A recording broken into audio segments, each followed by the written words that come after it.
RTE Podcasts present the RTE Players' complete production of Ulysses by James Joyce, recorded in 1982.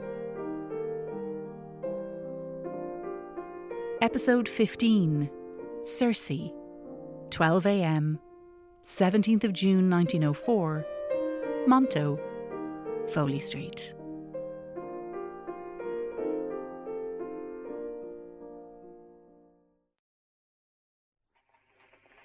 The Mabbot Street entrance of Night Town, before which stretches an uncobbled tram siding set with skeleton tracks, red and green will-o'-the-wisps and danger signals.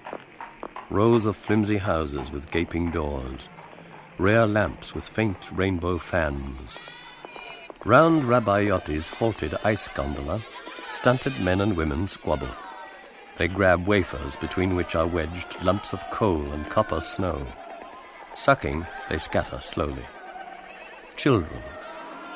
The swan comb of the gondola, high-reared, forges on through the murk, white and blue under a lighthouse. Whistles call and answer.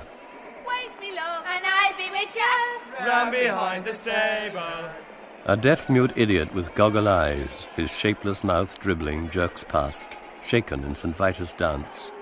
A chain of children's hands imprisons him. Kiddo, salute! The idiot lifts a palsied left arm and gurgles. Where's the great light? The idiot, gobbing. They release him. He jerks on. A pygmy woman swings on a rope slung between the railings, counting. A form sprawled against a dustbin, and muffled by its arm and hat, moves, groans, grinding, growling teeth, and snores again. On a step, a gnome, totting among a rubbish tip, crouches to shoulder a sack of rags and bones. A crone standing by with a smoky oil lamp rams the last bottle in the maw of his sack.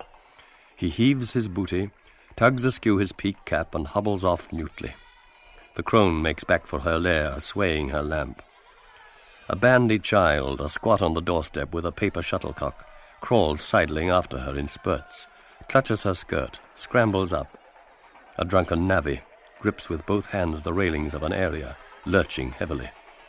At a corner, two night watch in shoulder capes, their hands upon their staff holsters, loom tall. A plate crashes. A woman screams. A child wails.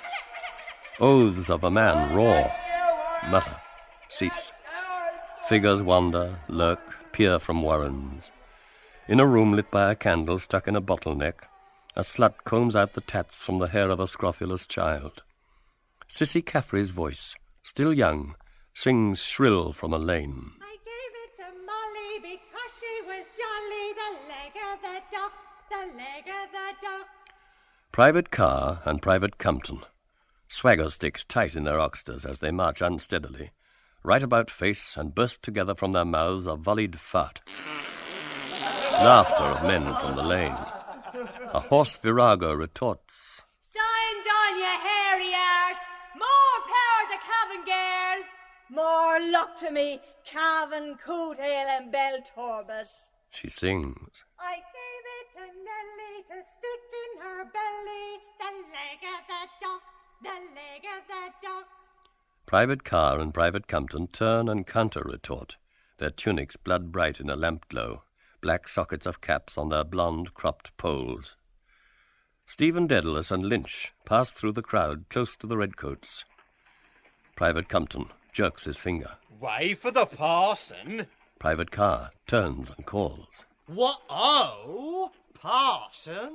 Cissy Caffrey, her voice soaring higher. She has it, she got it, wherever she pushes, the leg of the duck. Stephen, flourishing the ash plant in his left hand, chants with joy the Introit for Paschal time. Lynch, his jockey cap low on his brow, attends him, a sneer of discontent wrinkling his face. Vidi aquam egredientem de templo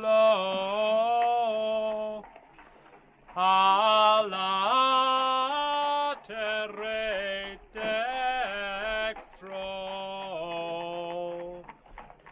Alleluia. The famished snaggle tusks of an elderly bawd protrude from the doorway. Her voice whispering huskily. Shh! Come here till I tell ya. Maidenhead inside. Shh! Stephen, Altius aliquantulum. Et omnes ad quos pervenit aqua ista. The bawd spits in their trail her jet of venom. Trinity Medicals. Fallopian tube. All prick and no pence. Edie Boardman, sniffling, crouched with Bertha Supple, draws her shawl across her nostrils. Edie Boardman, bickering.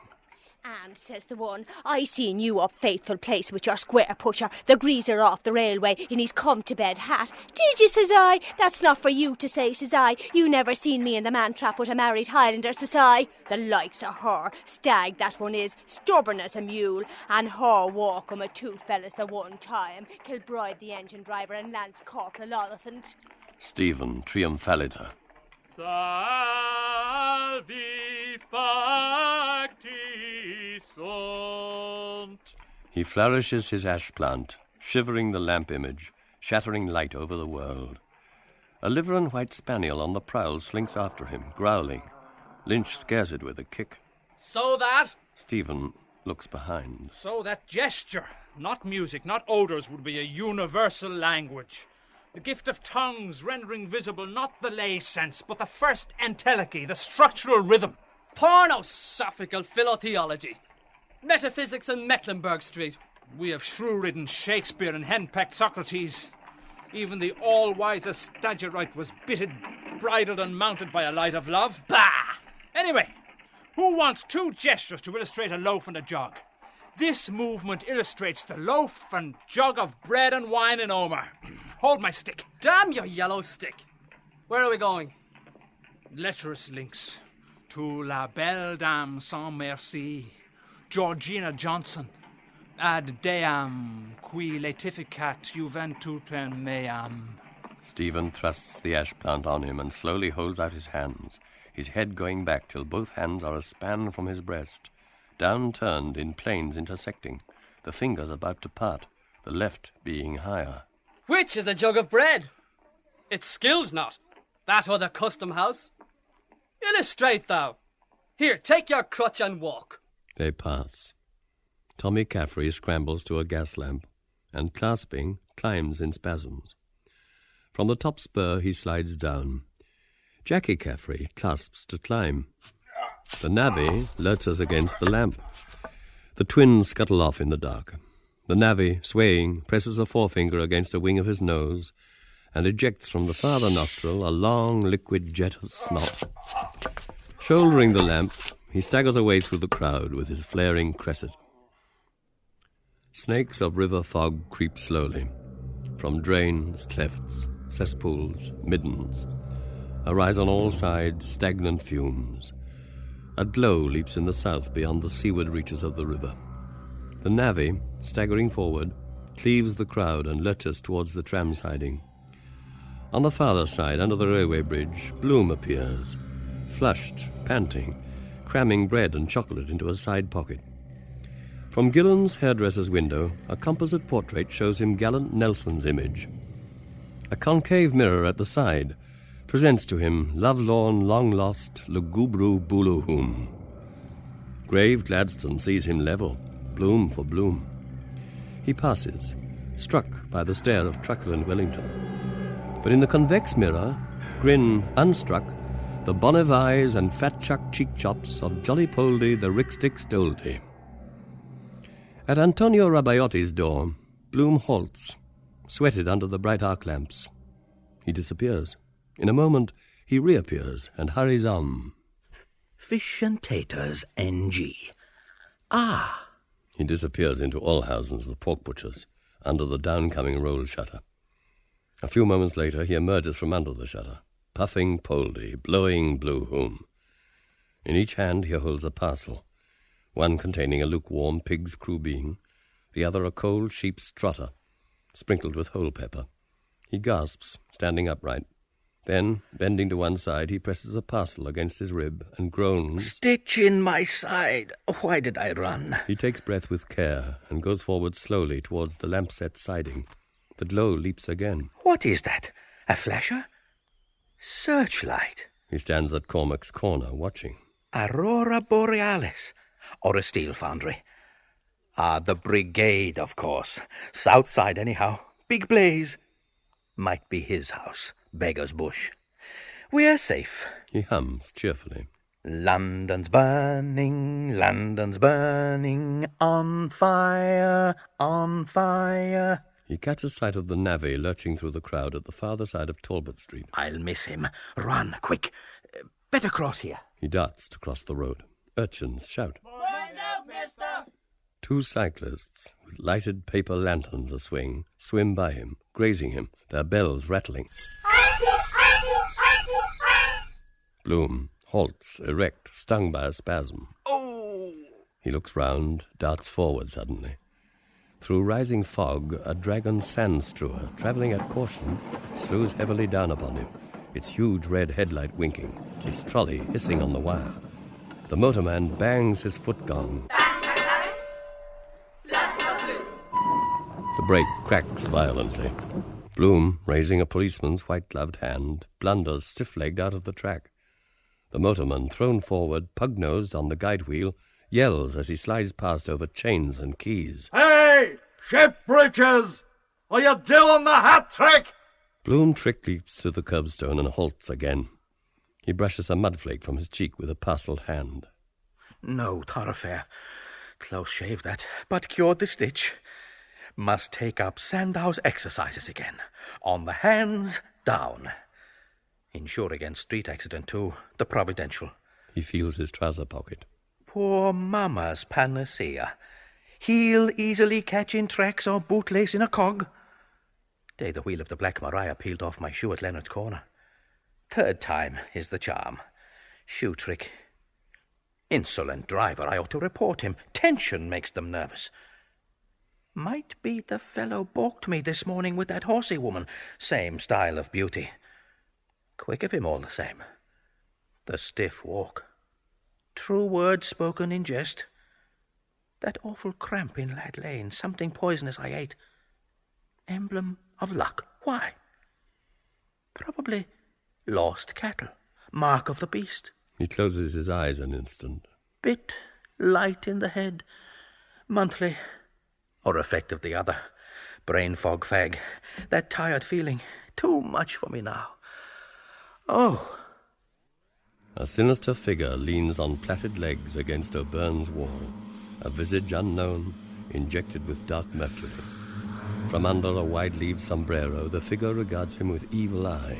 Buenas noches, señorita Blanca. ¿Qué calle es esta? The figure, impassive, raises a signal arm. Password. Shrine Mabbot. Merci. Esperanto. Sloan let. He mutters. Gaelic League spy sent by that fire-eater. He steps forward. A sack-shouldered ragman bars his path. He steps left. Ragsack man left. I beg. He swerves, sidles, steps aside, slips past and on. Keep to the right.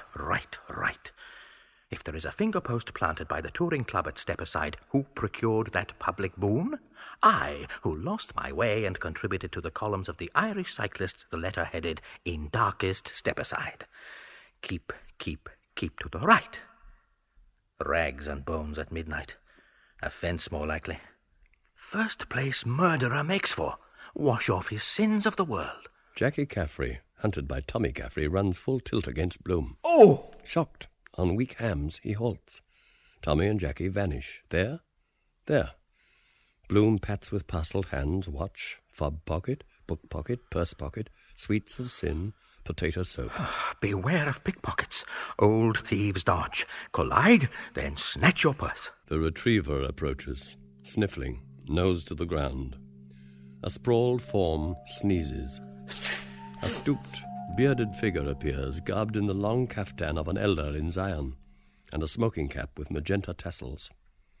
Horned spectacles hang down at the wings of the nose. Yellow poison streaks are on the drawn face. Rudolph, Second half-crown waste money today. I told you not go with drunken goy ever. So, you catch no money. Bloom hides the crubeen and trotter behind his back, and crestfallen feels warm and cold feet meet. Ja, ik weiß, papaji. What you making down this place? Have you no soul? With feeble vulture talons, he feels the silent face of Bloom. Are you not my son, Leopold, the grandson of Leopold? Are you not my dear son, Leopold, who left the house of his father and left the God of his fathers, Abraham and Jacob? Bloom, with precaution. I suppose so, father. Mosenthal, all that's left of him. Rudolph, severely. One night, they bring you home, drunk as dog, after spend your good money. What you call them running chaps. Bloom, in youth's smart blue Oxford suit, with white vest slips, narrow-shouldered, in brown alpine hat, wearing gents' sterling silver Waterbury keyless watch and double-curb Albert with seal attached, one side of him coated with stiffening mud. Harriers, father. Only that once. Once! Mud, head to foot. Cut your hand open. Lockjaw. They make you kaput, Leopold Leben. You watch them chaps. Bloom, weakly. They challenged me to a sprint. It was muddy, I slipped. Rudolph, with contempt. Goyim natchez. Nice spectacles for your poor mother. Mama! Ellen Bloom, in pantomime dame's stringed mobcap, crinoline and bustle, Widow Twankey's blouse with mutton leg sleeves buttoned behind, grey mittens and cameo brooch, her hair plaited in a crispine net, appears over the staircase banisters, a slanted candlestick in her hand, and cries out in shrill alarm. Oh, blessed Redeemer, what have they done to him? My smelling salts. She hauls up a reef of skirt and ransacks the pouch of her striped blay petticoat. A file, an Agnus Dei, a shriveled potato, and a celluloid doll fall out. Good heart of Mary, where were you at all? Bloom, mumbling, his eyes downcast, begins to bestow his parcels in his filled pockets, but desists, muttering. A voice, sharply. Poldy. Who? He ducks and wards off a blow clumsily. At your service. He looks up. Beside her mirage of date palms, a handsome woman in Turkish costume stands before him. Opulent curves fill out her scarlet trousers and jacket slashed with gold. A wide yellow cummerbund girdles her. A white yashmak, violet in the night, covers her face, leaving free only her large dark eyes and raven hair. Molly. Welly, Mrs. Marion from this out, my dear man, when you speak to me. Satirically. Has poor little hubby cold feet waiting so long? Bloom shifts from foot to foot. No, not the least little bit. He breathes in deep agitation, swallowing gulps of air. Questions, hopes, crubines for her supper, things to tell her, excuses, desire, spellbound. A coin gleams on her forehead. On her feet are jewelled toe rings. Her ankles are linked by a slender fetter chain. Beside her, a camel, hooded with a turreting turban, waits. A silk ladder of innumerable rungs climbs to his bobbing howdah. He ambles near with disgruntled hindquarters. Fiercely she slaps his haunch, her gold-curbed wrist bangles angriling, scolding him in Moorish. The camel, lifting a foreleg, plucks from a tree a large mango fruit, offers it to his mistress, blinking in his cloven hoof, then droops his head and, grunting, with uplifted neck, fumbles to kneel. Bloom stoops his back for leapfrog. I can give you, as your business manager, Mrs. Marion, if you... So, you notice some change? Her hands passing slowly over her trinketed stomacher, a slow, friendly mockery in her eyes. Oh, Poldy, you are a poor old stick in the mud. Go and see life, see the wide world. I was just going back for that lotion, white wax, orange flower water. Shop closes early on Thursday, but the first thing in the morning. He pats Diver's pockets. This moving kidney. He points to the south, then to the east. A cake of new, clean lemon soap arises, diffusing light and perfume. We're a capital couple, our Bloom and I. He brightens the earth. I polish the sky. The freckled face of Sweeney, the druggist, appears in the disk of the soap sun. 3 and a penny, please. Yes, for my wife, Mrs. Marion. Special recipe. Marion, softly. Yes, ma'am? Ti trema un poco il cuore. In disdain, she saunters away, plump as a pampered pouter pigeon, humming the duet from Don Giovanni. Are you sure about that volio? I mean the pronunciation. He follows, followed by the sniffing terrier. The elderly bawd seizes his sleeve, the bristles of her chin mould glittering. 10 shillings a maidenhead. Fresh thing was never touched. 15. There's no one in it, only her old father that's dead drunk. She points.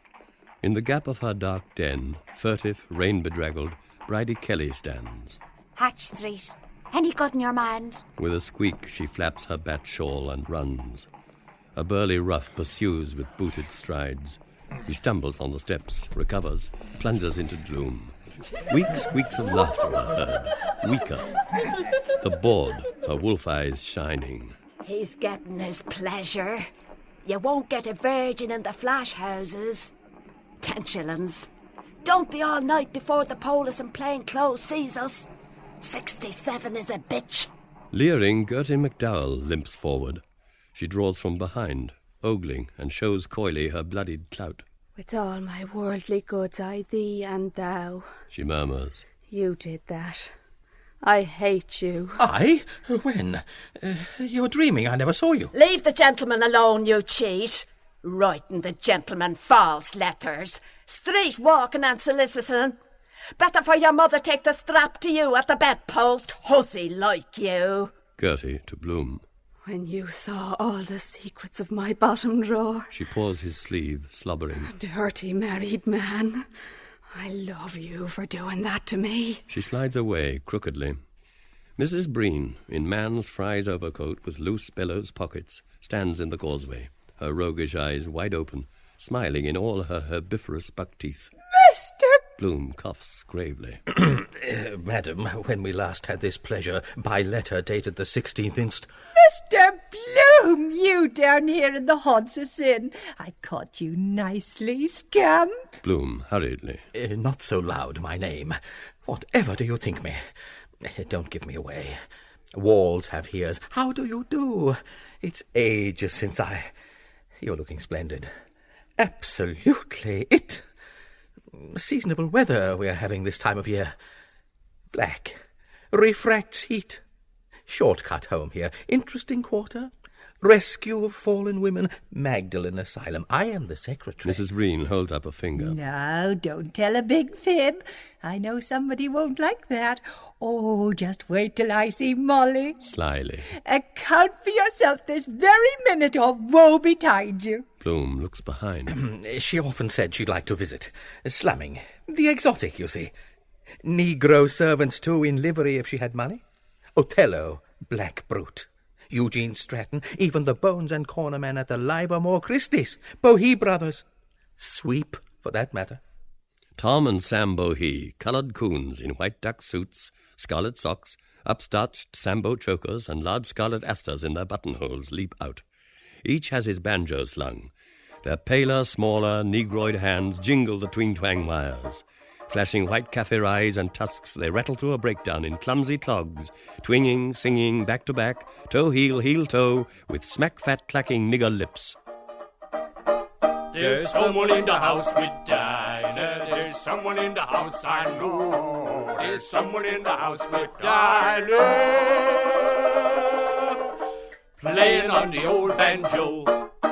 They whisk black masks from raw, babby faces.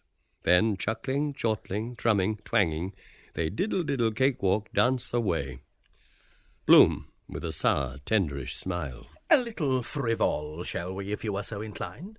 Would you like me, perhaps, to embrace you just for a fraction of a second? Mrs. Breen screams gaily. Oh, you ought to see yourself. For old sake's sake. I only meant a square party, a mixed marriage mingling of our different little conjugals. You know I had a soft corner for you. Gloomily. 'Twas I sent you that valentine of the dear gazelle. Glory, Alice, you do look a holy show. Killing simply. She puts out her hand inquisitively. What are you hiding behind your back? Tell us there's a dear. Bloom seizes her wrist with his free hand. Josie Powell that was, prettiest Deb in Dublin. How time flies by. Do you remember, harking back in a retrospective arrangement, old Christmas night, Georgina Simpson's housewarming, while they were playing the Irving Bishop game, finding the pin blindfold and thought-reading. Subject, what is in this snuff-box? You were the lion of the night, with your serio-comic recitation, and you looked the part. You were always a favourite with the ladies. Bloom, squire of dames, in dinner jacket, with watered silk facings, blue Masonic badge in his buttonhole, black bow and mother-of-pearl studs, a prismatic champagne glass tilted in his hand. Ladies and gentlemen, I give you Ireland, home and beauty. The dear dead days beyond recall. Love's old sweet song. Bloom, meaningfully dropping his voice. I confess I'm teapot with curiosity to find out whether some person's something is a little teapot at present. Mrs. Breen, gushingly. Tremendously teapot. London's teapot, and I'm simply teapot all over me. She rubs sides with him. After the parlour mystery games and the crackers from the tree, we sat on the staircase ottoman under the mistletoe. Two is company. Bloom, wearing a purple Napoleon hat with an amber half-moon, his fingers and thumbs passing slowly down to her soft, moist, meaty palm, which she surrenders gently. The witching hour of night. I took the splinter out of this hand carefully, slowly. Tenderly, as he slips on her finger a ruby ring. La ci darem la mano. Mrs. Breen, in a one-piece evening frock, executed in moonlight blue, a tinsel silk diadem on her brow, with her dance card fallen beside her moon-blue satin slipper, curves her palm softly, breathing quickly. Volue non, your heart, your scalding, the left hand nearest the heart. When you made your present choice, they said it was Beauty and the Beast. I can never forgive you for that. His clenched fist at his brow. Think what it means. All you meant to me then. Hoarsely. Woman, it's breaking me. Dennis Breen, white tall-hatted, with Wisdom Healy's sandwich board, shuffles past them in carpet slippers, his dull beard thrust out, muttering to right and left. Little Alf Bergen, cloaked in the pall of the ace of spades, dogs him to left and right, doubled in laughter. Alf Bergen points, jeering at the sandwich boards. You pay up! Mrs. Breen, to Bloom. High jinks below stairs. She gives him the glad eye. Why didn't you kiss the spot to make it well? You wanted to. Bloom, shocked. Molly's best friend? Could you? Mrs. Breen, her pulpy tongue between her lips, offers a pigeon kiss. The answer is a lemon. Have you a little present for me there? Bloom, offhandedly. Kosher, a snack for supper. The home without potted meat is incomplete. I was at Lear, Mrs. Banman Palmer, trenchant exponent of Shakespeare. Unfortunately, threw away the programme. Rattling good place round there for pig's feet. Feel. Richie Golding, 3 ladies' hats pinned on his head, appears, weighted to one side by the black legal bag of Collis and Ward, on which a skull and crossbones are painted in white limewash. He opens it and shows it full of polonies, kippered herrings, Findon haddies, and tight-packed pills. Richie. Best value in Dub.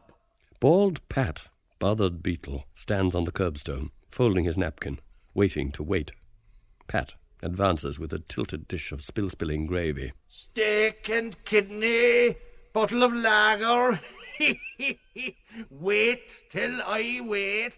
Good God, I never ate in all. With hanging head, he marches doggedly forward. The navvy, lurching by, gores him with his flaming pronghorn. Richie, with a cry of pain, his hand to his back. Ah! Bright lights. Bloom points to the navvy. A spy. Don't attract attention. I hate stupid crowds. I am not on pleasure bent. I am in a grave predicament. Humbugging and deludering as per usual with your cock and bull story. I want to tell you a little secret about how I came to be here. But you must never tell, not even Molly. I have a most particular reason. Mrs. Breen, all agog. Oh, not for worlds. Let's walk on, shall us? Let's. The board makes an unheeded sign. Bloom walks on with Mrs. Breen. The terrier follows, whining piteously, wagging his tail. The board. Jew man's melt. Bloom, in an oatmeal sporting suit, a sprig of woodbine in the lapel, Tony, buff shirt, shepherd's plaid St. Andrew's cross scarf tie, white spats, fawn dustcoat on his arm, tawny red brogues, field glasses in bandolier, and a grey billycock hat. Do you remember a long, long time, years and years ago, just after Millie, Marionette we called her, was weaned when we all went together to fairy house races, was it? Mrs. Breen, in smart Saks tailor-made, white velour hat and spider veil. Leopardstown. I mean Leopardstown. And Molly won 7 shillings on a 3-year-old named Never Tell. And coming home along by Fox Rock in that old 5-seater Chanderadan of a wagonette, you were in your heyday then, and you had on that new hat of white velour with a surround of mole fur which Mrs. Hayes advised you to buy because it was marked down to 1911, a bit of wire and an old rag of velveteen, and I lay you what you like, she did it on purpose. She did, of course, the cat. Don't tell me. Nice adviser. Because it didn't suit you 1/4 as well as that other ducky little Tammy toque with the bird of paradise wing in it that I admired on you, and you honestly looked just too fetching in it, though it was a pity to kill it. You cruel creature. Little mite of a thing with a heart the size of a full stop. Mrs. Breen squeezes his arm, simpers. Naughty, cruel I was. Bloom, low, secretly, ever more rapidly. And Molly was eating a sandwich of spiced beef out of Mrs. Joe Gallagher's lunch basket. Frankly, though she had her advisers or admirers, I never cared much for her style. She was too... yes. And Molly was laughing because Rogers and Maggott O'Reilly were mimicking a cock as we passed a farmhouse. And Marcus Tertius Moses, the tea merchant, drove past us in a gig with his daughter. Dancer Moses was her name. And the poodle in her lap bridled up. And you asked me if I ever heard or read or knew or came across... Mrs. Breen, eagerly. Yes. She fades from his side. Followed by the whining dog, he walks on towards Hell's Gates. In an archway, a standing woman, bent forward, her feet apart, pisses cowerly. Outside a shuttered pub, a bunch of loiterers listen to a tale which their broken-snouted gaffer rasps out with raucous humour. An armless pair of them flop, wrestling, growling, in maimed, sudden play fight. The gaffer crouches, his voice twisted in his snout. When Keynes came down from the scaffolding in Mabbot Street, what was he after doing it into?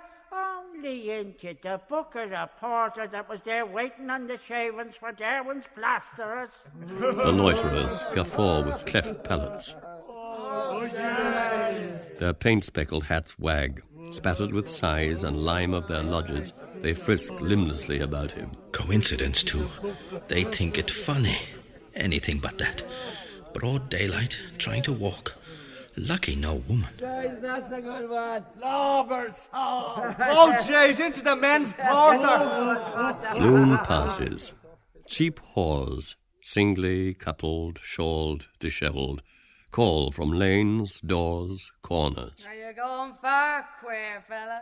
How's your middle leg? Got a match on you. Hey, come here till I stiffen it for you. He plodges through their sump towards the lighted street beyond. From a bulge of window curtains, a gramophone rears a battered brazen trunk. In the shadow, a shebeen keeper haggles with the navvy and the 2 redcoats. The navvy, belching. Where's the bloody house? The shebeen keeper. Porden Street. Shilling a bottle of stout.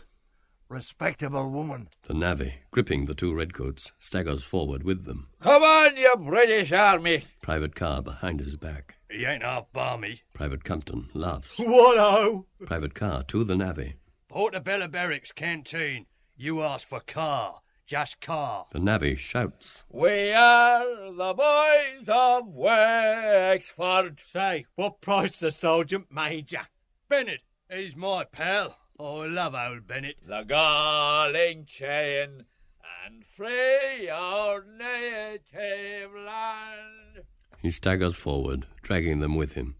Bloom stops, at fault. The dog approaches, his tongue out lolling, panting. Wild goose chase, this. Disorderly houses. Lord knows where they're gone. Drunks cover distance double quick. Nice mix-up. Seen at Westland Row. Then jump in first class with third ticket. Then too far. Train with engine behind. Might have taken me to Malahide or a siding for the night or collision. Second drink does it. Once is a dose. What am I following him for? Still, he's the best of that lot. If I hadn't heard about Mrs. Beaufoy, Purifoy, I wouldn't have gone and wouldn't have met. Kismet. He'll lose that cash. Relieving officer. Good biz for cheap jacks, organs. What do you lack? Soon got, soon gone. Might have lost my life, too, with that man-gong wheel-track trolley-glare juggernaut only for presence of mind. Can't always save you, though. If I had passed Truelock's window that day, 2 minutes later would have been shot. Absence of body. Still, if bullet only went through my coat, get damages for shock. £500. What was he? Kildare Street Club toff. God help his gamekeeper. He gazes ahead, reading on the wall a scrawled chalk legend. Wet dream. And a phallic design. Odd. Molly drawing on the frosted carriage pane at Kingstown. What's that like? Gaudy doll women loll in the lighted doorways, in window embrasures, smoking bird's-eye cigarettes. The odour of the six-sweet weed floats towards him in slow, round, ovaling wreaths. The wreaths. Sweet are the sweets, sweets of sin. My spine's a bit limp. Go or turn. And this food, eat it and get all pig-sticky. Absurd I am. Waste of money. 1 8 too much. The retriever drives a cold, snivelling muzzle against his hand, wagging his tail. Strange how they take to me. Even that brute today. Better speak to him first. Like women, they like rencontre. Stinks like a polecat. Chacun son go. He might be mad. Fido? Uncertain in his movements. Good fellow. Gary Owen? The wolf dog sprawls on his back, wriggling obscenely with begging paws, his long black tongue lolling out. Influence of his surroundings. Give and have done with it, provided nobody. Calling encouraging words, he shambles back with a furtive poacher's tread, dogged by the setter into a dark, stale-stunk corner. He unrolls one parcel and goes to dump the crubeen softly, but holds back and feels the trotter. Sizable for 3p, but then I have it in my left hand. Calls for more effort. Why? Smaller, from want of use. Oh, let it slide, 2 and 6. With regret, he lets unrolled crubeen and trotter slide. The mastiff mauls the bundle clumsily and gluts himself with growling greed, crunching the bones. 2 rain-caped watch approach, silent, vigilant. They murmur together. Bloom of bloom, for bloom, bloom. Each lays a hand on Bloom's shoulder. First watch. Caught in the act, commit no nuisance. Bloom stammers. I am doing good to others. A covey of gulls, storm petrels, rises hungrily from liffey slime with Banbury cakes in their beaks.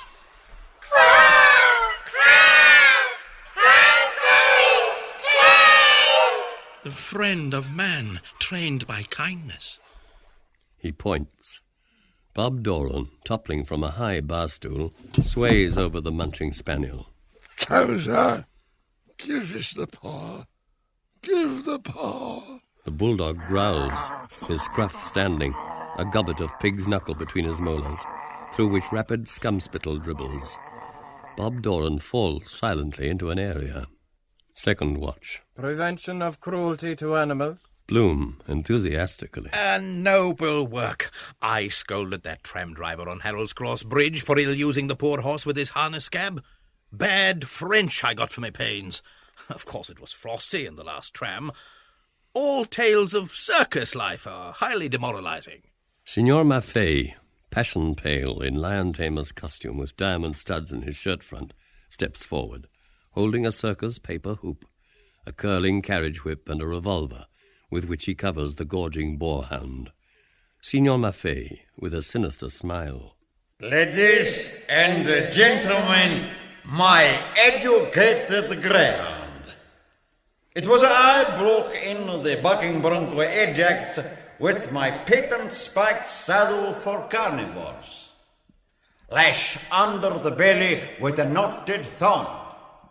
Block, tackle, and a strangling pulley will bring your lion to heel, no matter how fractious. Even Leo Ferox there, the Libyan man-eater. A red-hot crowbar and some liniment rubbing on the burning part produced Fritz of Amsterdam, the thinking hyena. He glares. I possess the Indian sign. The glint of my eye does it with these breast sparklers. With a bewitching smile. I now introduce Mademoiselle Ruby, the pride of the ring. Come, name and address. I have forgotten for the moment. Ah, yes. He takes off his high-grade hat, saluting. Dr. Bloom, Leopold, dental surgeon. You have heard of von Bloom Pasha, umpteen millions, Donnerwetter, owns half Austria, Egypt. Cousin. Proof. A card falls from inside the leather headband of Bloom's hat. Bloom, in red fez, Cadi's dress coat with broad green sash, wearing a false badge of the Legion of Honor, picks up the card hastily and offers it. Allow me. My club is the Junior Army and Navy. Solicitors, Messrs. John Henry Menton, 27 Bachelor's Walk. First watch reads. Henry Flower, no fixed abode. Unlawfully watching and besetting. Second watch. An alibi. You are cautioned. Bloom produces from his heart pocket a crumpled yellow flower. This is the flower in question. It was given me by a man, I don't know his name. Plausibly. You know that old joke, Rose of Castile, Bloom, the change of name, Virag? He murmurs privately and confidentially. We are engaged, you see, Sergeant. Lady in the case. Love entanglement. He shoulders the second watch gently. Dash it all, it's a way we gallants have in the Navy. Uniform that does it. He turns gravely to the first watch. Still, of course, you do get your Waterloo sometimes. Drop in some evening and have a glass of old Burgundy. To the second watch, gaily. I'll introduce you, Inspector. She's game. Do it in the shake of a lamb's tail. A dark, mercurialized face appears, leading a veiled figure. The Dark Mercury. The castle is looking for him. He was drummed out of the army. Martha, thick-veiled, a crimson halter round her neck, a copy of the Irish Times in her hand, in tone of reproach, pointing. Henry! Leopold! Leopold! Lionel! Thou lost one! Clear my name! First watch, sternly. Come to the station. Bloom, scared, hats himself, steps back, then, plucking at his heart and lifting his right forearm on the square, he gives the sign and due guard of fellowcraft. No, worshipful master, light of love. Mistaken identity. The Lion male, Les Urques du Bosque. You remember the child's fratricide case? We medical men. By striking him dead with a hatchet. I am wrongfully accused. Better one guilty escape than 99 wrongfully condemned. Martha, sobbing behind her veil. Breach of promise. My real name is Peggy Griffin. He wrote to me that he was miserable. I'll tell my brother, the Becht of Rugger, full back on you, heartless flirt. Bloom behind his hand. She's drunk. The woman is inebriated. He murmurs vaguely the past of Ephraim. Shit, broilite! Second watch, tears in his eyes, to Bloom. ought to be thoroughly well ashamed of yourself. Gentlemen of the jury, let me explain. A pure mare's nest I am a man misunderstood. I am being made a scapegoat of. I am a respectable married man without a stain on my character. I live in Eccles Street. My wife, I am the daughter of a most distinguished commander, a gallant, upstanding gentleman who do you call him? Major General Brian Tweedy, one of Britain's fighting men who helped win our battles. Got his majority for the heroic defence of Rorke's Drift. Regiment? Bloom turns to the gallery. The Royal Dublins. Boys, the salt of the earth, known the world over.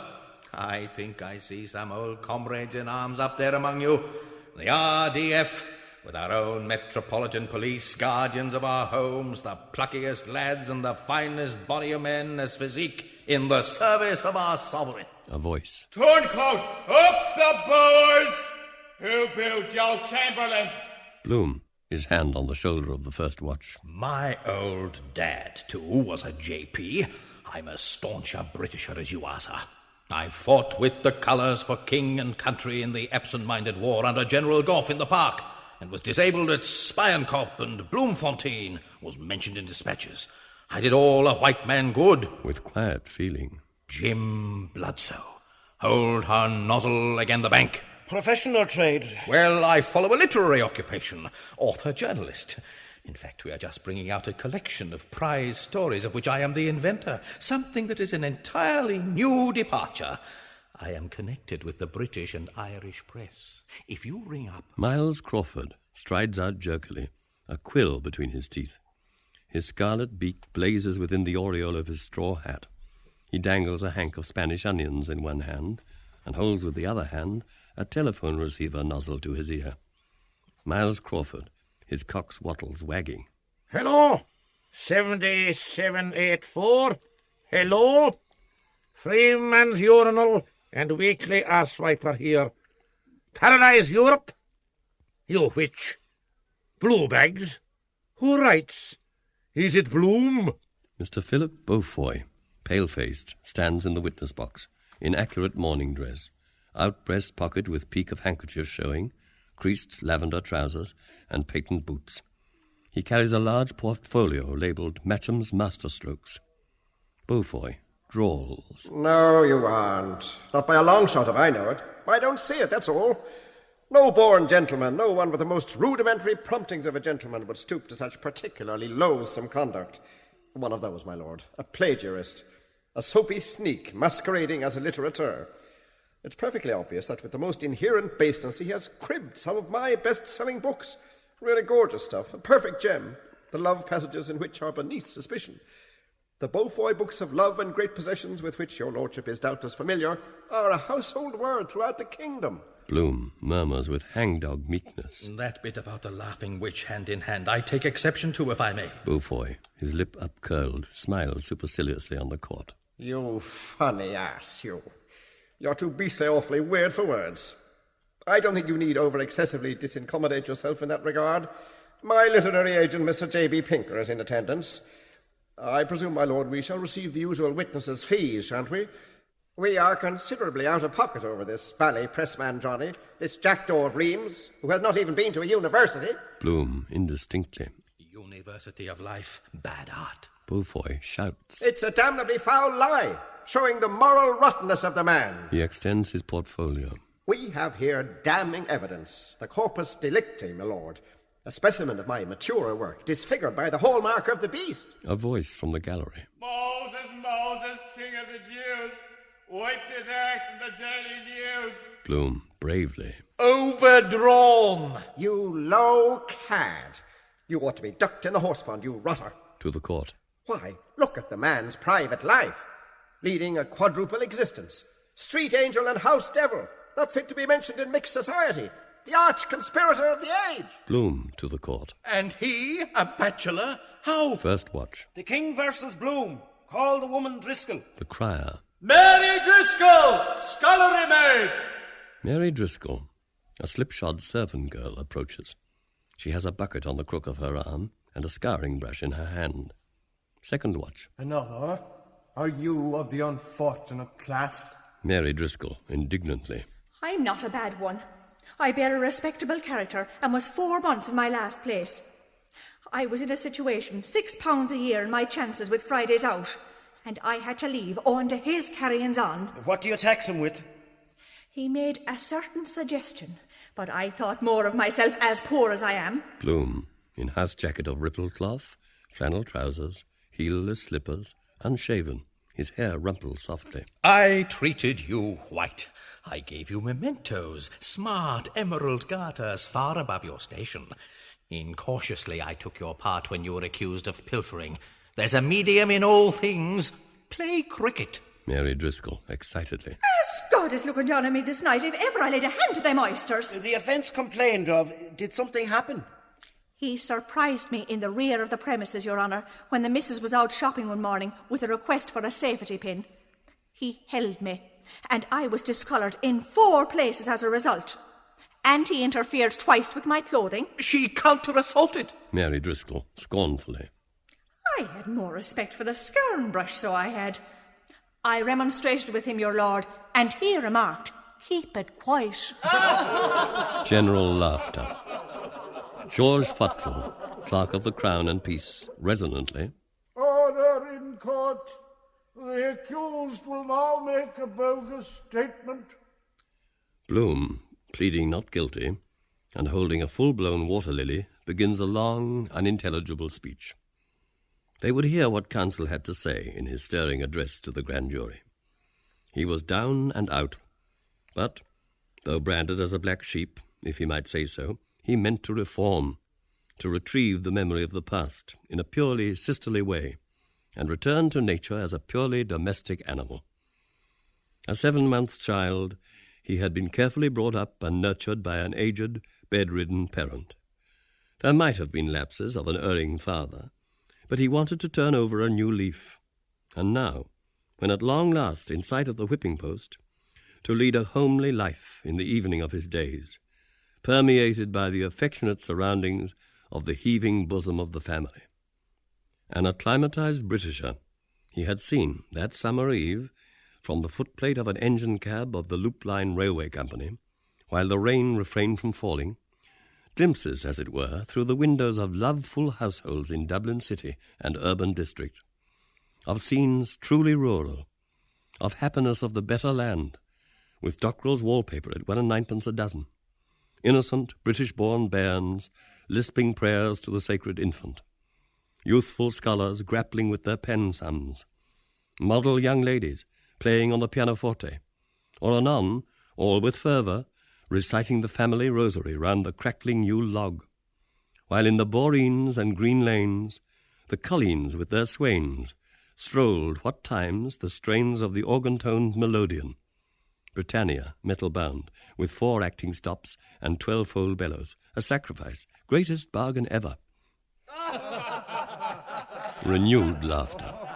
He mumbles incoherently. Reporters complain that they cannot hear. Longhand and shorthand, without looking up from their notebooks. Loosen his boots! Professor McHugh, from the press table, coughs and calls, Cough it up, man. Get it out in bits. The cross-examination proceeds re Bloom and the bucket. A large bucket. Bloom himself. Bowel trouble. In Beaver Street. Gripe, yes. Quite bad. A plasterer's bucket. By walking stiff-legged. Suffered untold misery. Deadly agony. About noon. Love or burgundy? Yes, some spinach. Crucial moment. He did not look in the bucket. Nobody. Rather a mess. Not completely. A Titbits back number. Uproar and catcalls. Bloom, in a torn frock coat stained with whitewash, dinged silk hat sideways on his head, a strip of sticking plaster across his nose, talks inaudibly. J.J. O'Malloy, in barrister's grey wig and stuff gown, speaking with a voice of pained protest. This is no place for indecent levity at the expense of an erring mortal disguised in liquor. We are not in a beer garden, nor at an Oxford rag, nor is this a travesty of justice. My client is an infant, a poor foreign immigrant who started scratch as a stowaway and is now trying to turn an honest penny. The trumped-up misdemeanour was due to a momentary aberration of heredity, brought on by hallucination. Such familiarities as the alleged guilty occurrence being quite permitted in my client's native place, the land of the Pharaoh. Prima facie, I put it to you that there was no attempt at carnally knowing. Intimacy did not occur, and the offence complained of by Driscoll, that her virtue was solicited, was not repeated. I would deal in especial with atavism. There have been cases of shipwreck and somnambulism in my client's family. If the accused could speak, he could a tale unfold, one of the strangest that have ever been narrated between the covers of a book. He himself, my lord, is a physical wreck from cobbler's weak chest.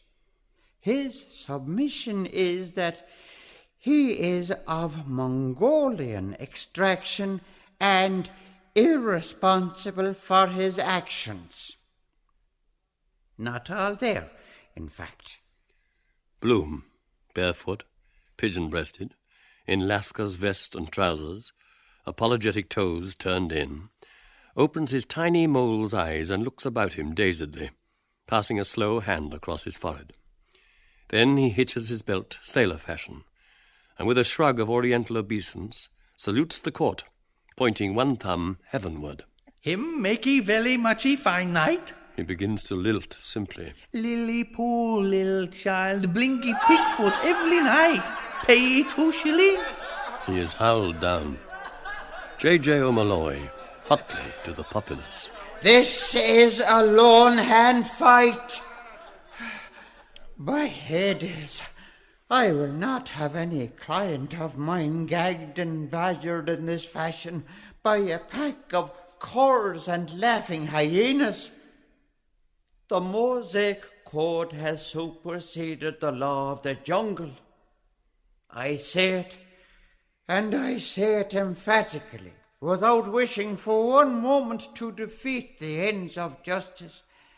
Accused was not accessory before the act, and prosecutrix has not been tampered with.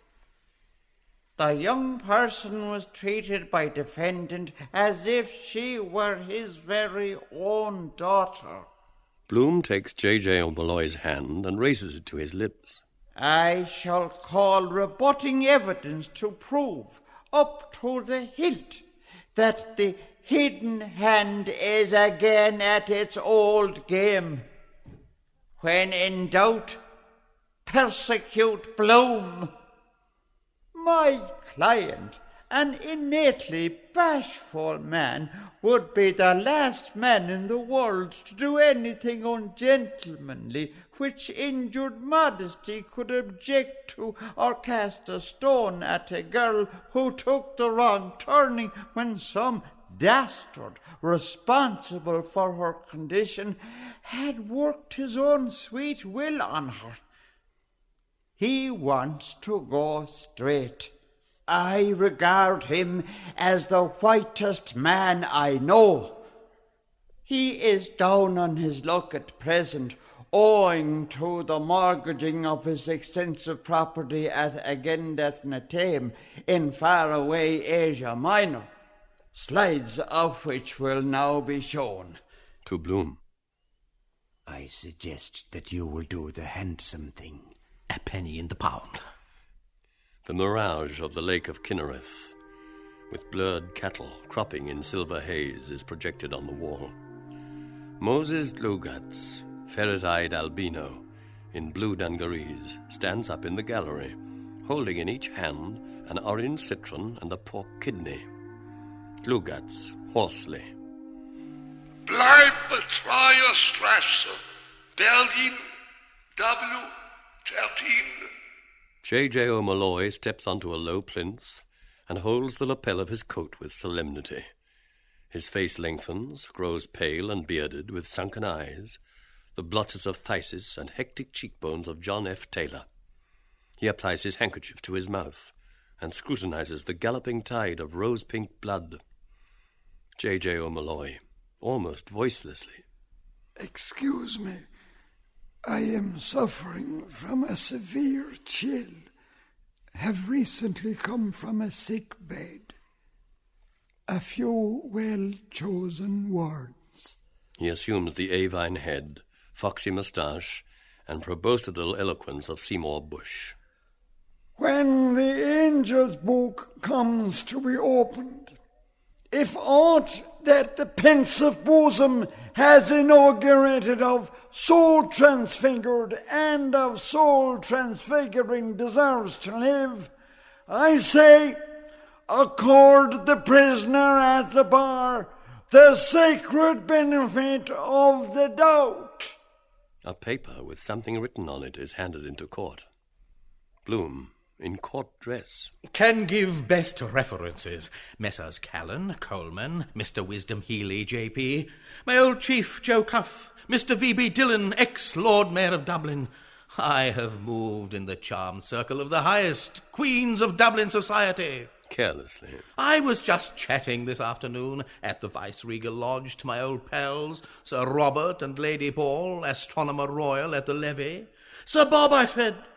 Mrs. Yelverton Barry, in low-corsaged opal ball dress and elbow-length ivory gloves, wearing a sable-trimmed brick quilted dolman, a comb of brilliants, and panache of osprey in her hair.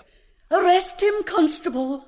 He wrote me an anonymous letter in printer's backhand when my husband was in the North Riding of Tipperary on the Munster Circuit, signed James Lovebirch. He said that he had seen from the gods my peerless globes as I sat in a box of the Theatre Royal at a command performance of La Cigale. I deeply inflamed him, he said. He made improper overtures to me to misconduct myself at 4:30 p.m. on the following Thursday, dancing time. He offered to send me through the post a work of fiction by Monsieur Paul de Kock entitled The Girl with the Three Pairs of Stays. Mrs. Bellingham, in cap and seal coney mantle, wrapped up to the nose, steps out of her brougham and scans through tortoiseshell quizzing glasses which she takes from inside her huge opossum muff. Also to me. Yes, I believe it is the same objectionable person, because he closed my carriage door outside Sir Thornley Stoker's one sleety day during the cold snap of February, 93, when even the grid of the waste-pipe and ball-stop in my bath cistern were frozen. Subsequently, he enclosed a bloom of edelweiss, culled on the heights, as he said, in my honour. I had it examined by a botanical expert, and elicited the information that it was a blossom of the home-grown potato plant, purloined from a forcing case of the model farm. Shame on him! A crowd of sluts and ragamuffins surges forward, screaming. Stop thief! Hooray there, Bluebeard! 3 cheers for Ivy Man! Second watch produces handcuffs. Here are the Darbies. Mrs. Bellingham. He addressed me in several handwritings with fulsome compliments as a Venus in furs, and alleged profound pity for my frost-bound coachman Balmer, while in the same breath he expressed himself as envious of his ear-flaps and fleecy sheepskins, and of his fortunate proximity to my person, when standing behind my chair wearing my livery and the armorial bearings of the Bellingham escutcheon, a garnished sable, a buck's head, cooped oar. He lauded almost extravagantly my nether extremities, my swelling calves in silk hose drawn up to the limit, and eulogized glowingly my other hidden treasures in priceless lace, which he said he could conjure up. He urged me, stating that he felt it his mission in life to urge me, to defile the marriage bed, to commit adultery at the earliest possible opportunity. The Honourable Mrs. Mervyn Tallboys, in Amazon costume, hard hat, jackboots, cock-spurred, vermilion waistcoat, fawn musketeer gauntlets with braided drums, long train held up, and hunting crop with which she strikes her welt constantly. Also me, because he saw me on the polo ground of the Phoenix Park at the match All Ireland versus the rest of Ireland. My eyes, I know, shone divinely as I watched Captain Slogger Dennehy of the Inniskillings win the final chukker on his darling Cobb Centaur. This plebeian Don Juan observed me from behind a hackney car and sent me in double envelopes an obscene photograph, such as are sold after dark on Paris boulevards, insulting to any lady. I have it still. It represents a partially nude senorita, frail and lovely, his wife, as he solemnly assured me, taken by him from nature, practising illicit intercourse with a muscular torero, evidently a blackguard. He urged me to do likewise, to misbehave, to sin with officers of the garrison. He implored me to soil his letter in an unspeakable manner, to chastise him as he richly deserves, to bestride and ride him, to give him a most vicious horsewhipping. Mrs. Bellingham. Me too. Mrs. Yelverton Barry. Me too. Several highly respectable Dublin ladies hold up improper letters received from Bloom. The Honourable Mrs. Mervyn Talboys stamps her jingling spurs in a sudden paroxysm of sudden fury. I will, by the God above me. I'll scourge the pigeon-livered cur as long as I can stand over him. I'll flay him alive. Bloom, his eyes closing, quails expectantly. Here? He squirms. Again? He pants, cringing. I love the danger. Very much so. I'll make it hot for you. I'll make you dance Jack Latin for that. Tan his breech well, the upstart. Write the stars and stripes on it. Disgraceful, there's no excuse for him. A married man. All these people. I meant only the spanking idea. A warm, tingling glow without effusion. Refined birching to stimulate the circulation. The Honourable Mrs. Mervyn Talboys laughs derisively. Did you, my fine fellow? Well, by the living God, you'll get the surprise of your life now, believe me. The most unmerciful hiding a man ever bargained for. You have lashed the dormant tigress in my nature into fury. Mrs. Bellingham shakes her muff and quizzing glasses vindictively. Make him smart, Hannah dear. Give him ginger. Thrash the mongrel within an inch of his life. The cat o' nine tails. Gild him. Vivisect him. Bloom, shuddering, shrinking, joins his hands with hangdog mien. Oh, cold, oh, shivery. It was your ambrosial beauty. Forget, forgive, kismet. Let me off this once. He offers the other cheek. Mrs. Yelverton Barry, severely. Don't do so on any account, Mrs. Talboys. He should be soundly trounced. The Honourable Mrs. Mervyn Talboys, unbuttoning her gauntlet violently. I'll do no such thing. Pig dog, and always was, ever since he was pupped. To dare address me.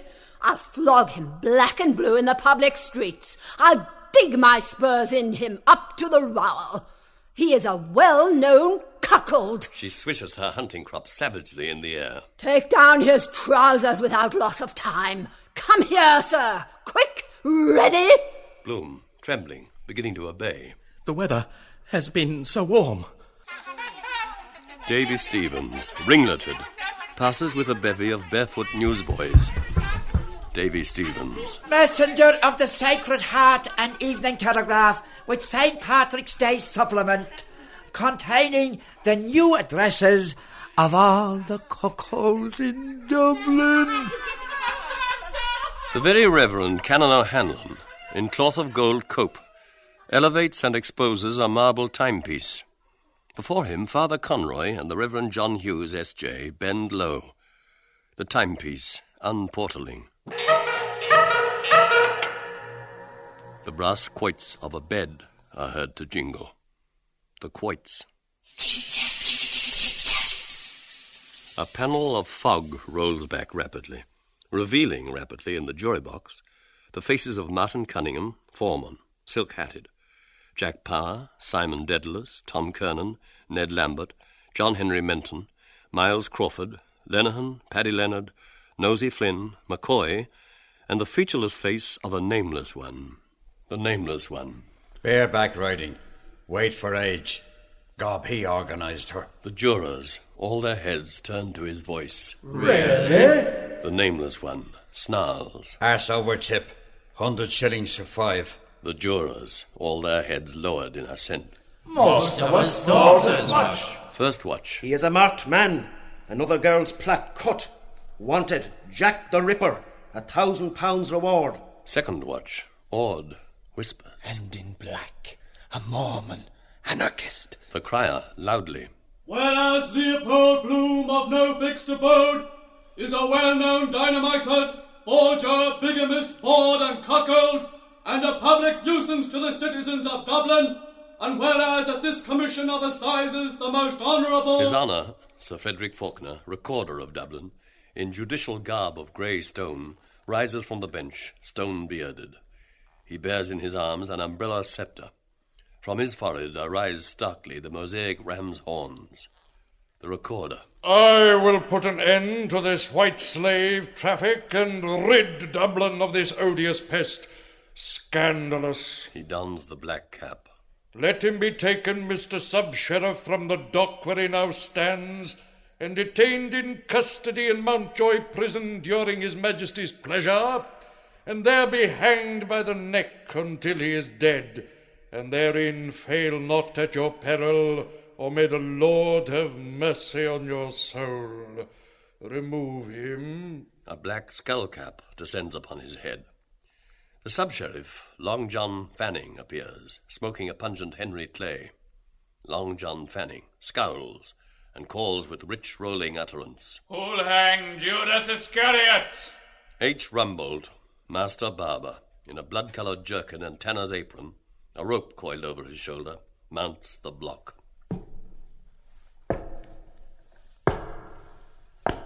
A life-preserver and a nail-studded bludgeon are stuck in his belt. He rubs grimly his grappling hands, knobbed with knuckle-dusters. Rumbold to the Recorder with sinister familiarity. Hanging Harry, your Majesty, the Mersey terror. 5 guineas a jugular, neck or nothing.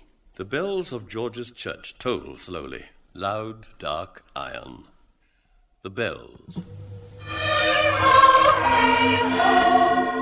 Bloom, desperately. Wait! Stop! Gulls. Good heart. I saw innocence. Girl in the monkey house. Zoo. Lewd chimpanzees. Breathlessly. Pelvic basin. Her artless blush unmanned me. Overcome with emotion. I left the precincts. He turns to a figure in the crowd, appealing. Hines! May I speak to you? You know me? That 3 shillings you can keep if you want a little more. Hines, coldly. You are a perfect stranger. Second watch points to the corner. The bomb is here. First watch. Infernal machine with the time fuse. No. Pig's feet. I was at a funeral. First watch draws his truncheon. Liar! The beagle lifts his snout, showing the grey, scorbutic face of Paddy Dignam. He has gnawed all. He exhales a putrid, carcass-fed breath. He grows to human size and shape. His dachshund coat becomes a brown, mortuary habit. His green eye flashes bloodshot. Half of one ear, all the nose, and both thumbs are ghoul-eaten. Paddy Dignam in a hollow voice. It is true. It was my funeral. Dr. Finucane pronounced life extinct when I succumbed to the disease from natural causes. He lifts his mutilated ashen face moonwards and bays lugubriously. Bloom in triumph. You hear? Bloom, I am Paddy Dignam's spirit. List, oh list. The voice is the voice of Esau. Second watch blesses himself. How is that possible? First watch. It is not in the penny catechism. By metempsychosis. Spooks. Oh, rocks. Paddy Dignam earnestly. Once I was in the employ of Mr. J.H. Menton, solicitor, commissioner for roads and affidavits, of 27 Bachelor's Walk. Now I am defunct. The wall of the heart hypertrophied. Hard lines. The poor wife was awfully cut up. How is she bearing it? Keep her off that bottle of sherry. He looks round him. A lamp. I must satisfy an animal need. That buttermilk didn't agree with me. The portly figure of John O'Connell, caretaker, stands forth, holding a bunch of keys tied with crape. Beside him stands Father Coffey, chaplain, toad-bellied, wry-necked, in a surplice and bandana nightcap, holding sleepily a staff of twisted poppies. Father Coffey yawns, then chants with a hoarse croak. Namile, Jacob's war biscuit salmon. John O'Connell foghorns stormily through his megaphone. Dignam Patrick T. deceased. Paddy Dignam, with pricked-up ears, winces. Overtones. He wriggles forward, places an ear to the ground. My master's voice. John O'Connell. Burial docket, letter number UP, 85,000. Field 17. House of Keys. Plot 101. Paddy Dignam listens with visible effort, thinking, his tail stiff-pointed, his ears cocked. Pray for the repose of his soul. He worms down through a coal hole, his brown habit trailing its tether over rattling pebbles. After him toddles an obese grandfather rat, on fungus turtle paws under a grey carapace. Dignam's voice, muffled, is heard baying underground. Dignam's dead and gone. Tom Rochford, robin red-breasted, in cap and breeches, jumps from his two-columned machine. Tom Rochford, a hand to his breastbone, bows. Reuben J. A Florden, I find him. He fixes the manhole with a resolute stare. My turn now on. Follow me up to Carlo. He executes a daredevil salmon leap in the air, and is engulfed in the coal hole. Two discs on the columns wobble eyes of naught. All recedes. Bloom plodges forward again. He stands before a lighted house, listening. The kisses, winging from their bowers, fly about him, twittering, warbling, cooing. The kisses, warbling, twittering.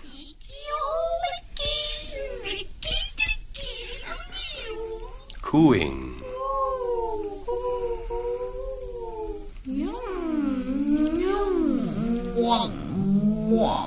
Warbling.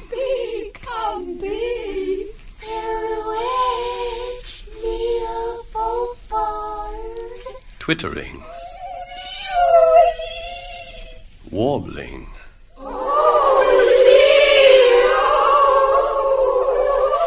They rustle, flutter upon his garments.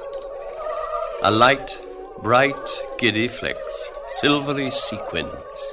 A man's touch. Sad music, church music.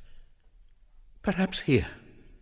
Zoe Higgins, a young whore in a sapphire slip, closed with 3 bronze buckles, a slim black velvet fillet round her throat, nods, trips down the steps, and accosts him. Are you looking for someone? He's inside with his friend. Is this Mrs. Max? No, 81, Mrs. Cohen's. You might go farther and fare worse. Mother Slipper Slapper. Familiarly. She's on the job herself tonight with a vet, her tipster, that gives her all the winners and pays for her son in Oxford. Working overtime, but her luck's turned today. Suspiciously. You're not his father, are you? Not I. You're both in black. Has little Mousy any tickles tonight? His skin, alert, feels her fingertips approach. A hand slides over his left thigh. How's the nuts? Offside. Curiously, they're on the right. Heavier, I suppose. 1 in a million, my tailor Messiah says. Zoe, in sudden alarm. You've a hard shanker. Not likely. I feel it. Her hand slides into his left trouser pocket and brings out a hard, black, shriveled potato. She regards it and Bloom with dumb, moist lips. A talisman, heirloom. For Zoe. For keeps. For being so nice. Eh? She puts the potato greedily into a pocket, then links his arm, cuddling him with supple warmth. He smiles uneasily. Slowly, note by note, Oriental music is played. He gazes in the tawny crystal of her eyes, ringed with kohl. His smile softens. You'll know me the next time. Bloom forlornly. I never loved a dear gazelle, but it was sure to. Gazelles are leaping, feeding on the mountains. Near are lakes. Round their shores file shadows black of cedar groves. Aroma rises, a strong hair growth of resin. It burns the Orient, a sky of sapphire, cleft by the bronze flight of eagles. Under it lies the woman city, nude, white, still, cool, in luxury. A fountain murmurs among damask roses. Mammoth roses murmur of scarlet wine grapes. A wine of shame, lust, blood exudes, strangely murmuring. Zoe, murmuring sing-song with the music, her odorless lips lusciously smeared with salve of swine fat and rosewater. Shra ani veneva, benois Jerusalem. Bloom, fascinated. I thought you were of good stock by your accent. And you know what thought did? She bites his ear gently with little gold-stopped teeth, sending on him a cloying breath of stale garlic. The roses draw apart, disclose a sepulchre of the gold of kings and their mouldering bones. Bloom draws back, mechanically caressing her right bub with a flat, awkward hand. Are you a Dublin girl? Zoe catches a stray hair deftly and twists it to her coil. No bloody fear. I'm English. Have you a swagger root? Bloom, as before. Rarely smoke, dear. Cigar now and then. Childish device. Lewdly. The mouth can be better engaged than with a cylinder of rank weed. Go on, make a stump speech out of it. Bloom, in workman's corduroy overalls, black gansey, with red floating tie and a pash cap. Mankind is incorrigible. Sir Walter Raleigh brought from the New World that potato and that weed, the one a killer of pestilence by absorption, the other a poisoner of the ear, eye, heart, memory, will, understanding, all. That is to say, he brought the poison 100 years before another person whose name I forget brought the food. Suicide, lies, all our habits. Why, look at our public life. Midnight chimes from distant steeples.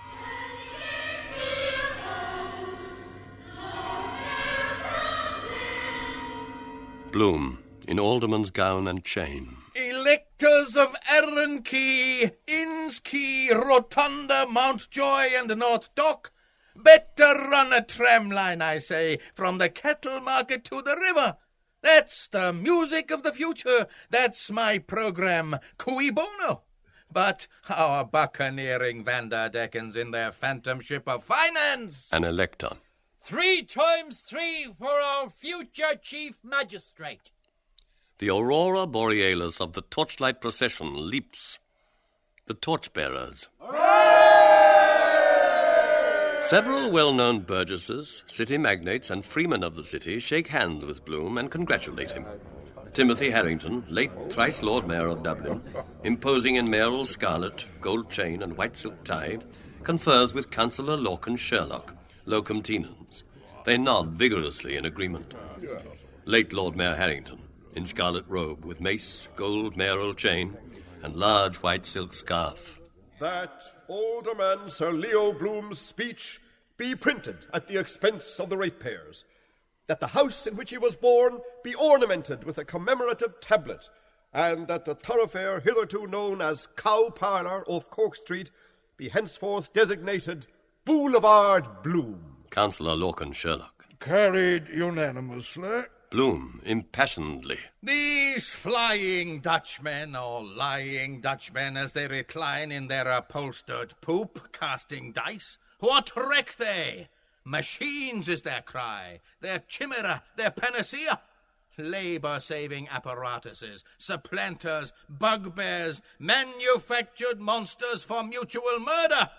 Hideous hobgoblins produced by a horde of capitalistic lusts upon our prostituted labour.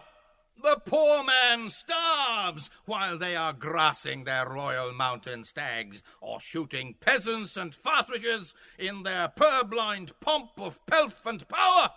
But their reign is over forever and ever and ever. Prolonged applause. Venetian masts, maypoles, and festal arches spring up. A streamer bearing the legends Cade Mila Fulcher and Mahtob Meleg Israel spans the street. All the windows are thronged with sightseers, chiefly ladies. Along the route, the regiments of the Royal Dublin Fusiliers, the King's Own Scottish Borderers, the Cameron Highlanders, and the Welsh Fusiliers, standing to attention, keep back the crowd. Boys from high school are perched on the lampposts, telegraph poles, windowsills, cornices, gutters, chimney pots, railings, rain spouts, whistling and cheering. The pillar of the cloud appears. A fife and drum band is heard in the distance, playing the Kol Nidre. The beaters approach with imperial eagles hoisted, trailing banners and waving oriental palms. The chryselephantine papal standard rises high, surrounded by pennons of the civic flag.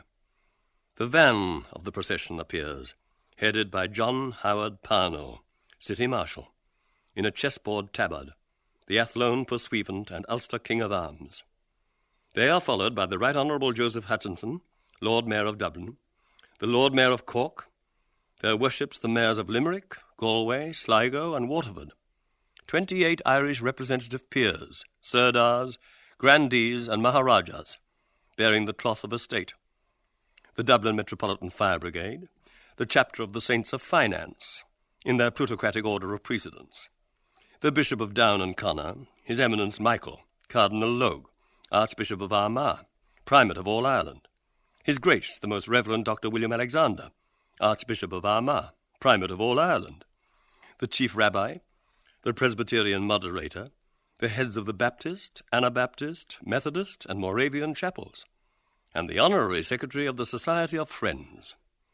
After them march the guilds and trades, and train bands with flying colours, coopers, bird fanciers, millwrights, newspaper canvassers, law scriveners, masseurs, vintners, trussmakers, chimney sweeps, lard refiners, tabernet and poplin weavers, farriers, Italian warehousemen, church decorators, bootjack manufacturers, undertakers, silk mercers, lapidaries, salesmasters, cork cutters, assessors of fire losses, dyers and cleaners, export bottlers, fellmongers, ticket writers, heraldic seal engravers, horse repository hands, bullion brokers, cricket and archery outfitters, riddle makers, egg and potato factors, hosiers and glovers, plumbing contractors.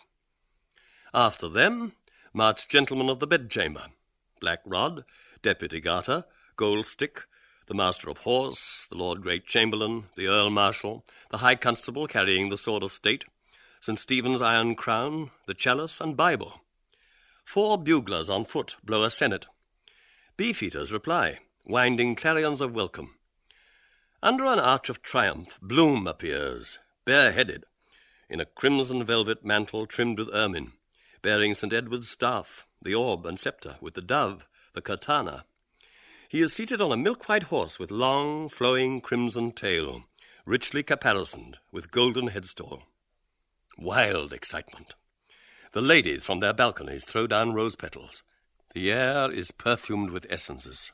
The men cheer.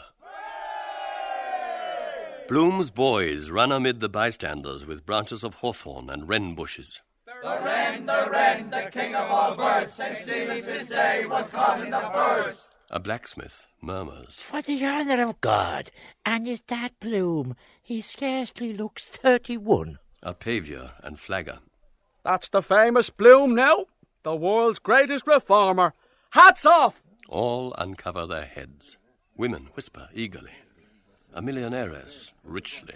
Isn't he simply wonderful? A noblewoman, nobly. All that man has seen. A feminist, masculinely. And done.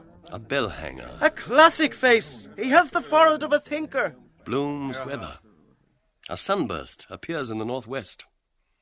The Bishop of Down and Connor, I here present your undoubted Emperor, President, and King, Chairman, the most serene and potent and very puissant ruler of this realm. God save Leopold I. God save Leopold I! Bloom, in dalmatic and purple mantle, to the Bishop of Down and Connor, with dignity. Thanks, somewhat eminent sir. William, Archbishop of Armagh, in purple stock and shovel hat. Will you to your power cause law and mercy to be executed in all your judgments in Ireland and territories thereunto belonging? Bloom, placing his right hand on his testicles, swears. So may the Creator deal with me. All this I promise to do. Michael, Archbishop of Armagh, pours a cruse of hair oil over Bloom's head. Gaudium magnum annuncio vobis habemus confice. Leopold, Patrick, Andrew, David, George, be thou anointed. Bloom assumes a mantle of cloth of gold and puts on a ruby ring. He ascends and stands on the stone of destiny. The representative peers put on at the same time their 28 crowns. Joy bells ring in Christchurch, St. Patrick's, George's and Gay Malahide.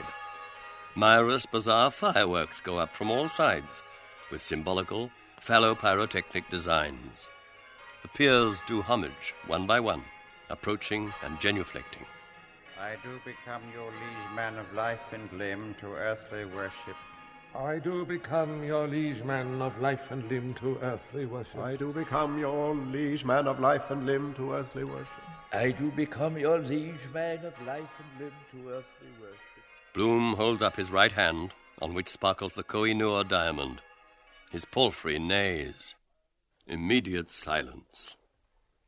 Wireless, intercontinental, and interplanetary transmitters are set for reception of message. My subjects, we hereby nominate our faithful charger, Copula Felix, hereditary Grand Vizier, and announce that we have this day repudiated our former spouse and have bestowed our royal hand upon the Princess Selene, the splendour of night.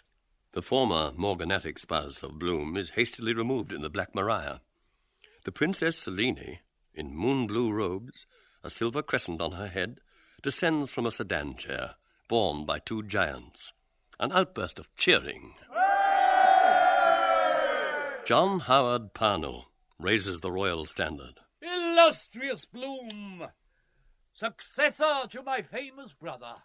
Bloom embraces John Howard Parnell. We thank you from our heart, John, for this right royal welcome to Green Erin, the promised land of our common ancestors. The freedom of the city is presented to him, embodied in a charter.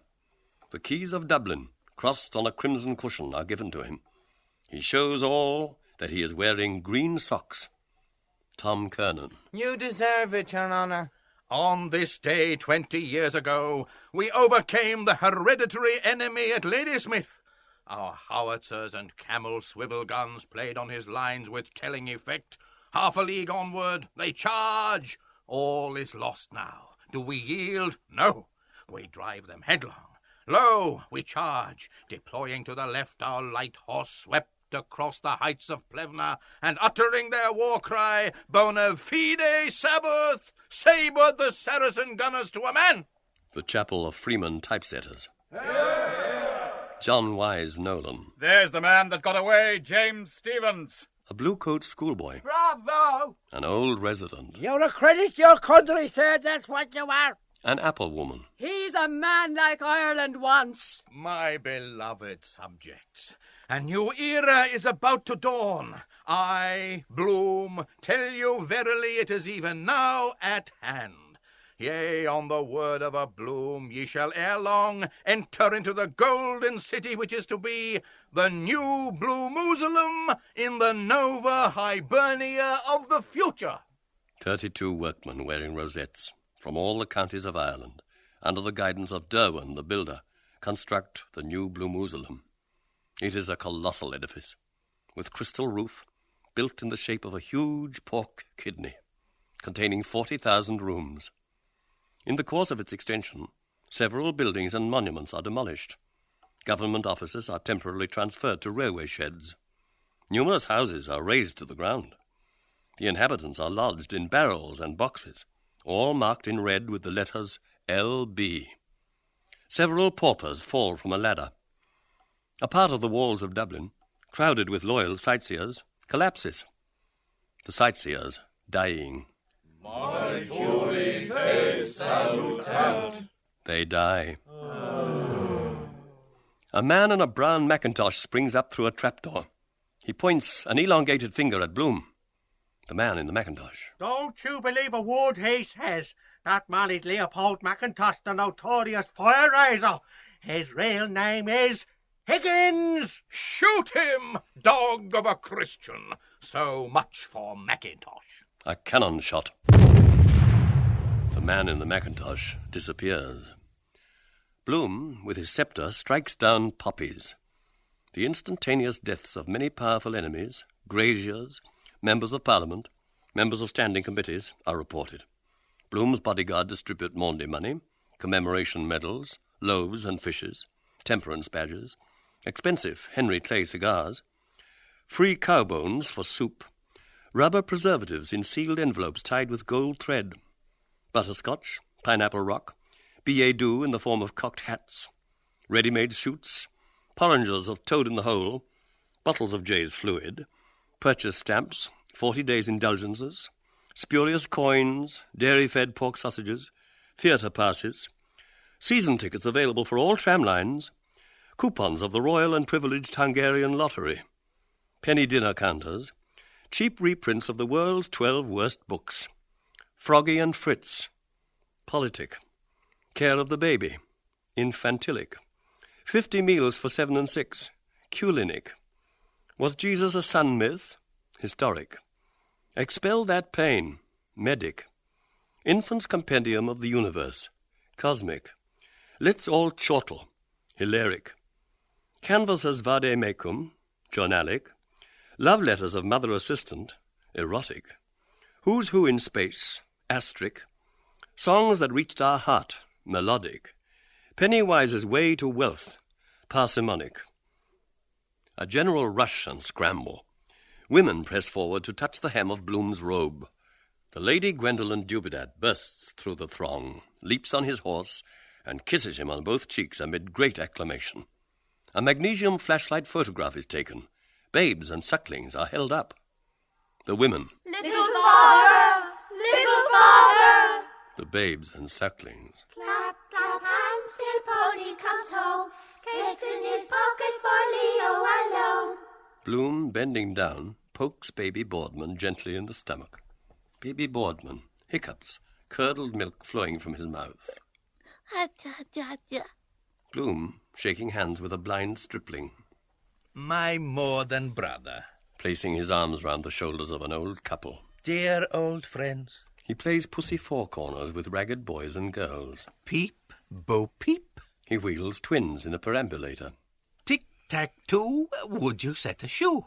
He performs juggler's tricks. Draws red, orange, yellow, green, blue, indigo, and violet silk handkerchiefs from his mouth. Roy begive 32 feet per second. He consoles a widow. Absence makes the heart grow younger. He dances the Highland fling with grotesque antics. Leg it, you devils! He kisses the bed sores of a palsied veteran. Honourable wounds. He trips up a fat policeman. You pee up! You pee up! He whispers in the ear of a blushing waitress and laughs kindly. Ah, naughty, naughty. He eats a raw turnip, offered him by Maurice Butterley, farmer. Fine, splendid. He refuses to accept 3 shillings, offered him by Joseph Hines, journalist. My dear fellow, not at all. He gives his coat to a beggar. Please accept. He takes part in a stomach race with elderly male and female cripples. Come on, boys! Wiggle it, girls! The citizen, choked with emotion, brushes aside a tear in his emerald muffler. May the good God bless him. The ram's horns sound for silence. The standard of Zion is hoisted. Bloom uncloaks impressively, revealing obesity, unrolls a paper, and reads solemnly, Aleph, Bet, Gimel, Dalet, Haggadah, Tephilim, Kosher, Yom Kippur, Hanukkah, Rosh Hashanah, B'nai Brit, Bar Mitzvah, Matzot, Ashkenazim, Meshuggah Talit. An official translation is read by Jimmy Henry, Assistant Town Clerk. The Court of Conscience is now open. His Most Catholic Majesty will now administer open-air justice, free medical and legal advice, solution of doubles and other problems, all cordially invited, given at this, our loyal city of Dublin in the year 1 of the paradisiacal era. Paddy Leonard. What am I to do about my rates and taxes? Pay them, my friend. Thank you. Nosey Flynn. Can I raise a mortgage on my fire insurance? Bloom, obdurately. Sirs, take notice that by the law of torts you are bound over in your own recognizances for 6 months in the sum of £5. J.J. O'Malloy. A Daniel, did I say? Nay, a Peter O'Brien. Nosey Flynn. Where do I draw the £5? Pisser Burke. For bladder trouble. Acid nit hydrochlordil 20 minims, tinct nux vom 4 minims, extra teraxyl lig 30 minims, actis terindie. Chris Callanan. What is the parallax of the subsolar ecliptic of Aldebaran? Pleased to hear from you, Chris. K11. Joe Hines. Why hadn't you in uniform? When my progenitor of sainted memory wore the uniform of the Austrian despot in a dank prison, where was yours? Ben Dollard. Pansies. Embellish, beautify suburban gardens. When twins arrive. Father, pater, dad, starts thinking. Larry O'Rourke. An 8-day licence for my new premises. You remember me, Sir Leo, when you were in number 7.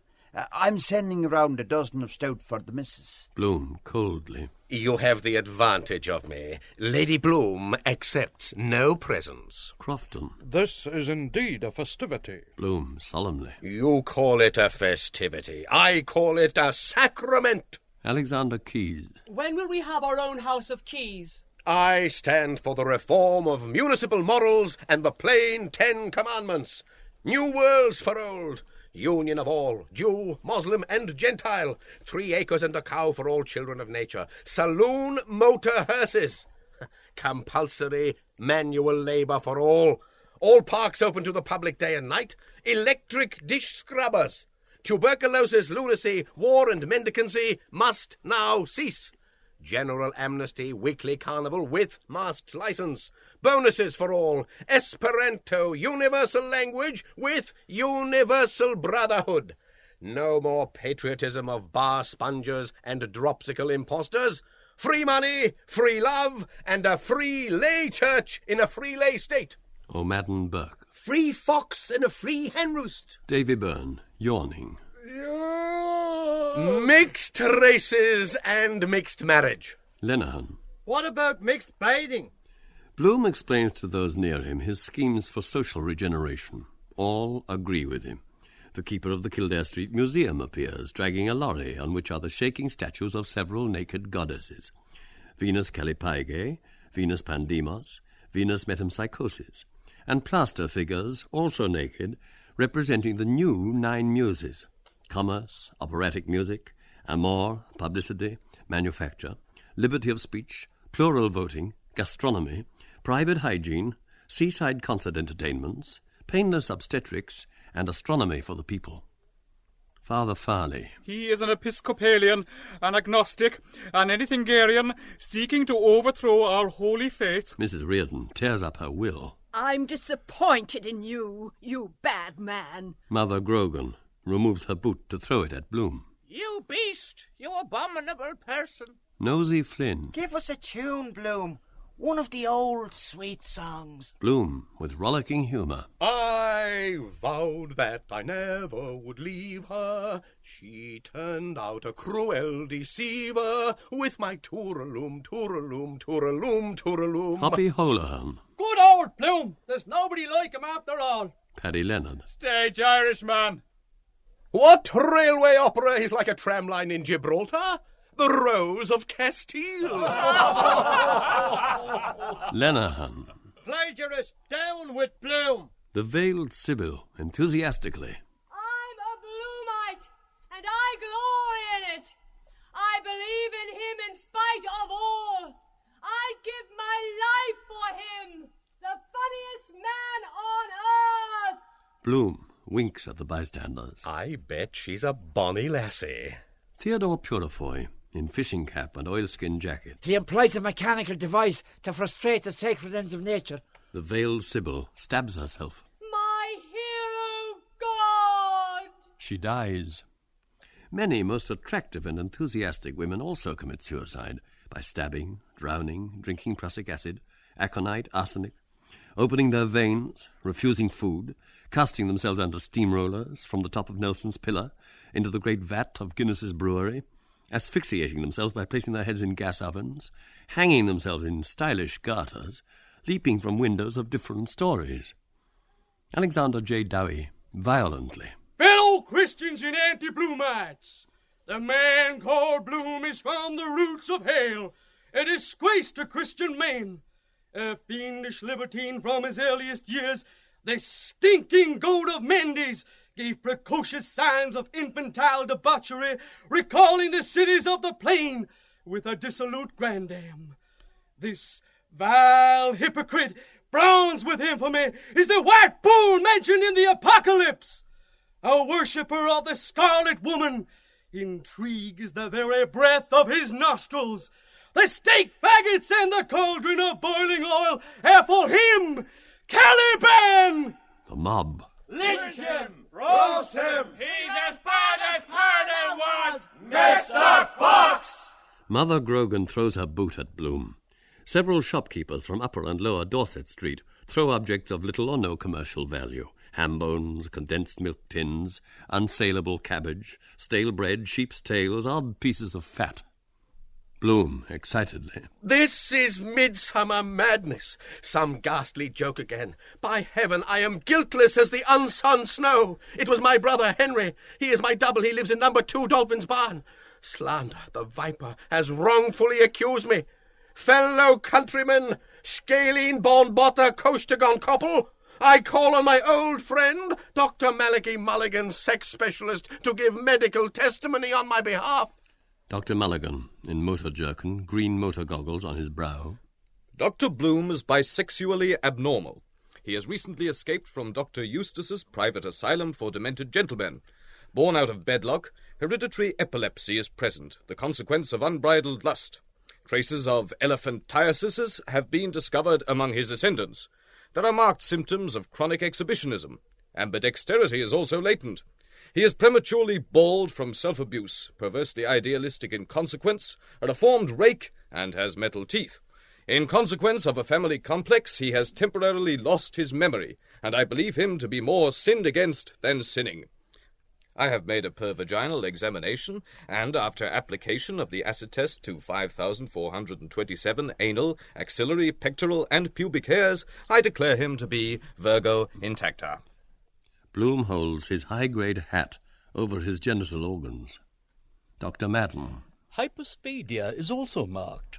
In the interest of coming generations, I suggest that the parts affected should be preserved in spirits of wine in the National Teratological Museum. Dr. Crothers. I have examined the patient's urine. It is albuminoid. Salivation is insufficient.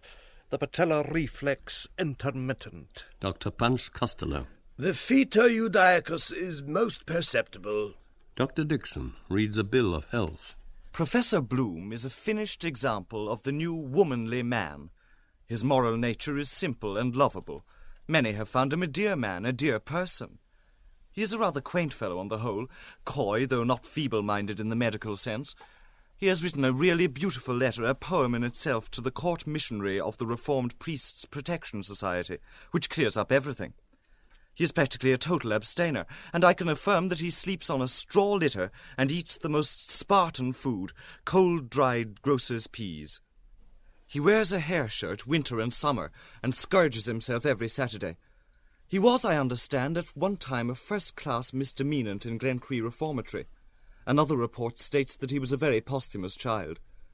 I appeal for clemency in the name of the most sacred word our vocal organs have ever been called upon to speak. He is about to have a baby. General commotion and compassion. Women faint. A wealthy American makes a street collection for Bloom.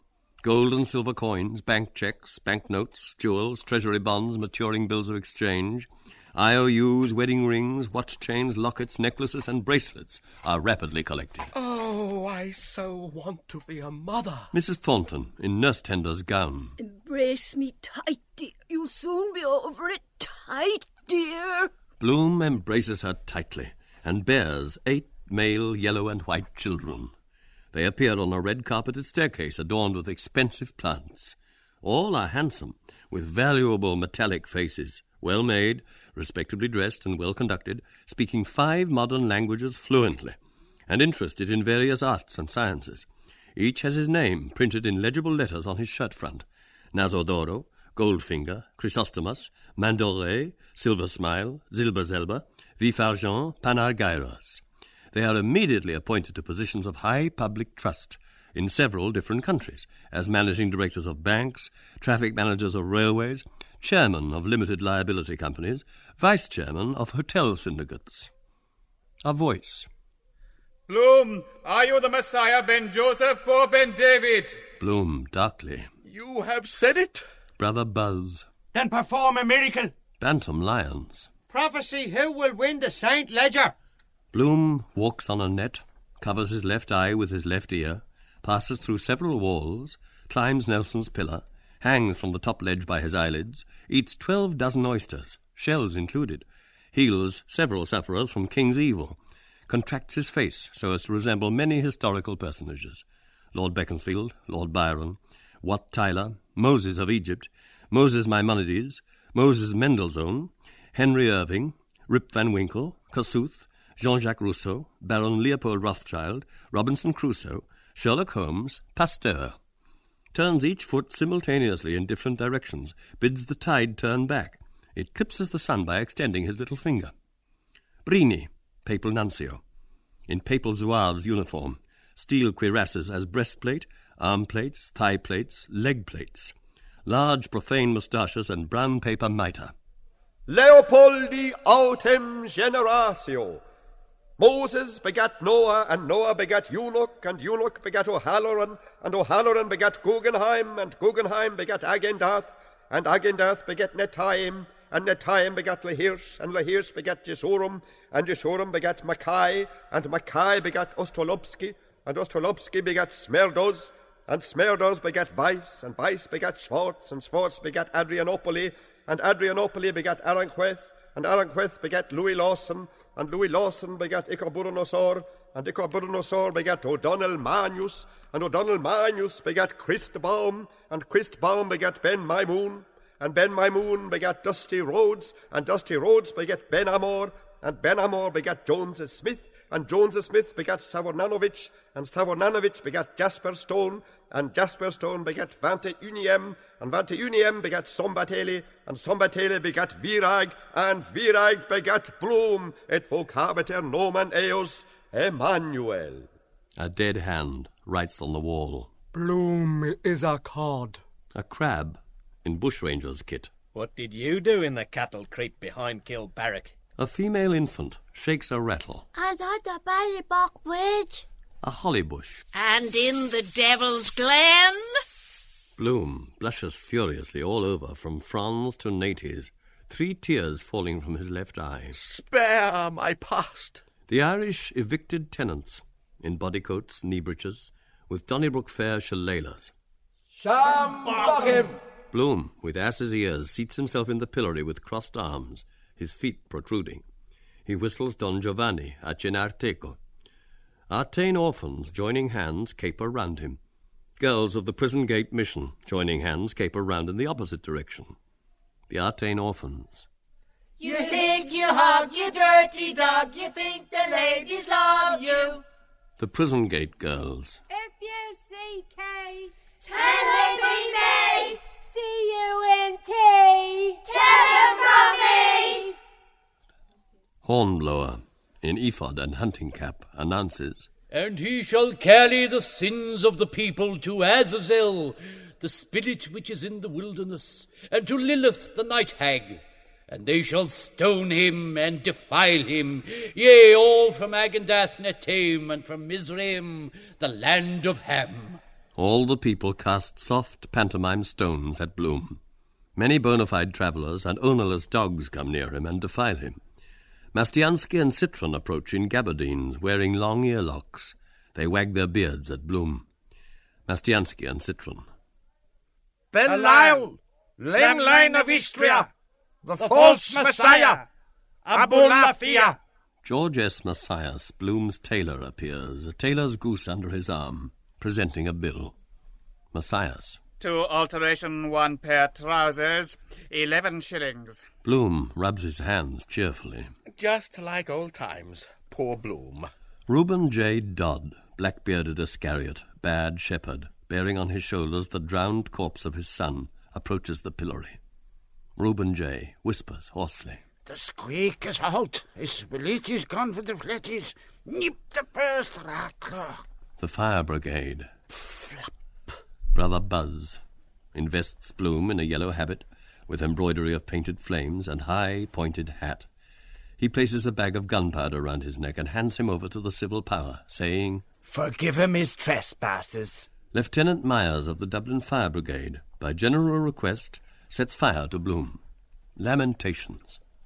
The citizen. Thank heaven! Bloom, in a seamless garment marked IHS, stands upright amid phoenix flames. Weep not for me, O daughters of Erin! He exhibits to Dublin reporters traces of burning. The daughters of Erin, in black garments with large prayer books and long lighted candles in their hands, kneel down and pray. The daughters of Erin. Kidney of Bloom, pray us. Flower of the Bath, pray us. Mentor of Menton, pray us. Canvasser for the freemen, pray us. Charitable Mason, pray us. Wandering Soap, pray us. Sweets of Sin, pray us. Music without words, pray us. Reprover of the citizen, pray us. Friend of all frillies, pray us. Midwife most merciful, pray us. Potato preservative against plague and pestilence, pray us. A choir of 600 voices, conducted by Mr. Vincent O'Brien, sings the Alleluia chorus, accompanied on the organ by Joseph Glynn. Bloom becomes mute, shrunken, carbonized. Zoe. Don't go away till you're black in the face. Bloom, in Corbeen, with clay pipe stuck in the band, dusty brogues, an emigrant's red handkerchief bundle in his hand, leading a black bog-oak pig by a Sugon, with a smile in his eye. Let me be going now, woman of the house, for by all the goats in Connemara, I'm after having the father and mother of a baiting. With a tear in his eye. All insanity, patriotism, sorrow for the dead, music, future of the race. To be or not to be. Life's dream is o'er. End it peacefully. They can live on. He gazes far away mournfully. I am ruined. A few pastilles of aconite. The blinds drawn. A letter. Then lie back to rest. He breathes softly. No more. I have lived. Farewell. Zoe, stiffly, her finger in her neck fillet. Honest, till the next time. She sneers. Suppose you got up the wrong side of the bed, or came too quick with your best girl. Oh, I can read your thoughts. Bloom, bitterly. Man and woman, love, what is it? A cork and bottle. Zoe, in sudden sulks. I hate a rotter that's insincere. Give a bleeding whore a chance. Bloom, repentantly. I'm very disagreeable. You are a necessary evil. Where are you from, London?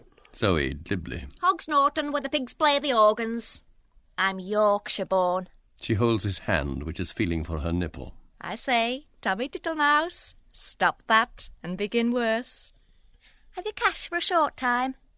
10 shillings? Bloom smiles, nods slowly. More, hooray, more.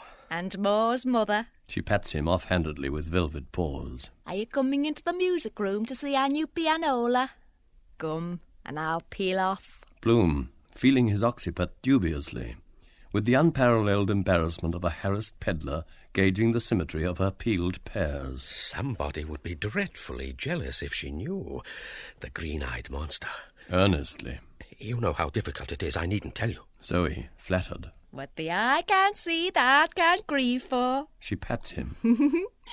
Come. Laughing witch, the hand that rocks the cradle. Babby. Bloom, in baby linen and pelisse, big-headed, with a caul of dark hair, fixes big eyes on her fluid slip, and counts its bronze buckles with a chubby finger, his moist tongue tolling and lisping. 1, 2, 3, 3, 2, 3. The buckles.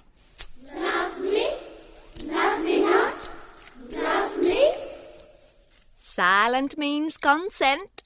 With little parted talons, she captures his hand, her forefinger giving to his palm the past touch of secret monitor, luring him to doom. Hot hands, gold gizzard. He hesitates amid scents, music, temptations. She leads him towards the steps, drawing him by the odour of her armpits, the vice of her painted eyes, the rustle of her slip, in whose sinuous folds lurks the lion reek of all the male brutes that have possessed her. The male brutes, exhaling sulphur of rut and dung, and ramping in their loose spots, faintly roaring, their drugged heads swaying to and fro. Zoe and Bloom reach the doorway where two sister whores are seated. They examine him curiously from under their penciled brows and smile to his hasty bow. He trips awkwardly. Zoe, her lucky hand instantly saving him. Oops! Don't fall upstairs. The just man falls 7 times. He stands aside at the threshold. After you is good manners. Ladies first, gentlemen after. She crosses the threshold. He hesitates. She turns and, holding out her hands, draws him over. He hops. On the antlered rack of the hall hang a man's hat and waterproof. Bloom uncovers himself, but seeing them, frowns, then smiles, preoccupied. A door on the return landing is thrown open. A man in purple shirt and grey trousers, brown-socked, passes with an ape's gait, his bald head and goatee beard upheld, hugging a full water-jug jar, his two-tailed black braces dangling at heels. Averting his face quickly, Bloom bends to examine on the hall table the spaniel eyes of a running fox. Then, his lifted head sniffing, follows Zoe into the music room. A shade of mauve tissue paper dims the light of the chandelier. Round and round a moth flies, colliding, escaping. The floor is covered with an oilcloth mosaic of jade and azure and cinnabar rhomboids. Footmarks are stamped over it in all senses, heel to heel, heel to hollow, toe to toe, feet locked, a morris of shuffling feet without body. Phantoms, all in a scrimmage, higgledy-piggledy. The walls are tapestried with a paper of yew fronds and cleared lades. In the grate is spread a screen of peacock feathers. Lynch squats cross-legged on the hearthrug of matted hair, his cap back to the front. With a wand, he beats time slowly. Kitty Ricketts, a bony, pallid whore, in navy costume, doe-skin gloves rolled back from a coral wristlet, a chain purse in her hand, sits perched on the edge of the table, swinging her leg, and glancing at herself in the gilt mirror over the mantelpiece. A tag of her corset lace hangs slightly below her jacket. Lynch indicates mockingly the couple at the piano. Kitty coughs behind her hand. She's a bit imbecilic. She signs with a waggling forefinger. Lamp, lamp. Lynch lifts up her skirt and white petticoat with the wand. She settles them down quickly. Respect yourself. She hiccups, then bends quickly, her sailor hat, under which her hair glows, red with henna. Oh, excuse. Zoe. More limelight, Charlie. She goes to the chandelier and turns the gas full cock. Kitty peers at the gas jet. What ails it tonight? Lynch, deeply. Enter a ghost and hobgoblins. Clap on the back for Zoe. The wand in Lynch's hand flashes. A brass poker. Stephen stands at the pianola, on which sprawl his hat and ash plant. With 2 fingers he repeats once more the series of empty fifths. Florry Talbot, a blonde, feeble, goose-fat whore in a tatterdemalion gown of mildewed strawberry, lolls spread-eagle in the sofa corner, her limp forearm pendant over the bolster, listening. A heavy sty droops over her sleepy eyelid. Kitty hiccups again with a kick of her horsed foot. Oh, excuse. Zoe, promptly. Your boy's thinking of you. Tie a knot on your shift. Kitty Ricketts bends her head. Her boa uncoils, slides, glides over her shoulder, back, arm, chair to the ground. Lynch lifts the curled caterpillar on his wand. She snakes her neck, nestling. Stephen glances behind at the squatted figure, with its cap back to the front. As a matter of fact, it is of no importance whether Benedetto Marcello found it or made it. The right is the poet's rest. It may be an old hymn to Demeter, or also illustrate Cela and Arant Gloriam Domini. It is susceptible of nodes or modes as far apart as Hyperphrygian and Mixolydian, and of texts so divergent as priests high-hooping round David's, that is, Circe's, or, what am I saying, Ceres' altar, and David's tip from the stable to his chief bassoonist about his almightiness. Mais, nom de nom, that is another pair of trousers. Jetez la gomme. Faut que jeunesse se passe. He stops, points at Lynch's cap, smiles, laughs. Which side is your knowledge bump? The cap with saturnine spleen. It is because it is. Woman's reason. Jew Greek is Greek Jew. Extremes meet. Death is the highest form of life. Bah! You remember fairly accurately all my errors, boasts, mistakes. How long shall I continue to close my eyes to disloyalty, Whetstone? Bah! Here's another for you. He frowns. The reason is because the fundamental and the dominant are separated by the greatest possible interval, which... Which? Finish, you card. Stephen, with an effort. Interval which is the greatest possible ellipse, consistent with the ultimate return, the octave, which... Outside, the gramophone begins to blare The Holy City. Stephen, abruptly. What went forth to the ends of the world to traverse not itself? God, the sun, Shakespeare, a commercial traveller, having itself traversed in reality itself, becomes that self. Wait a moment. Wait a second. Damn that fellow's noise in the street. Self which it itself was ineluctably preconditioned to become. Echo. Lynch, with mocking whinny of laughter, grins at Bloom and Zoe Higgins. What a learned speech, eh? Zoe, briskly. God help your head. He knows more than you have forgotten. With obese stupidity, Florry Talbot regards Stephen. Florry. They say the last day is coming this summer. Kitty. No! Zoe explodes in laughter. Great unjust God! Florry, offended. Well, it was in the papers about Antichrist. Oh, my foot's tickling. Ragged, barefoot newsboys jogging a wagtail kite patter past, yelling. Stop press edition! Result of the rocking horse races! See serpent in the Royal Canal! Safe arrival of Antichrist! Stephen turns and sees Bloom. A time. Times and half a time. Reuben J. Antichrist, wandering Jew, a clutching hand open on his spine, stumps forward. Across his loins is slung a pilgrim's wallet, from which protrude promissory notes and dishonoured bills. Aloft over his shoulder he bears a long boat pole, from the hook of which the sudden, huddled mass of his only son, saved from Liffey waters, hangs from the slack of its breeches. A hobgoblin, in the image of Punch Costello, hip-shot, crook-backed, hydrocephalic, prognathic, with receding forehead and alley-sloper nose, tumbles in somersaults through the gathering darkness. All.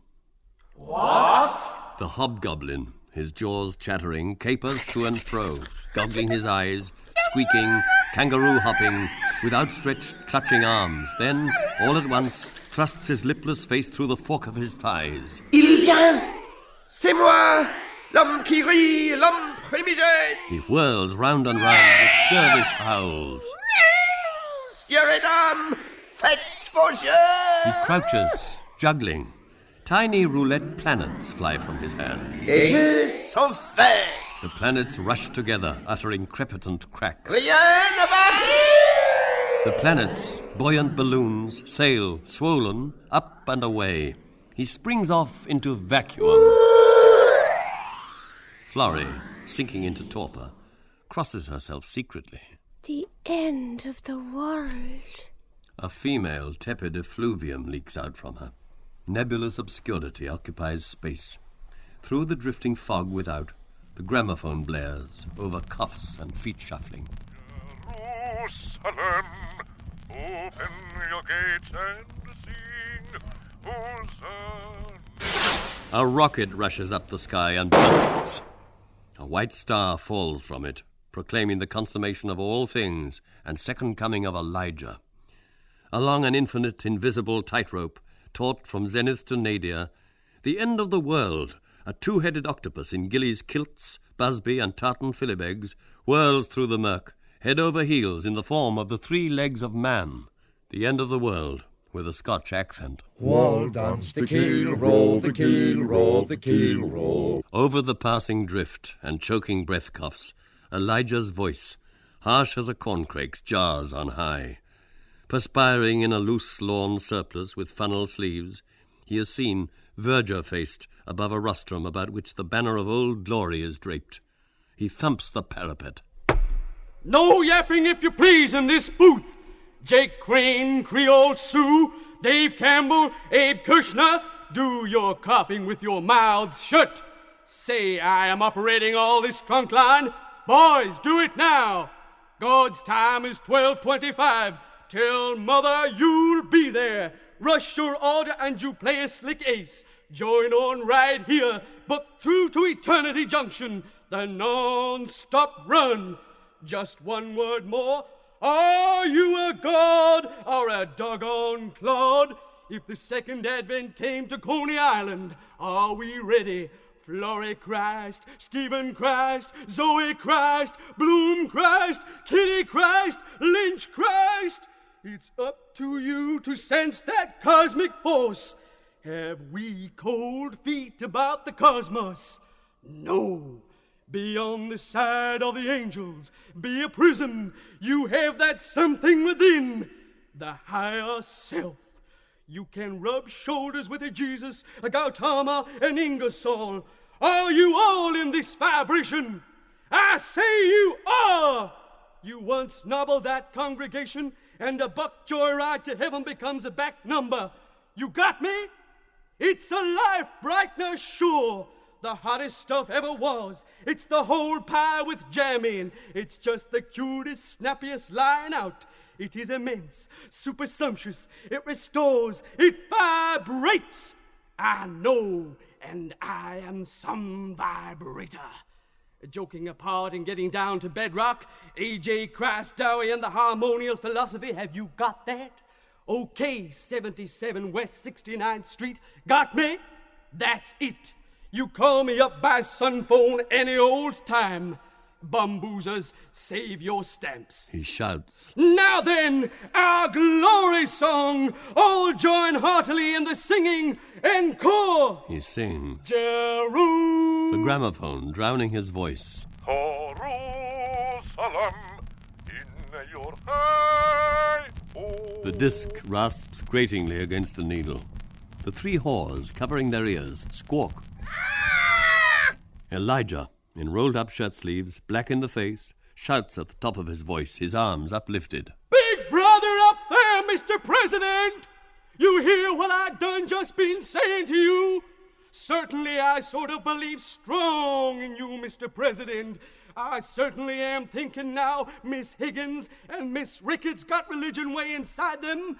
Certainly seems to me I don't never see no worse a scared female than the way you been, Miss Florry, just now as I done seed you. Mr. President, you come long and help me save our sisters dear. He winks at his audience. Our Mr. President, he twigged the whole lot, and he ain't saying nothing. Kitty Kate. I forgot myself. In a weak moment I erred and did what I did on Constitution Hill. I was confirmed by the bishop. My mother's sister married a Montmorency. It was a working plumber was my ruination when I was pure. Zoe Fanny. I'll let him larrup it into me for the fun of it. Florry Teresa. It was in consequence of a port wine beverage on top of Hennessy's 3 stars. I was guilty with Whelan when he slipped into the bed. Stephen. In the beginning was the Word, in the end the world without end. Blessed be the 8 Beatitudes. The Beatitudes, Dixon, Madden, Crothers, Costello, Lenehan, Bannon, Mulligan and Lynch, in white surgical students' gowns, 4 abreast, goose-stepping, tramp fast past in noisy marching. The Beatitudes, incoherently. Beer, beef, battle, Bible, wisdom, Barnum, bugger, bishop. Lister, in Quaker grey knee breeches and broad-brimmed hat, says discreetly, He is our friend. I need not mention names. Seek thou the light. He corantos by. Best enters in hairdresser attire, shinily laundered, his locks in curl papers. He leads John Eglinton, who wears a mandarin's kimono of nankeen yellow, lizard-lettered, and a high pagoda hat.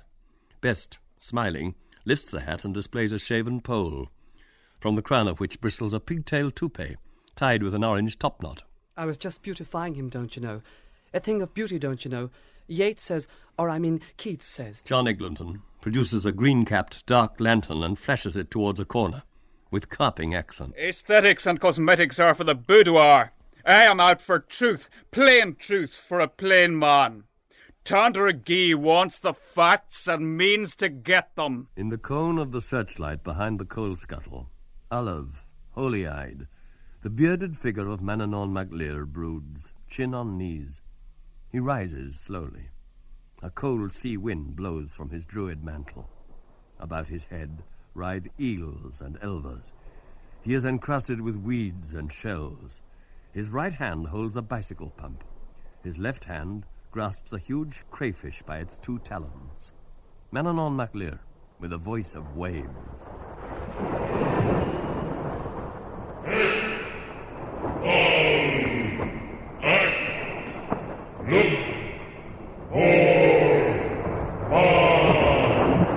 White Yagan of the gods, occult commander of Hermes Trismegistus. With a voice of whistling sea wind.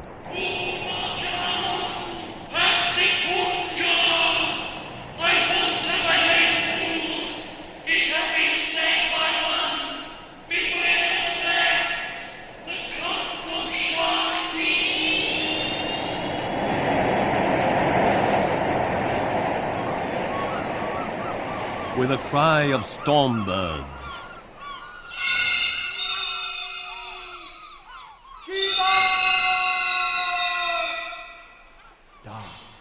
Hidden father. He smites with his bicycle pump the crayfish in his left hand. On its cooperative dial glow the 12 signs of the zodiac.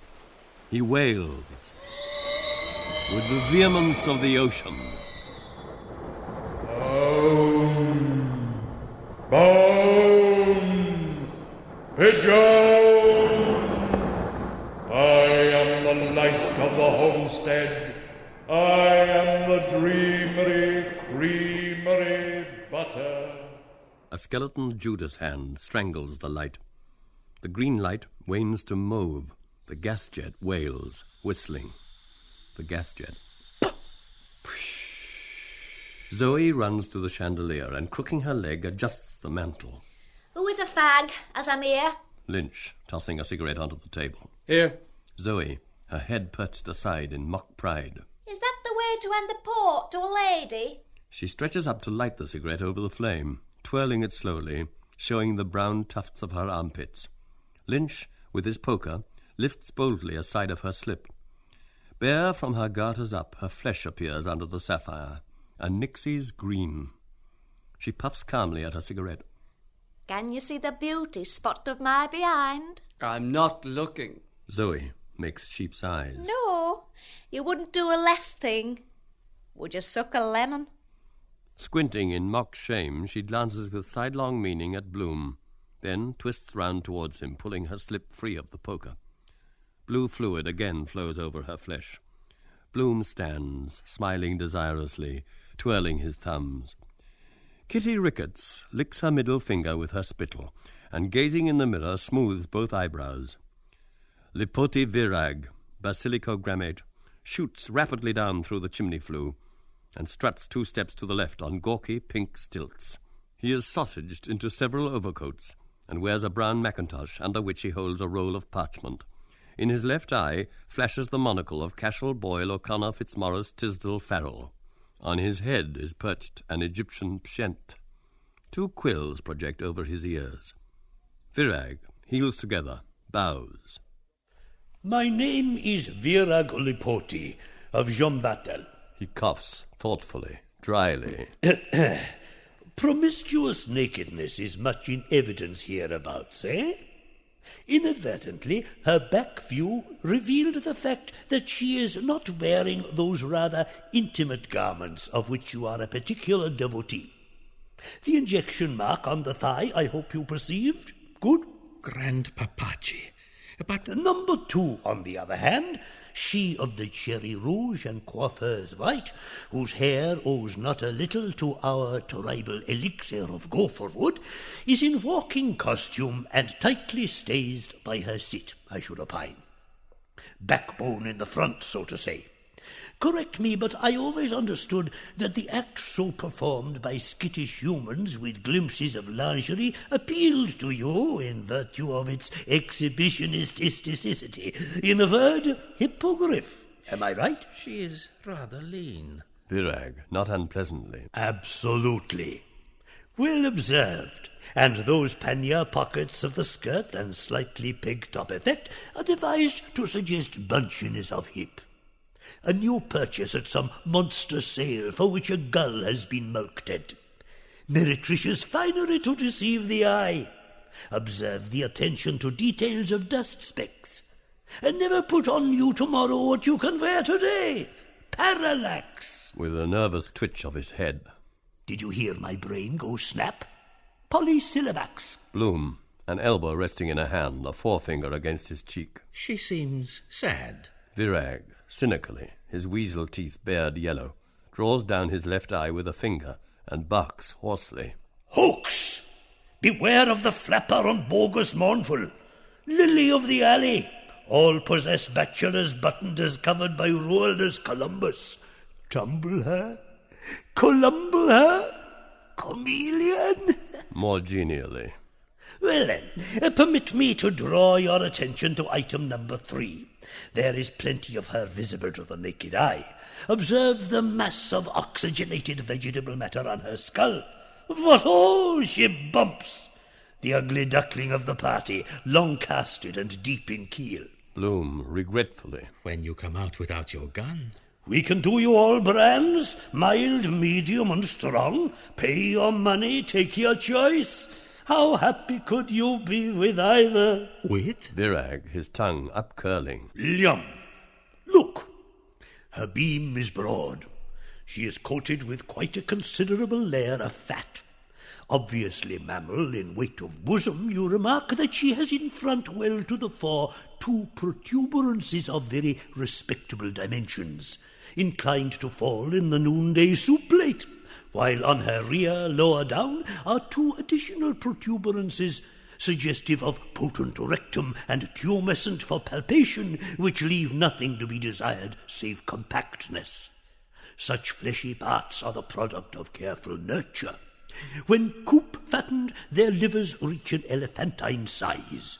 Pellets of new bread with fenugreek and gum benjamin swamped down by potions of green tea endow them during their brief existence with natural pincushions of quite colossal blubber. That suits your book, eh? Flesh hot pots of Egypt to hanker after? Wallow in it, lycopodium. His throat twitches. Slap bang! There he goes again. The sty I dislike. Virag arches his eyebrows. Contact with a gold ring, they say. Argumentum ad feminam, as we said in old Rome and ancient Greece, in the consulship of Diplodocus and Ichthyosaurus. For the rest, Eve's sovereign remedy. Not for sale, hire only, Huguenot. He twitches. It is a funny sound. He coughs encouragingly. But possibly it is only a wart. I presume you shall have remembered what I will have taught you on that head. Wheaten meal with honey and nutmeg. Bloom, reflecting. Wheaten meal with lycopodium and syllabex. This searching ordeal, it has been an unusually fatiguing day. Chapter of accidents. Wait, I mean, what's blood spreads warts, you said? Virag, severely, his nose hard-humped, his side eye winking. Stop twirling your thumbs and have a good old thunk. See, you have forgotten. Exercise your mnemotechnic. La causa è santa. Ta-ra, ta-ra. Aside. He will surely remember. Rosemary also, did I understand you to say, or willpower over parasitic tissues? Then nay, no, I have an inkling. The touch of a dead hand cures. Nemo? Virag, excitedly. I say so. In so, technic. He taps his parchment roll energetically. This book tells you how to act with all descriptive particulars. Consult index for agitated fear of aconite, melancholy of muriatic, priapic pulsatilla. Virag is going to talk about amputation. Our old friend Caustic, they must be starved. Snip off with horsehair under the denned neck. But to change the venue to the Bulgar and the Basque, have you made up your mind whether you like or dislike women in male habiliments? With a dry snigger. You intend to devote an entire year to the study of the religious problem and the summer months of 1882 to square the circle and win that million. Pomegranate. From the sublime to the ridiculous is but a step. Pyjamas, let us say, or stockinette gusseted knickers closed. Or put we the case those complicated combinations, knickers? He crows derisively. Kikeriki! Bloom surveys uncertainly the three whores, then gazes at the veiled mauve light, hearing the ever-flying moth. I wanted then to have now concluded. Night dress was never. Hence this. But tomorrow is a new day will be. Past was, is today. What now is will, then tomorrow as now was, be past yester. Virag prompts into his ear in a pig's whisper. Insects of the day spend their brief existence in reiterated coition, lured by the smell of the inferiorly pulchritudinous female, possessing extendified pudental verve in dorsal region. Pretty Paul! His yellow parrot beak gabbles nasally. They had a proverb in the Carpathians in or about the year 5550 of our era.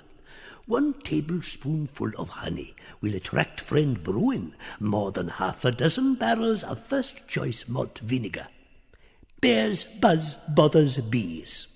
But of this apart, at another time we may resume. We were very pleased, we others. He coughs, and bending his brow, rubs his nose thoughtfully with a scooping hand. You shall find that these night insects follow the light. An illusion, for remember their complex, unadjustable eye.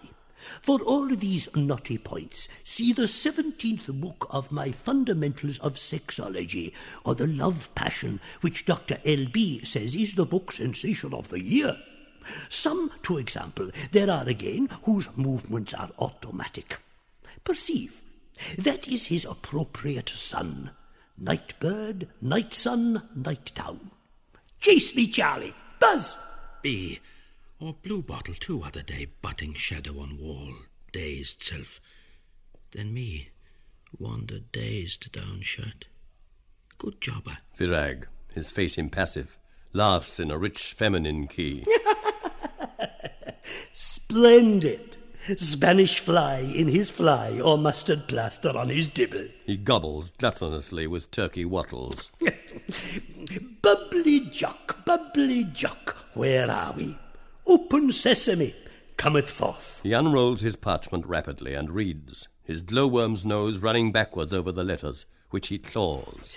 Day, good friend, I bring thee thy answer. Red Bank oysters will shortly be upon us. I'm the best o' cook. Those succulent bivalves may help us, and the truffles of Perigord. Tubers dislodged through Mr. Omnivorous Porker were unsurpassed in cases of nervous debility or viragitis. Though they stink, yet they sting. He wags head with cackling raillery. Jocular, with my eyeglass in my ocular. Bloom, absently. Ocularly, woman's bivalve case is worse. Always open sesame. The cloven sex. Why they fear vermin, creeping things.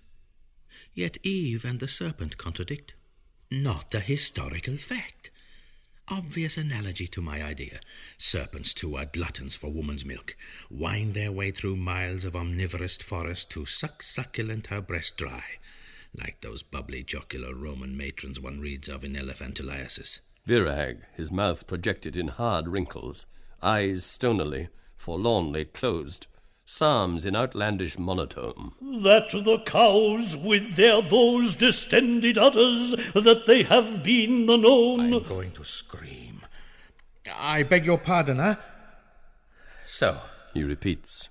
Spontaneously to seek out the saurian's lair in order to entrust their teats to his avid suction. Ant milks aphis. Profoundly.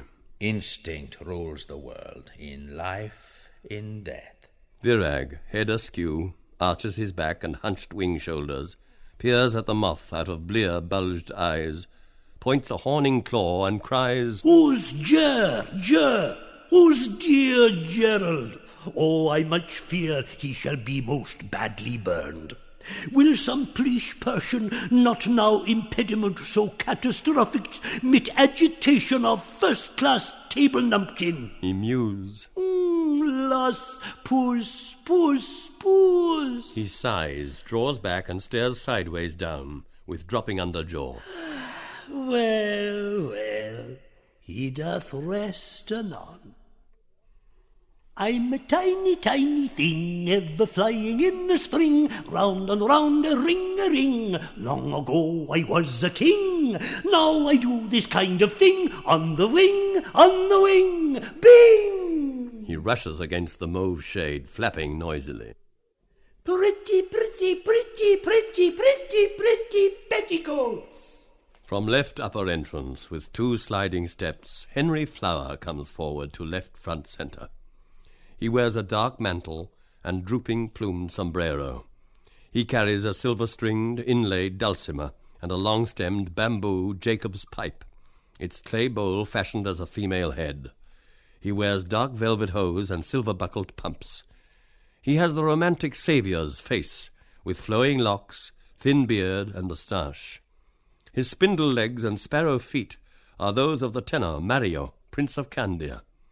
He settles down his goffered ruffs and moistens his lips with a passage of his amorous tongue. Henry, in a low, dulcet voice, touching the strings of his guitar. There is a flower that bloometh. Virag, truculent, his jowl set, stares at the lamp. Grave Bloom regards Zoe's neck. Henry, gallant, turns with pendant dewlap to the piano. Stephen, to himself. Play with your eyes shut. Imitate Pa. Filling my belly with husks of swine. Too much of this. I will arise and go to my... Expect this is the... Steve, thou art in a parlous way. Must visit old DC or telegraph. Our interview of this morning has left on me a deep impression, though our ages will write fully tomorrow. I'm partially drunk, by the way. He touches the keys again. Minor chord comes now. Yes, not much, however. Almidano Artifoni holds out a baton roll of music with vigorous moustache work. Artifoni. Non ci rifletta, lei rovina tutto. Florry. Sing us something. Love's all sweet song. No voice. I am a most finished artist. Lynch, did I show you the letter about the lute? Florry, smirking. The bird that can sing and won't sing. The Siamese twins, Philip drunk and Philip sober, 2 Oxford dons with lawn-mowers, appear in the window embrasure. Both are masked with Matthew Arnold's face. Philip sober. Take a fool's advice. All is not well. Work it out with the butt end of a pencil, like a good young idiot. £3.12 you got. 2 notes, 1 sovereign, 2 crowns. If youth but knew. Mooney's en ville, Mooney-sur-Mer, the Moira, Larches, Hollis Street Hospital, Burke's, eh? I'm watching you. Philip drunk, impatiently. Oh, bosh, man, go to hell. I paid my way. If I could only find out about octaves, reduplication of personality. Who was it told me his name? His lawnmower begins to purr. Ah, yes, Zoe Sas Agapo. Never noticed I was here before. When was it not Atkinson? His card, I have somewhere. Mac somebody. Unmac, I have it. He told me about, hold on, Swinburne, was it now? And the song? Spirit is willing, but the flesh is weak. Are you out of Maynooth? You're like someone I knew once. Out of it now. To himself. Clever. Philip drunk and Philip sober. Their lawnmowers purring with a rigadoon of grass horns. Clever ever. Out of it, out of it. By the by, have you the book, the thing, the ash plant? Yes, there it, yes. Clever ever. Out of it now. Keep in condition. Do like us. Zoe. There was a priest down here 2 nights ago to do his bit of business, with his coat buttoned up. You needn't try to hide, I says to him. I know you've a Roman collar. Virag. Perfectly logical from his standpoint. Fall of man. Harshly, his pupils waxing. To hell with the Pope! Nothing new under the sun. I am the Virag who disclosed the sex secrets of monks and maidens. Why I left the Church of Rome.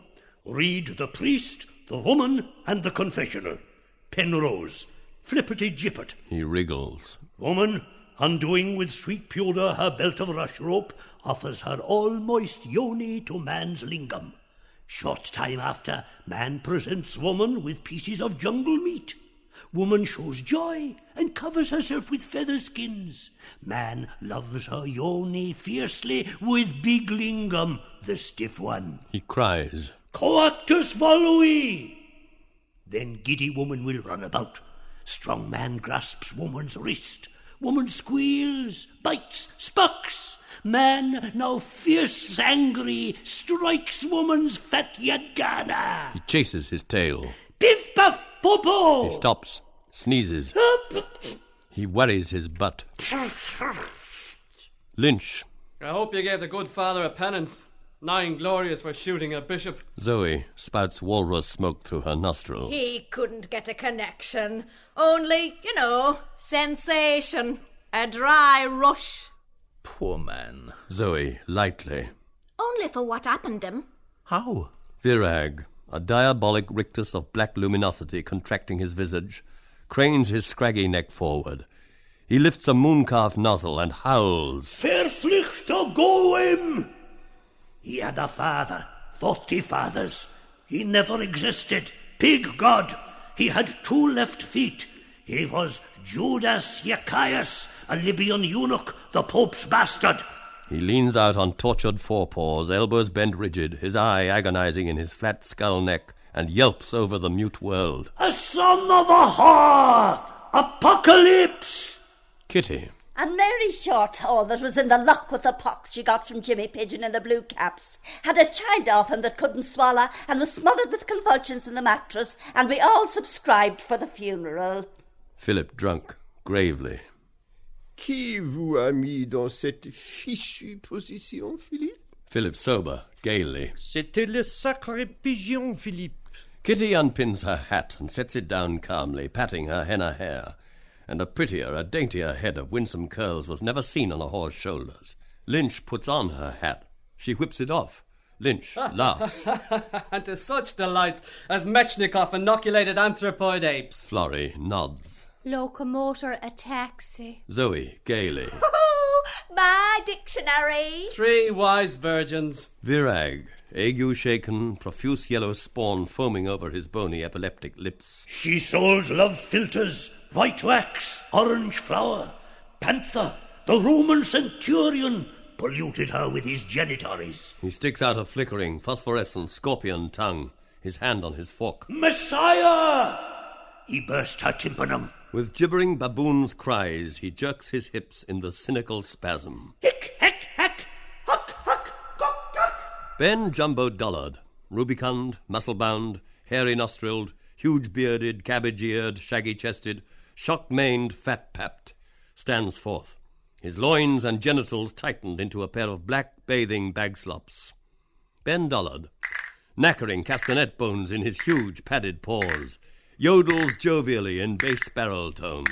When love absorbs my heart and soul. The virgins, Nurse Kellen and Nurse Quigley, burst through the ringkeepers and the ropes and mob him with open arms.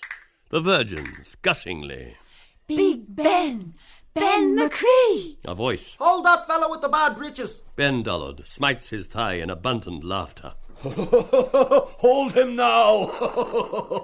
Henry, caressing on his breast a severed female head, murmurs, Mine heart, mine love. He plucks his lute strings. When first I saw... Virag, sloughing his skins, his multitudinous plumage molting. Rats! He yawns, showing a coal-black throat, and closes his jaws by an upward push of his parchment roll. After having said which, I took my departure. Farewell, fare thee well, Drek. Henry Flower combs his moustache and beard rapidly with a pocket comb, and gives a cow's lick to his hair. Steered by his rapier, he glides to the door, his wild harp slung behind him. Virag reaches the door in 2 ungainly stilt hops, his tail cocked, and deftly claps sideways on the wall a pus-yellow flybill, butting it with his head. The flybill. K11. Post no bills. Strictly confidential. Dr. High Franks. Henry.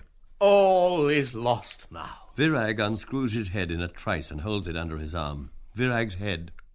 Quack! Exeunt, severally. Stephen, over his shoulder to Zoe. You would have preferred the fighting parson who founded the Protestant error. But beware Antisthenes, the dog sage, and the last end of Area Ceresiacus, the agony in the closet. Lynch. All one and the same God to her. Stephen, devoutly. And sovereign lord of all things. Florry to Stephen. I'm sure you are a spoiled priest. Or a monk. He is. A cardinal's son. Cardinal Sin, monks of the screw. His Eminence Simon Stephen Cardinal Dedalus, primate of all Ireland, appears in the doorway, dressed in red soutane, sandals and socks. 7 dwarf simian acolytes, also in red, Cardinal Sins, uphold his train, peeping under it. He wears a battered silk hat sideways on his head. His thumbs are stuck in his armpits, and his palms outspread. Round his neck hangs a rosary of corks, ending on his breast in a corkscrew cross.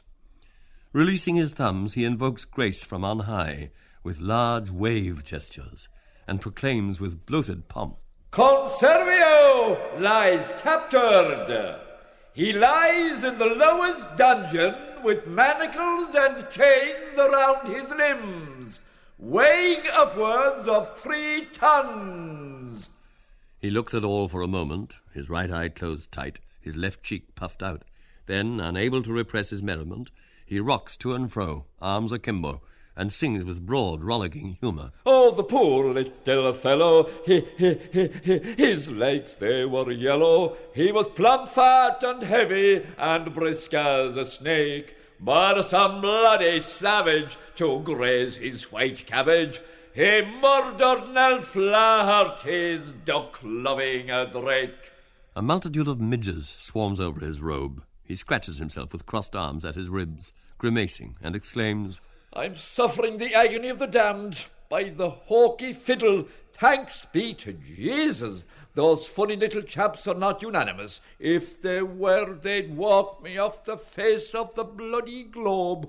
His head aslant, he blesses curtly with 4 and middle fingers, imparts the Easter kiss, and double shuffles off comically, swaying his hat from side to side, shrinking quickly to the size of his train-bearers. The dwarf acolytes, giggling, peeping, nudging, ogling, Easter kissing, zigzag behind him.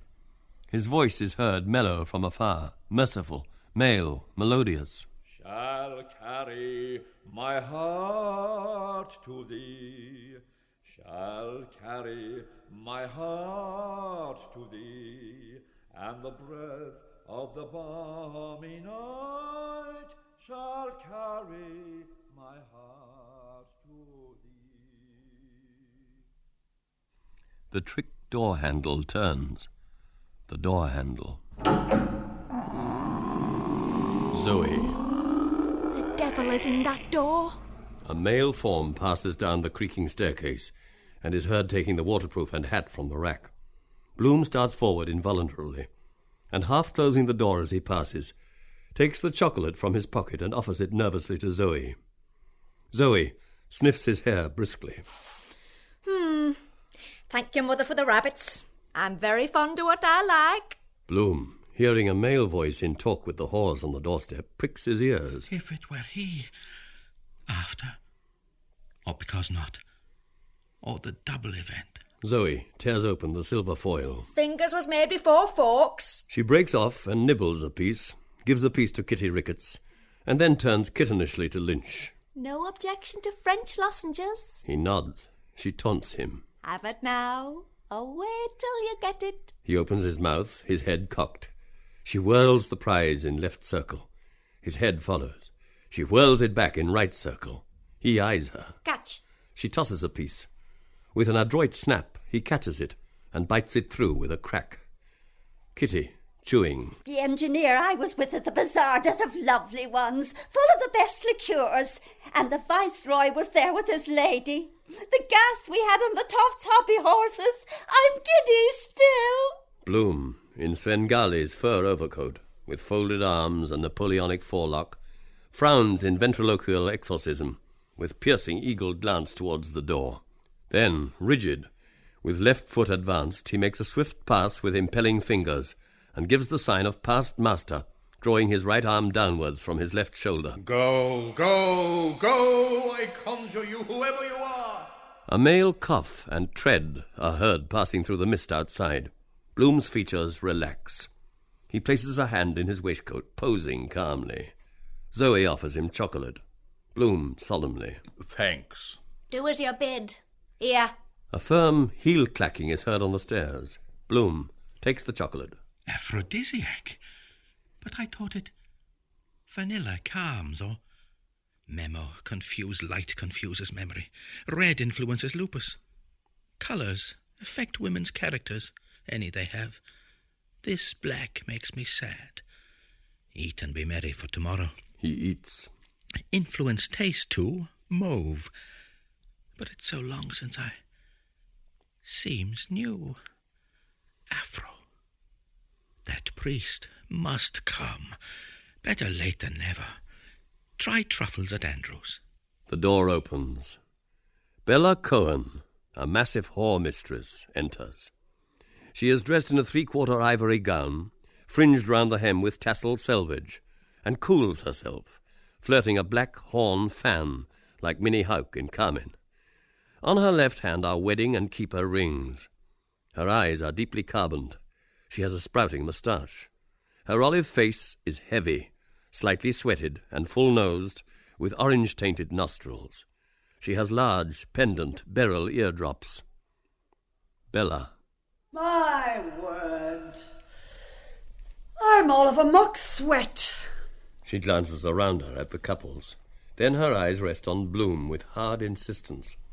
Her large fan winnows wind towards her heated face, neck, and embonpoint. Her falcon eyes glitter. The fan, flirting quickly, then slowly. Married, I see. Yes, partly. I have mislaid. The fan, half opening, then closing. And the missus is master. Petticoat government. Bloom looks down with a sheepish grin. That is so. The fan, folding together, rests against her eardrop. Have you forgotten me? Yes. Yo. The fan, folded akimbo against her waist. Is me who was you dream before? Was then she him you are since new? Am all them and the same now, we? Bella approaches, gently tapping with the fan. Bloom, wincing. Powerful being. In my eyes read that slumber which women love. The fan, tapping. We have met You are mine. It is fate. Bloom, cowed. Exuberant female. Enormously I desiderate your domination. I am exhausted, abandoned, no more young. I stand, so to speak, with an unposted letter bearing the extra regulation fee before the too-late box of the General Post Office of human life. The door and window open at a right angle cause a draught of 32 feet per second according to the law of falling bodies. I have felt this instant a twinge of sciatica in my left gluteal muscle. It runs in our family. Poor dear Papa, a widower, was a regular barometer from it. He believed in animal heat. A skin of tabby lined his winter waistcoat. Near the end, remembering King David and the Sunamite, he shared his bed with Athos, faithful after death. A dog's spittle, as you probably... He winces. Ah! Richie Goulding, bag-weighted, passes the door. Mocking his catch, best value in dub, fit for a prince's liver and kidney. The fan, tapping. All things end. Be mine now. Bloom, undecided. All now? I should not have parted with my talisman. Rain, exposure, a dewfall on the sea rocks, a peccadillo at my time of life. Every phenomenon has a natural cause. The fan points downwards slowly. You may. Bloom looks downwards and perceives her unfastened bootlace. We are observed. The fan points downwards quickly. You must. Bloom, with desire, with reluctance. I can make a true black knot. Learned when I served my time and worked the mail order line for Kellett's. Experienced hand. Every knot says a lot. Let me, in courtesy. I knelt once before today. Ah! Bella raises her gown slightly and, steadying her pose, lifts to the edge of a chair a plump, buskined hoof and a full pastern, silk-socked. Bloom, stiff-legged, aging, bends over her hoof and with gentle fingers draws out and in her laces. Bloom murmurs lovingly. To be a shoe-fitter in Mansfields was my love's young dream. The darling joys of sweet button-hooking. To lace up criss-cross to knee-length the dressy kid footwear satin-lined, so incredibly small, of Clyde Road ladies. Even their wax model Raymond I visited daily to admire her cobweb hose and stick of rhubarb toe, as worn in Paris. The hoof. Smell my hot goat hide. Feel my royal weight. Bloom, cross-lacing. Too tight? If you bungle, Handy Andy, I'll kick your football for you. Not to lace the wrong eyelet as I did the night of the bazaar dance. Bad luck. Nook in the wrong tash of her. Person you mentioned that night she met. Now. He knots the lace. Bella places her foot on the floor. Bloom raises his head. Her heavy face, her eyes, strike him in mid-brow. His eyes grow dull, darker, and pouched. His nose thickens. Bloom mumbles. Awaiting your further orders, we remain gentlemen. Bella, with a hard basilisk stare in a baritone voice. Hound of dishonour. Bloom, infatuated. Empress. Bellow, his heavy cheek-chops sagging. Adorer of the adulterous rump. Bloom, plaintively. Hugeness. Dung devourer. Bloom, with sinews semiflexed. Magnificence. Down. He taps her on the shoulder with his fan. Incline feet forward. Slide left foot 1 pace back. You will fall. You are falling. On the hands. Down. Bloom, her eyes upturned in the sign of admiration, closing. Truffles. With a piercing epileptic cry, she sinks on all fours, grunting, snuffling, rooting at his feet, then lies, shamming dead with eyes shut tight, trembling eyelids, bowed upon the ground in the attitude of most excellent master. Bellow, with bobbed hair, purple gills, fat moustache rings round his shaven mouth, in mountaineer's puttees, green silver-button coat, sport shirt, and alpine hat with moorcock's feather, his hands stuck deep in his breeches pockets, places his heel on her neck and grinds it in. Feel my entire weight. Bow, bond slave, before the throne of your despot's glorious heels, so glistening in their proud erectness. Bloom, enthralled, bleats. I promise never to disobey. Bellow laughs loudly. Holy smoke! You little know what's in store for you. I'm the tartar to settle your little lot and break you in. I'll bet Kentucky cocktails all round I shame it out of you, old son. Cheat me. I dare you. If you do, tremble in anticipation of heel discipline to be inflicted in gym costume. Bloom creeps under the sofa and peers out through the fringe. Zoe, widening her slip to screen her. She's not here. Bloom, closing her eyes. She's not here. Florry, hiding her with her gown. She didn't mean it, Mr. Bello. She'll be good, sir. Kitty. Don't be too hard on her, Mr. Bello. Sure you won't, ma'am, sir. Bello, coaxingly. Come, ducky dear. I want a word with you, darling, just to administer correction. Just a little heart-to-heart talk, sweetie. Bloom puts out her timid head. There's a good girlie now. Bello grabs her hair violently and drags her forward. I only want to correct you for your own good on a soft, safe spot. How's that tender behind? Oh, ever so gently, pet. Begin to get ready. Bloom, fainting. Don't tear my... Bello, savagely. The nose ring, the pliers, the bastinado, the hanging hook. The knout I'll make you kiss while the flutes play like the Nubian slave of old. You're in for it this time. I'll make you remember me for the balance of your natural life. His forehead veins swollen, his face congested. I shall sit on your ottoman saddleback every morning after my thumping good breakfast of Mattison's fat ham rashers and a bottle of Guinness's porter. He belches. And suck my thumping good stock exchange cigar while I read the Licensed Victualler's Gazette.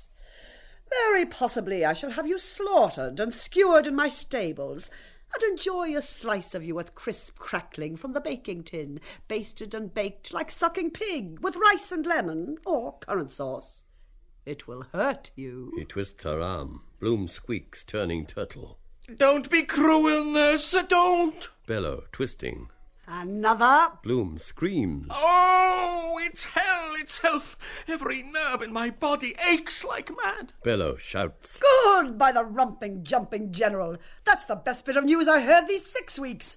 Here, don't keep me waiting, damn you! He slaps her face. Bloom whimpers. You're after hitting me, I'll tell. Hold him down, girls, till I squat on him. Zoe. Yes, walk on him. I will. Florry. I will. Don't be greedy. Kitty. No, me. Lend him to me. The brothel cook, Mrs Cohen, wrinkled, grey-bearded, in a greasy bib, men's grey and green socks and brogues, flour smeared, a rolling pin stuck with raw pastry in her bare red arm and hand, appears at the door. Mrs Cohen ferociously. Can I help? They hold and pinion Bloom. Bello squats with a grunt on Bloom's upturned face, puffing cigar smoke, nursing a fat leg. I see Keating Clay's elected chairman of the Richmond Asylum, and by the by, Guinness's preference shares are at 16 3/4. Curse me for a fool that I didn't buy that lot Craig and Gardner told me about. Just my infernal luck. Curse it. And that goddamned outsider throwaway at 20 to 1. He quenches his cigar angrily on Bloom's ear. Where's that goddamned cursed ashtray? Bloom, goaded, buttock smothered. Oh, monsters, cruel one! Ask for that every 10 minutes. Beg, pray for it as you never prayed before. He thrusts out a figged fist and foul cigar. Here, kiss that. Both. Kiss. He throws a leg astride and, pressing with horseman's knees, calls in a hard voice. Gee up! A cock horse to Banbury Cross. I'll ride 'em for the Eclipse Stakes. He bends sideways and squeezes his mount's testicles roughly, shouting, Oh, off we pop. I'll nurse you in proper fashion. He horse rides cock-horse, leaping in the saddle. The lady goes a pace, and the coachman goes a trot, and the gentleman goes a gallop, a gallop, a gallop, a gallop. Florry pulls at Bello. Let me on him now. You had enough. I asked before you. Zoe pulling at Florry. Me! I am not finished with him yet, succoress. Bloom stifling. Can't! Well, I'm not. Wait. He holds in his breath. Oh, curse it. Here, this bung's about burst. He uncorks himself behind, then, contorting his features, farts loudly. Take that. He recorks himself. Yes, by jingo. 16 3/4. Bloom, a sweat breaking out over him. Not man. He sniffs. Woman. Bello stands up. No more blow hot and cold. What you longed for has come to pass. Henceforth you are unmanned, and mine in earnest, a thing under the yoke. Now for your punishment, Frock. You will shed your male garments, you understand, Ruby Cohen, and don the shot silk luxuriously rustling over head and shoulders, and quickly too. Bloom shrinks. Silk, mistress said. Oh, crinkly, scrapey, must I touch it with my nails? Bello points to his whores. As they are now, so will you be. Wigged, singed, perfume sprayed, rice powdered, with smooth shaven armpits. Tape measurements will be taken next to your skin. You will be laced with cruel force into vice-like corsets of soft dove coutil, with whalebone busk to the diamond-trimmed pelvis, or the absolute outside edge, while your figure, plumper than when at large, will be restrained in net-tight frocks, pretty 2-ounce petticoats and fringes, and things stamped, of course, with my house flag. Creations of lovely lingerie for Alice, and nice scent for Alice. Alice will feel the pull-pull. Martha and Mary will be a little chilly at first in such delicate thigh casing, but the frilly flimsiness of lace round your bare knees will remind you... Bloom, a charming soubrette with dauby cheeks, mustard hair, and large male hands and nose, leering mouth. I tried her things on only once, a small prank in Hollis Street. When we were hard up, I washed them to save the laundry bill. My own shirts I turned. It was the purest thrift. Bello jeers. Little jobs that make mother pleased, eh? And showed off coquettishly on your domino at the mirror, behind close-drawn blinds, your unskirted thighs and he-goat's udders, in various poses of surrender, eh? Oh, I have to laugh. That second-hand black opera top shift and short trunk-leg naughties all split up the stitches at her last rape that Mrs. Miriam D'Andrade sold you from the Shelbourne Hotel, eh? Miriam, black, demi-mondaine. Bello guffaws. Christ almighty, it's too tickling, this. You were a nice-looking Miriam when you clipped off your backgate hairs and lay swooning in the thing across the bed as Mrs. D'Andrade, about to be violated by Lieutenant Smythe, Mr. Philip Augustus Blockwell, MP, Senior Lachi D'Aremo, the robust tenor, Blue-Eyed Bert, the lift boy, Henry Flurry of Gordon Bennett fame, Sheridan, the quadroon Croesus, the varsity Wet Bob 8 from Old Trinity, Ponto, her splendid Newfoundland, and Bobs, Dowager Duchess of Manor Hamilton. He guffaws again. Christ, wouldn't it make a Siamese cat laugh? Bloom, her hands and features working. It was Gerald converted me to be a true corset lover when I was female impersonator in the high school play Vice Versa. It was dear Gerald. He got that kink, fascinated by Sister Stays. Now, dearest Gerald uses pinky grease paint and gilds his eyelids. Cult of the beautiful. Bello, with wicked glee. Beautiful. Give us a breather. When you took your seat with womanish care, lifting your billowy flounces on the smooth worn throne. Science, to compare the various joys we each enjoy. Earnestly. And really, it's better the position, because I often used to wet. Bello, sternly. No insubordination. The sawdust is there in the corner for you. I gave you strict instructions, didn't I? Do it standing, sir. I'll teach you to behave like a gentleman if I catch a trace on your swaddles. Aha! By the house of the Dorans you'll find I'm a martinet. The sins of your past are rising against you. Many. Hundreds. The sins of the past in a medley of voices. He went through a form of clandestine marriage with at least one woman in the shadow of the Black Church. Unspeakable messages he telephoned mentally to Miss Dunn at an address in Delir Street. while he presented himself indecently to the instrument in the call box. By word and deed, he encouraged a nocturnal strumpet to deposit fecal and other matter in an unsanitary outhouse attached to empty premises. In 5 public conveniences he wrote pencilled messages offering his nuptial partner to all strong-membered males. And by the offensively smelling vitriol works, did he not pass night after night by loving courting couples to see if and what and how much he could say? Did he not lie in bed, the gross bore, gloating over a nauseous fragment of well-used toilet paper, presented to him by a masculine harlot, stimulated by gingerbread and a postal order? Bello whistles loudly. Say, what was the most revolting piece of obscenity in all your career of crime? Go the whole hog. Puke it out. Be candid for once. Mute, inhuman faces throng forward, leering, vanishing, gibbering. Booloo-hoon, Poldy cock, bootlaces a penny, Cassidy's hag, blind stripling, Larry rhinoceros, the girl, the woman, the whore, the other, the... Don't ask me. Our mutual fate. Pleasant Street, I only thought the half of the... I swear on my sacred oath. Bellow peremptorily. Answer, repugnant wretch. I insist on knowing. Tell me something to amuse me. Smut or a bloody good ghost story or a line of poetry. Quick, quick, quick. Where? How? What time? With how many? I give you just 3 seconds.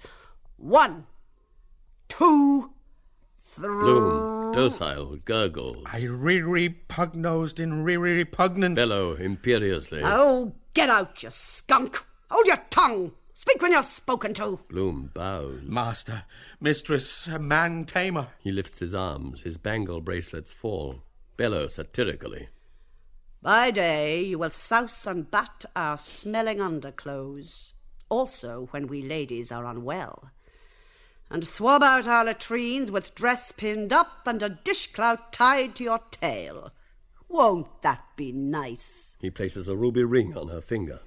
And there now, with his ring, I thee own. Say thank you, mistress. Thank you, mistress. You will make the beds, get my tub ready, empty the piss pots in the different rooms, including old Mrs. Keogh's the cook's, a sandy one.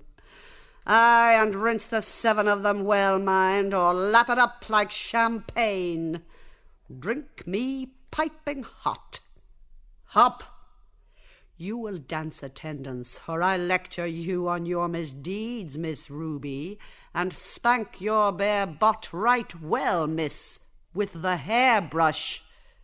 You'll be taught the error of your ways.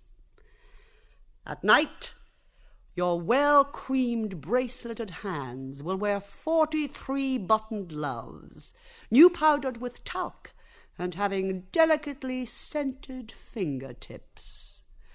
For such favours knights of old laid down their lives. He chuckles.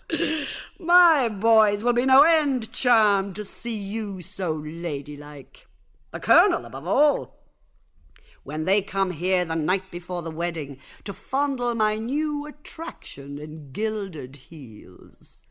First, I'll have a go at you myself. A man I know on the turf named Charles Alberta Marsh.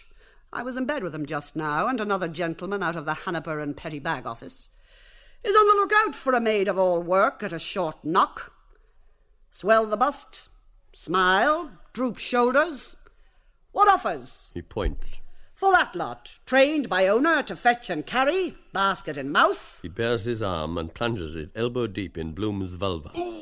There's fine depth for you. What, boys? That give you a hard-on? He shoves his arm in a bidder's face. Here, wet the deck and wipe it round. A bidder. A florin. Dillon's lackey rings his handbell. A voice. 1 and 8 too much. The lackey. Bang! Charles Alberta Marsh. Must be virgin, good breath, clean. Bellow gives a rap with his gavel. 2 bar, rock-bottom figure and cheap at the price. 14 hands high. Touch and examine she's points. Handle prim. This downy skin, these soft muscles, this tender flesh. If I had only my gold piercer here. And quite easy to milk. 3 new-laid gallons a day. A pure stock getter due to lay within the hour. His sire's milk record was 1,000 gallons of whole milk in 40 weeks. Whoa, my jewel, beg up, whoa! He brands his initial C on Bloom's croup. So, warranted Cohen. What advance on 2 bob, gentlemen? A dark-visaged man in disguised accent. 100 pund sterling. Voices subdued. For the Caliph Harun al-Rashid. Bellow gaily. Right, let them all come. The scanty, daringly short skirt, riding up at the knee to show a peep of white pantalette, is a potent weapon, and transparent stockings, emerald gartered, with a long straight seam trailing up beyond the knee, appeal to the better instincts of the blasé man about town.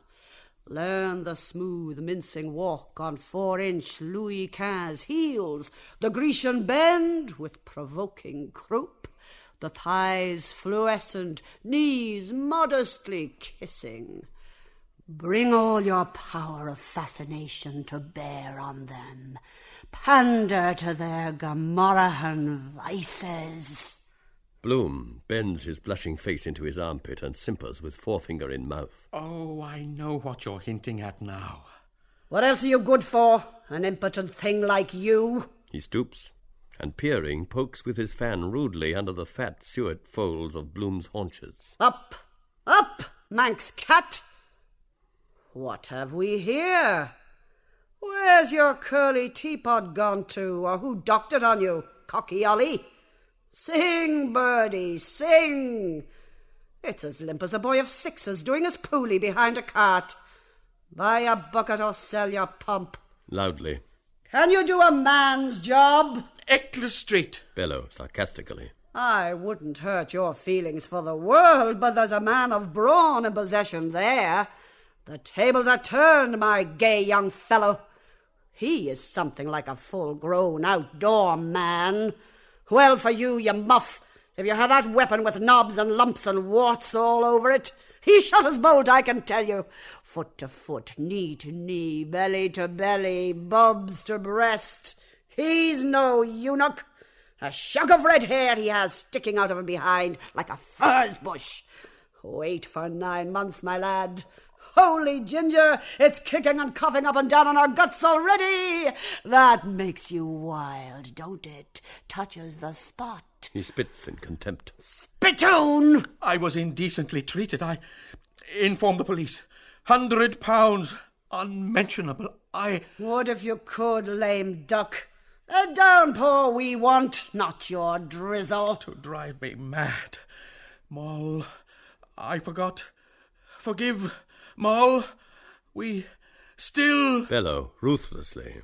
No, Leopold Bloom. All is changed by woman's will since you slept horizontal in Sleepy Hollow your night of 20 years. Return and see. Old Sleepy Hollow calls over the wold. Rip Van Winkle, Rip Van Winkle. Bloom, in tattered moccasins, with a rusty fowling piece, tiptoeing, finger-tipping, his haggard, bony, bearded face peering through the diamond panes, cries out, I see her. It's she. The first night at Matt Dillon's. But that dress, the green, and her hair is dyed gold, and he... Bellow laughs mockingly. That's your daughter, you owl, with a Mullingar student. Millie Bloom, fair-haired, green-vested, slim-sandalled, her blue scarf in the sea wind simply swirling, breaks from the arms of her lover and calls, her young eyes wonder-wide. My, it's Papley! But, oh, Papley, how old you've grown! Changed, eh? our whatnot, our writing table where we never wrote, and Hegarty's armchair, our classic reprints of old masters. A man and his men friends are living there in clover.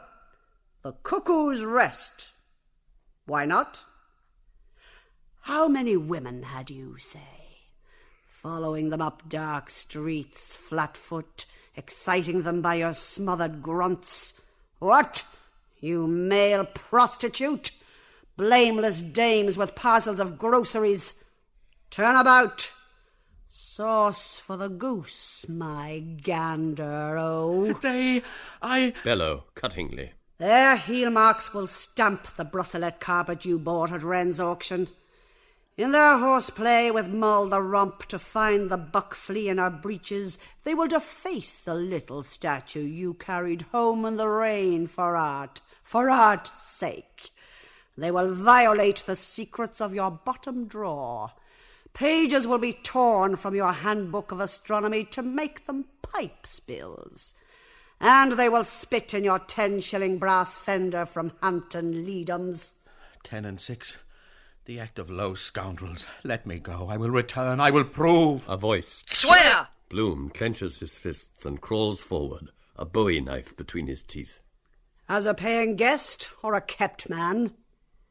Too late. You have made your second-best bed, and others must lie in it. Your epitaph is written. You are down and out, and don't you forget it, old bean. Justice. All Ireland versus one has nobody. He bites his thumb. Die and be damned to you if you have any sense of decency or grace about you. I can give you a rare old wine that'll send you skipping to hell and back. Sign a will and leave us any coin you have. If you have none, see you damn well get it, steal it, rob it.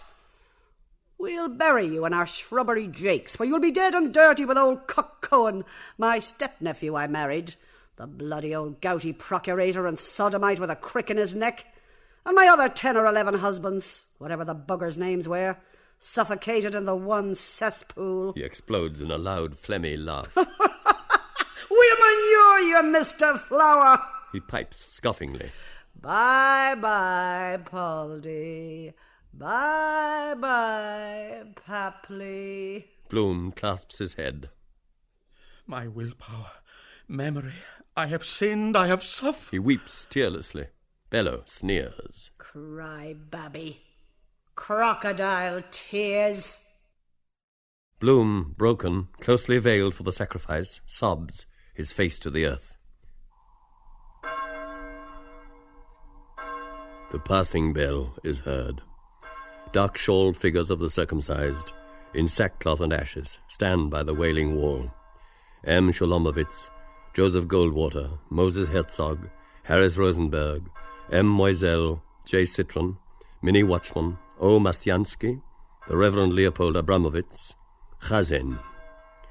With swaying arms they wail in pneuma over the recreant Bloom.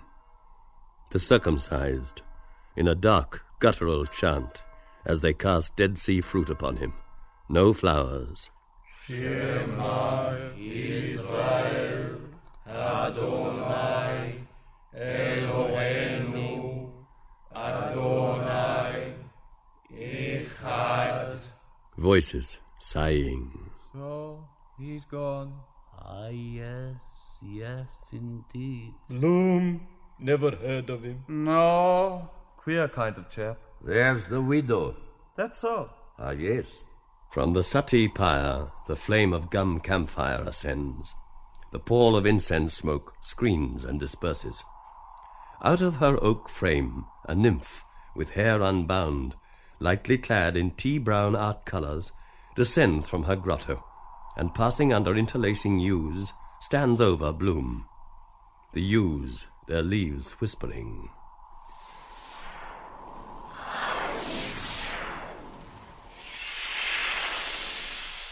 The nymph, softly. Mortal. Kindly.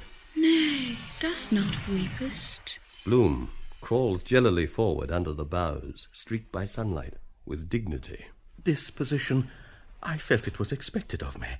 Force of habit. Mortal, You found me in evil company, high kickers, coster picnic makers, pugilists, popular generals, immoral panto boys in flesh tights, and the nifty shimmy dancers, La Aurora and Carini, musical act, the hit of the century.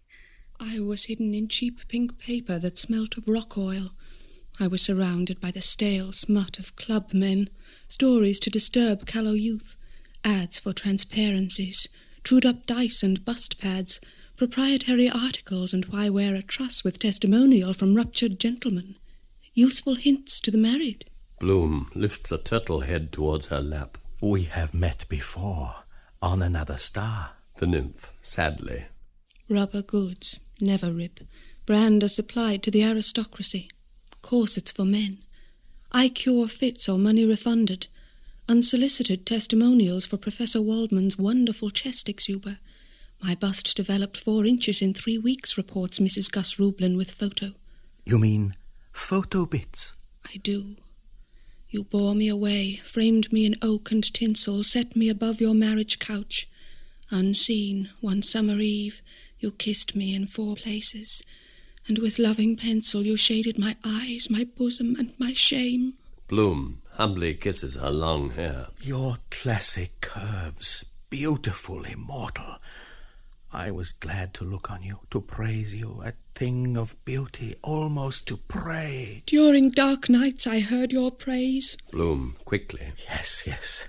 You mean that Sleep reveals the worst side of everyone, children perhaps excepted. I know I fell out of my bed, or rather was pushed. Steel wine is said to cure snoring. For the rest, there is that English invention, pamphlet of which I received some days ago, incorrectly addressed. It claims to afford a noiseless, inoffensive vent. He sighs. 'Twas ever thus. Frailty, thy name is marriage. The nymph, her fingers in her ears. And words. They are not in my dictionary. You understood them? The ewes. The nymph covers her face with her hand. What have I not seen in that chamber? What must my eyes look down on? Bloom, apologetically. I know. Soiled personal linen, wrong side up with care. The quoits are loose. From Gibraltar by long sea, long ago. The nymph bends her head. Worse. Worse. Bloom reflects precautiously. That antiquated commode, it wasn't her weight. She scaled just 11 stone 9. She put on 9 pounds after weaning. It was a crack and want of glue. Eh? And that absurd orange-keyed utensil which has only one handle. The sound of a waterfall is heard in bright cascade. The waterfall.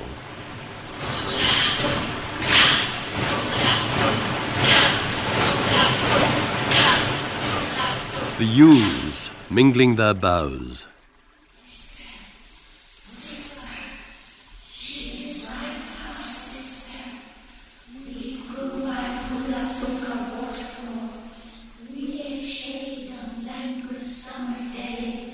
John Wise Nolan, in the background, in Irish National Forester's uniform, doffs his plumed hat.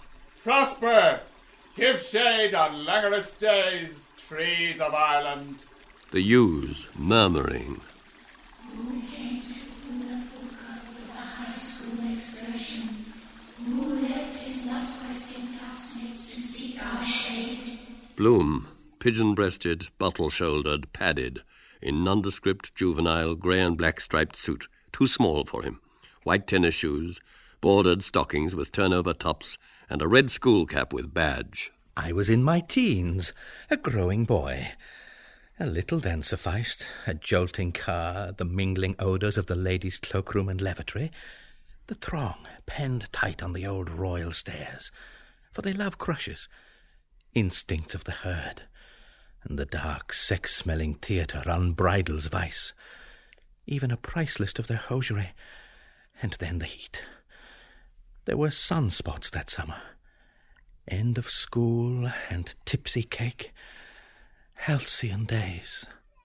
Halcyon days.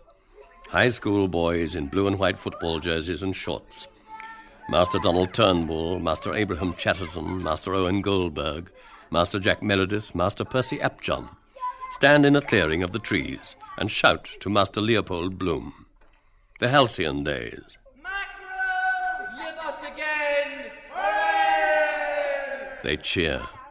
Bloom, hobbledy-hoy, warm-gloved, mama-mufflered, stunned with spent snowballs, struggles to rise. Again? I feel 16. What a lark. Let's ring all the bells in Montague Street. He cheers feebly. Hooray for the high school! The echo. The yews rustling.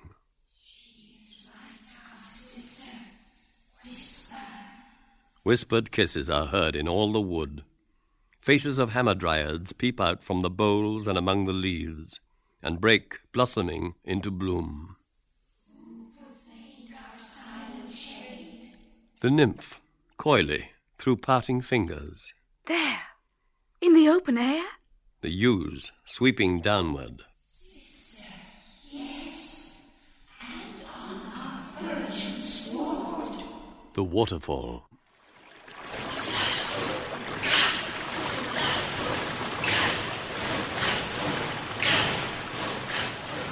The nymph with wide fingers. Oh, infamy! I was precocious. Youth, the fawns, I sacrificed to the god of the forest. The flowers that bloom in the spring. It was pairing time. Capillary attraction is a natural phenomenon. Lottie Clark, flaxen-haired, I saw at her night toilette through ill-closed curtains with poor Papa's opera glasses. The wanton ate grass wildly. She rolled downhill at Rialto Bridge to tempt me with her flow of animal spirits. She climbed their crooked tree, and I... A saint couldn't resist it. The demon possessed me. Besides, who saw? Staggering Bob, a white-polled calf, thrusts a ruminating head with humid nostrils through the foliage. Staggering Bob. Me, see. Simply satisfying a need. With pathos. No girl would when I went girling. Too ugly, they wouldn't play. High on Ben Hoath, through rhododendrons, a nanny goat passes, plump-uddered, butty-tailed, dropping currants. The nanny goat bleats. Me-gag-gag, na-na-nanny. Bloom, hatless, flushed, covered with burrs of thistledown and gorse pine. Regularly engaged. Circumstances alter cases. He gazes intently downwards on the water. 32 head over heels per second. Press nightmare. Giddy Elijah. Fall from cliff. Sad end of government printer's clerk. Through silver-silent summer air, the dummy of Bloom, rolled in a mummy, rolls rotatingly from the Lion's Head cliff into the purple waiting waters. The dummy mummy. Far out in the bay, between Bailey and Kish lights, the Erin's King sails, sending a broadening plume of coal smoke from her funnel towards the land. Councillor Nanetti, alone on deck, in dark alpaca, yellow, kite-faced, his hand in his waistcoat opening, declaims. When my country takes her place among the nations of the earth, then, and not till then, let my epitaph be written. I have done. Priff. The nymph, loftily. We immortals, as you saw today, have not such a place, and no hair there either. We are stone cold and pure. We eat electric light. She arches her body in lascivious crispation, placing her forefinger in her mouth. Spoke to me, heard from behind. How then could you? Bloom, pacing the heather abjectly. Oh, I have been a perfect pig. Enemas, too, I have administered. 1/3 of a pint of quassia, to which add a tablespoonful of rock salt. Up the fundament with Hamilton Long's syringe, the lady's friend. In my presence, the powder puff. She blushes and makes a knee. And the rest. Bloom, dejected. Yes, peccavi. I have paid homage on that living altar where the back changes name. With sudden fervour. For why should the dainty, scented, jewelled hand, the hand that rules... Figures wind, serpenting in slow woodland pattern, around the tree stems, cooeying. The voice of Kitty in the thicket. Show us one of them cushions. The voice of Florry. Here? A grouse wings clumsily through the underwood. The voice of Lynch in the thicket. Phew, piping hot. The voice of Zoe from the thicket. Came from a hot place. The voice of Virag, a bird chief, blue-streaked and feathered in war panoply with his assegai, striding through a crackling canebrake over beechmast and acorns. Hot, hot, where Sitting Bull? It overpowers me, the warm impress of her warm form. Even to sit where a woman has sat, especially with divaricated thighs, as though to grant the last favours, most especially with previously well-uplifted white sateen coat-bands. So womanly full, it fills me full. The waterfall.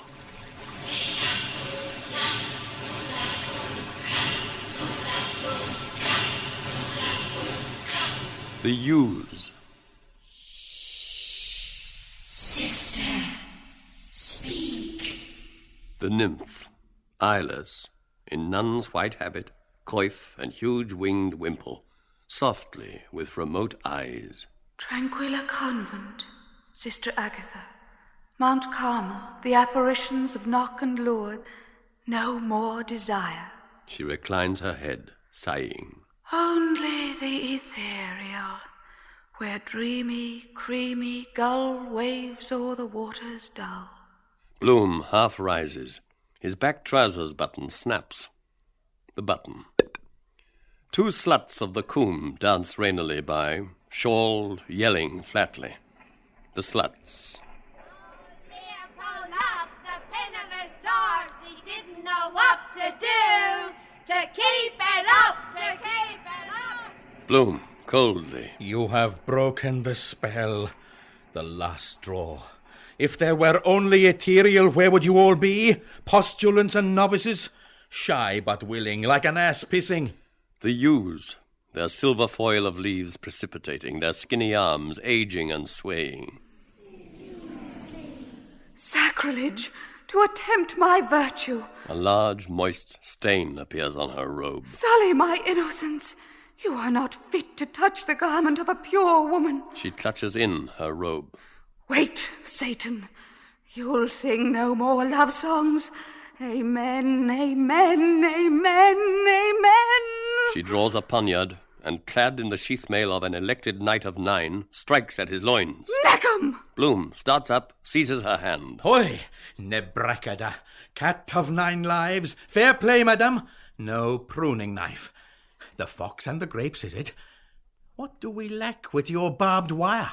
Crucifix not thick enough? He clutches her veil. A holy abbot you want, or Brophy, the lame gardener, or the spoutless statue of the water carrier, or good Mother Alphonsus. Hey, Reynard? The nymph, with a cry, flees from him, unveiled, her plaster cast cracking, a cloud of stench escaping from the cracks.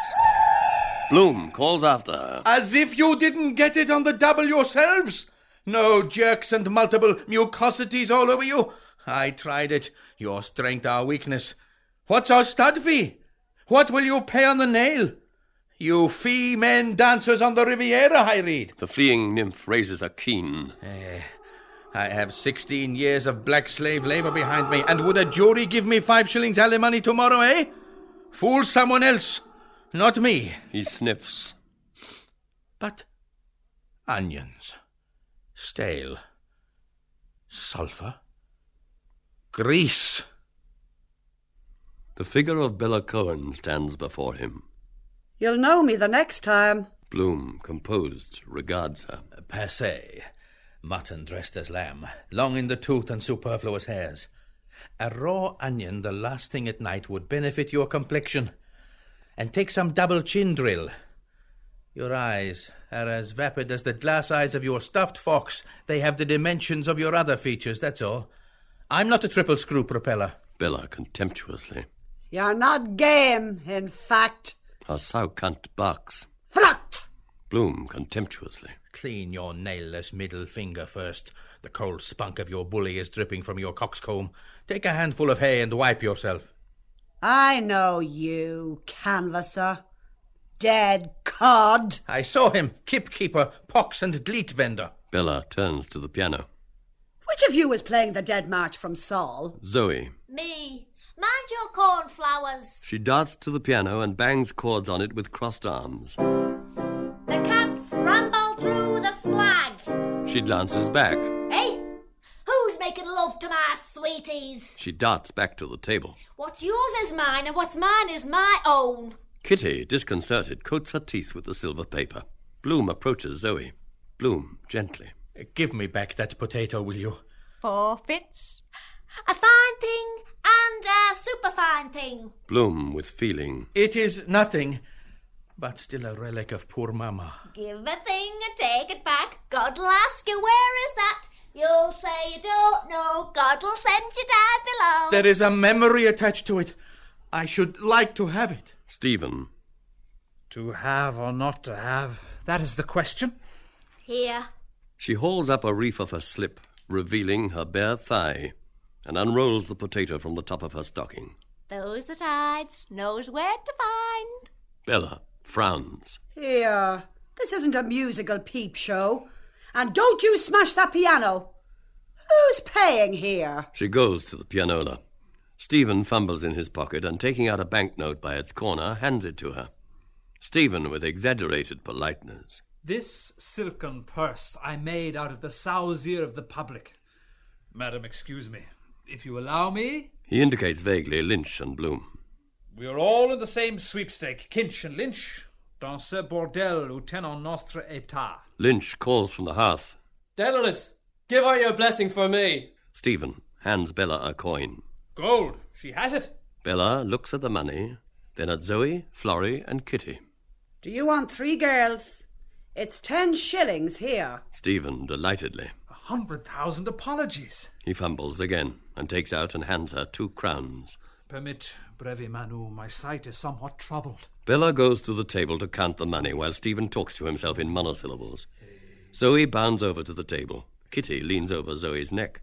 Lynch gets up, rights his cap, and clasping Kitty's waist, adds his head to the group. Florry strives heavily to rise. Oh, my foot's asleep. She limps over to the table. Bloom approaches. Bella, Zoe, Kitty, Lynch, Bloom, chattering and squabbling. The gentleman... 10 shillings. Paying for the 3. Allow me a moment. This gentleman pays separate. Who's touching? Oh, mind you, you're pinching. Are you staying the night or a short time? Who did? You're a liar, excuse me. The gentleman paid down like a gentleman. Drink. It's long after 11. Stephen, at the pianola, making a gesture of abhorrence. No bottles. What, 11? A riddle. Zoe, lifting up her petty gown and folding a half-sovereign into the top of her stocking.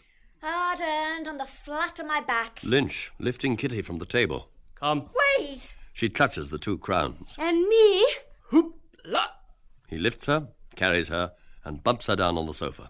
The fox crew, the cocks flew, the bells in heaven were striking 11. 'Tis time for her, poor soul, to get out of heaven. Bloom quietly lays a half-sovereign on the table between Bella and Florry. So, allow me. He takes up the pound note. 3 times 10? We're square. Bella, admiringly. You're such a sly boot, so cocky. I could kiss you. Zoe points. Deep as a draw well. Lynch bends Kitty back over the sofa and kisses her. Bloom goes with the pound note to Stephen. This is yours. How is that? Le distrait or absent-minded beggar. He fumbles again in his pocket and draws out a handful of coins. An object falls. Oh, that fell. Bloom, stooping, picks up and hands a box of matches. This? Lucifer. Thanks. Bloom, quietly. You had better hand over that cash to me to take care of. Why pay more? Stephen hands him all his coins. Be just before you are generous. I will, but is it wise? He counts. 1, 7, 11 and 5. 6, 11. I don't answer for what you may have lost. Why striking 11? Proper oxyton. Moment before the next lesson says, thirsty fox. He laughs loudly. Burying his grandmother. Probably he killed her. That is £1, 6 and 11. £1, 7, say. Doesn't matter a rambling damn. No, but... Stephen comes to the table. Cigarette, please. Lynch tosses a cigarette from the sofa to the table. And so Georgina Johnson is dead and married. A cigarette appears on the table. Stephen looks at it. Wonder. Parlour magic. Married. He strikes a match and proceeds to light the cigarette with enigmatic melancholy. Lynch, watching him. You would have a better chance of lighting it if you held a match nearer. Stephen brings the match nearer his eye. Lynx eye. Must get glasses. Broke them yesterday. 16 years ago. Distance. The eye sees all flat. He draws the match away. It goes out. Brain thinks near, far, ineluctable modality of the visible. He frowns mysteriously. Sphinx. The beast that has two backs at midnight. Married. It was a commercial traveller married her and took her away with him. Florry nods. Mr. Lamb from London. Lamb of London, who takest away the sins of our world. Lynch, embracing Kitty on the sofa, chants deeply. Dona nobis pacem. The cigarette slips from Stephen's fingers. Bloom picks it up and throws it into the grate. Don't smoke. You ought to eat. Cursed dog I met. To Zoe. You have nothing... Is he hungry? Stephen extends his hand to her, smiling, and chants to the air of the blood oath in the dusk of the gods. Hangende Hunger, fragende Frau, macht uns alle kaputt. Zoe, tragically. Hamlet, I am thy father's gimlet. She takes his hand. Blue-eyed beauty, I'll read your hand. She points to his forehead. No wit, no wrinkles. She counts. 2, 3, Mars. That's courage. Stephen shakes his head.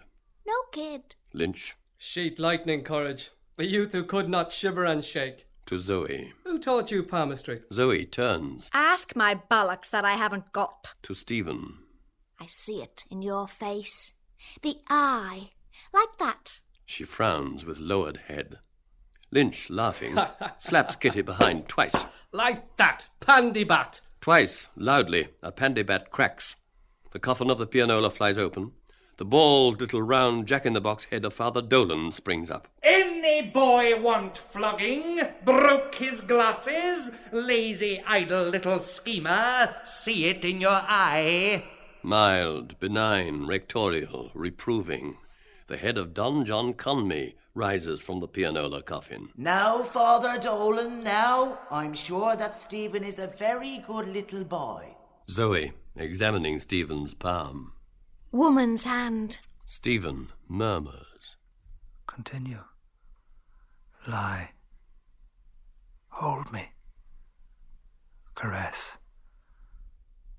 I never could read his handwriting except his criminal thumbprint on the haddock. What day were you born? Thursday. Today. Thursday's child has far to go. She traces lines on his hand. Line of fate. Influential friends. Florry, pointing. Imagination. Mount of the moon. You'll meet with a... She peers at his hands abruptly.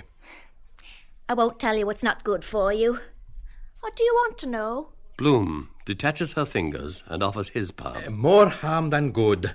Here, read mine. Show. She turns up Bloom's hand. I thought so. Knobby knuckles for the women. Zoe, peering at Bloom's palm. Gridiron. Travels beyond the sea and marry money. Wrong. Zoe, quickly. Oh, I see. Short little finger. Henpecked husband. That wrong? Black Liz, a huge rooster, hatching in a chalked circle, rises, stretches her wings, and clucks. She sidles from her new-laid egg and waddles off. Bloom points to his hand. That wheel there is an accident. Fell and cut it 22 years ago. I was 16. I see, says the blind man. Tell us news. See? Moves to one great goal. I am 22 too. 16 years ago, I, 22, tumbled. 22 years ago, he, 16, fell off his hobby horse. He winces. Hurt my hand somewhere. Must see a dentist. Money? Zoe whispers to Florry. They giggle. Bloom releases his hand and writes idly on the table in backhand, penciling slow curves. Florry. What? A hackney car, number 324, with a gallant buttocked mare, driven by James Barton, Harmony Avenue, Donnybrook, trots past. Blazes, Boylan and Lenihan sprawl swaying on the side seats. The Ormond Boots crouches behind on the axle. Sadly, over the cross-blind, Lydia Douce and Mina Kennedy gaze. The Boots, jogging, mocks them with thumb and wriggling worm fingers. Ha-ha! Have you the horn? Bronze by gold, they whisper. Zoe to Florry. Whisper. They whisper again.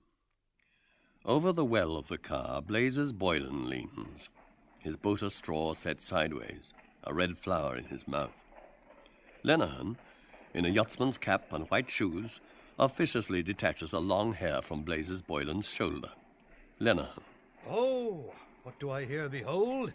Were you brushing the cobwebs off a few quims? Boylan, seated, smiles. Plucking a turkey. A good night's work. Boylan, holding up 4 thick, blunt-ungulated fingers, winks. Blazes, Kate. Up to sample or your money back. He holds out a forefinger. Smell that. Lenihan smells gleefully. Ah, lobster and mayonnaise. Oh. Zoe and Florry laugh together. Boylan jumps surely from the car and calls loudly for all to hear.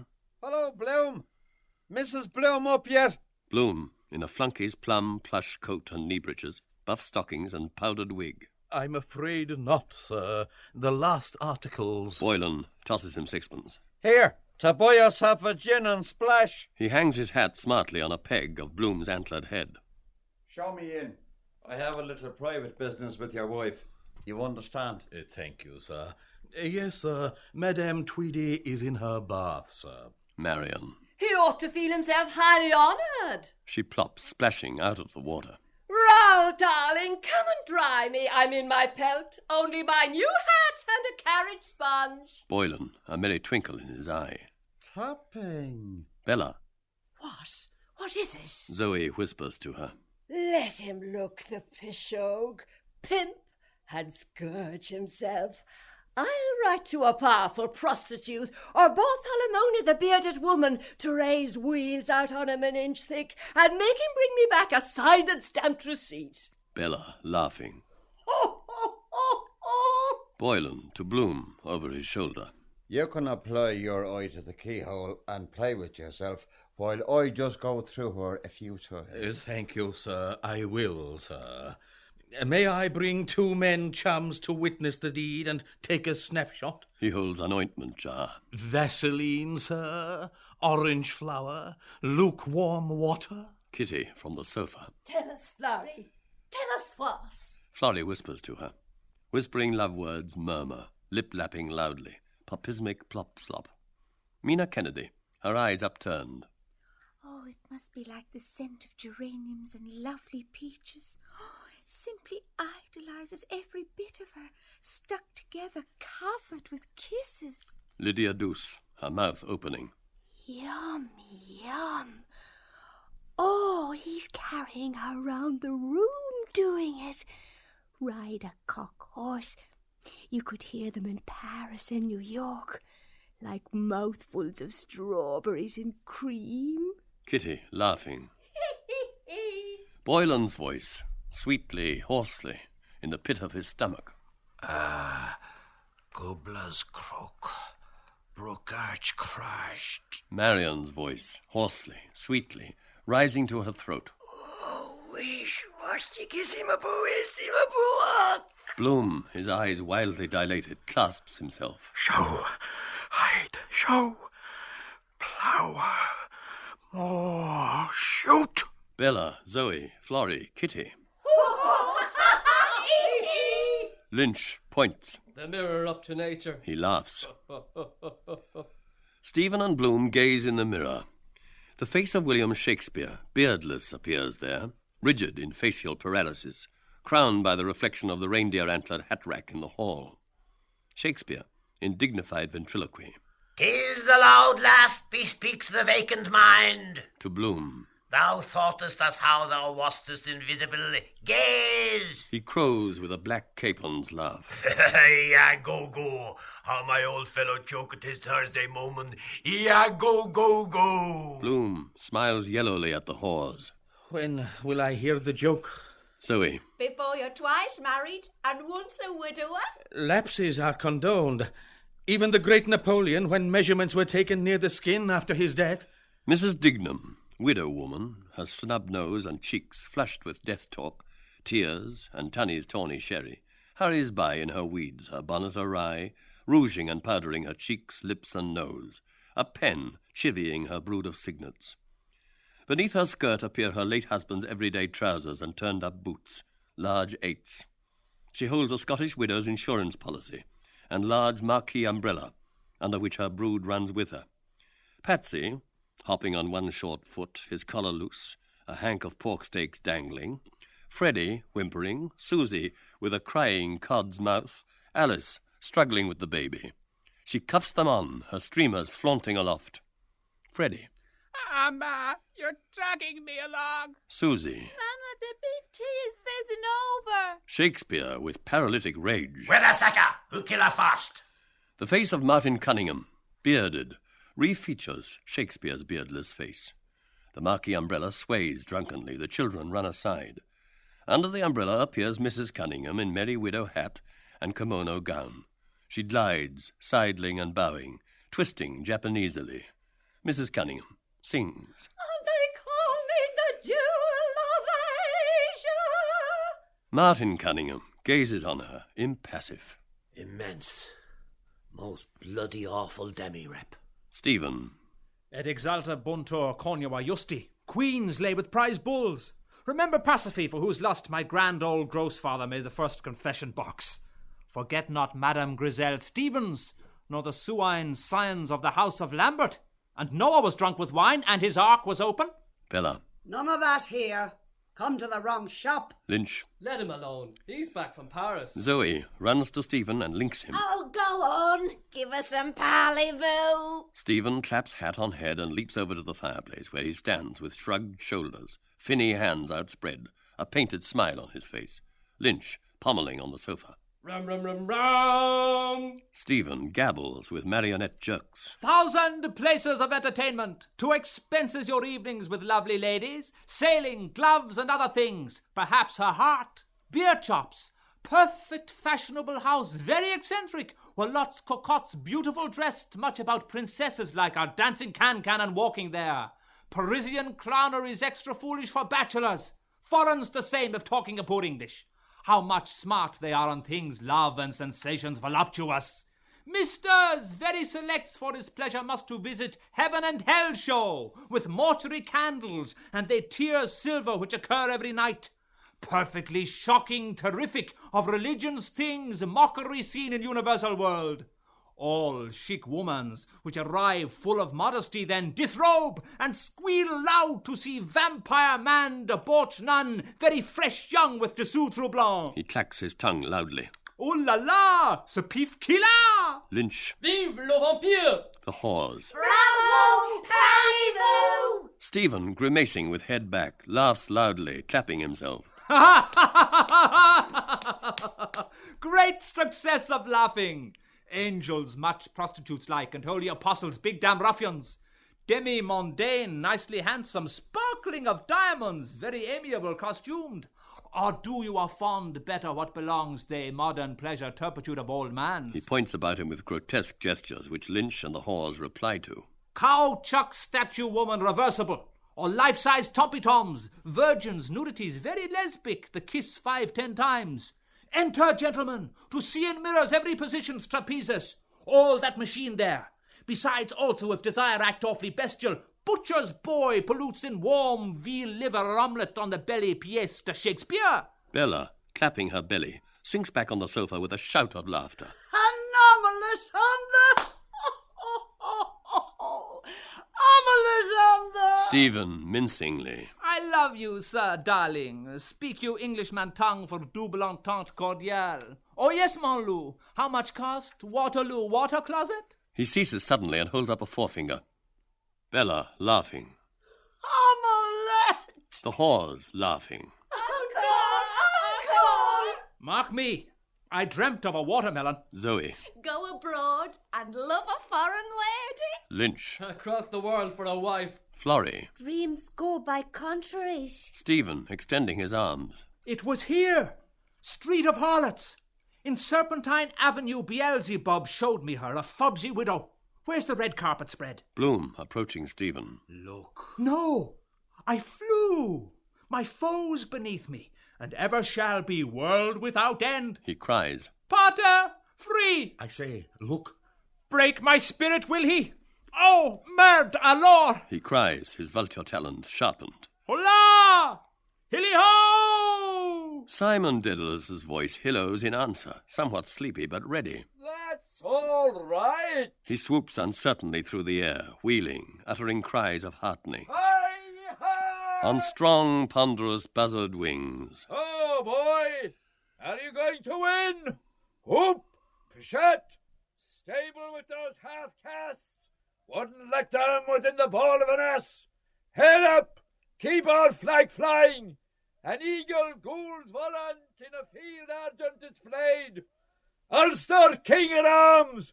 Hi! Whoop! He makes the beagle's call, giving tongue.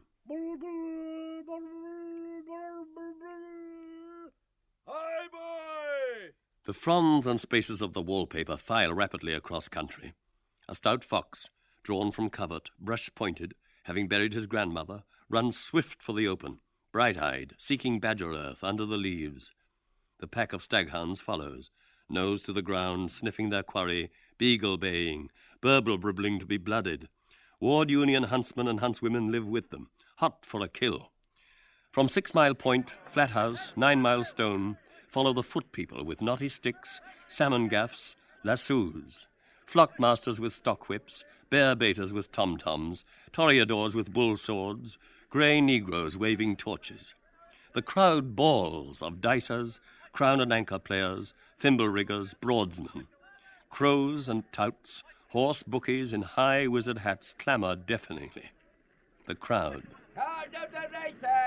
Racing time! Tento on the field! Tommy on the clay here! Tommy on the clay! 10 to 1 bar one! 10 to 1 bar one! Try your luck of spinning, Jenny! 10 to 1 bar one! Sell the monkey, boy! Sell the monkey! I'll give 10 to 1! 10 to 1 bar one! A dark horse, riderless, bolts like a phantom past the winning post, his mane moon-foaming, his eyeballs stars. The field follows, a bunch of bucking mounts, skeleton horses. Sceptre, Maximum II, Zinfandel, the Duke of Westminster's Shotover, Repulse, the Duke of Beaufort's Salon, Prix de Paris. Dwarfs ride them, rusty-armoured, leaping in their saddles. Last, in a drizzle of rain, on a broken-winded Isabel nag, Cock of the North, the favourite, honey cap, green jacket, orange sleeves, Garrett DC up, gripping the reins, a hockey stick at the ready.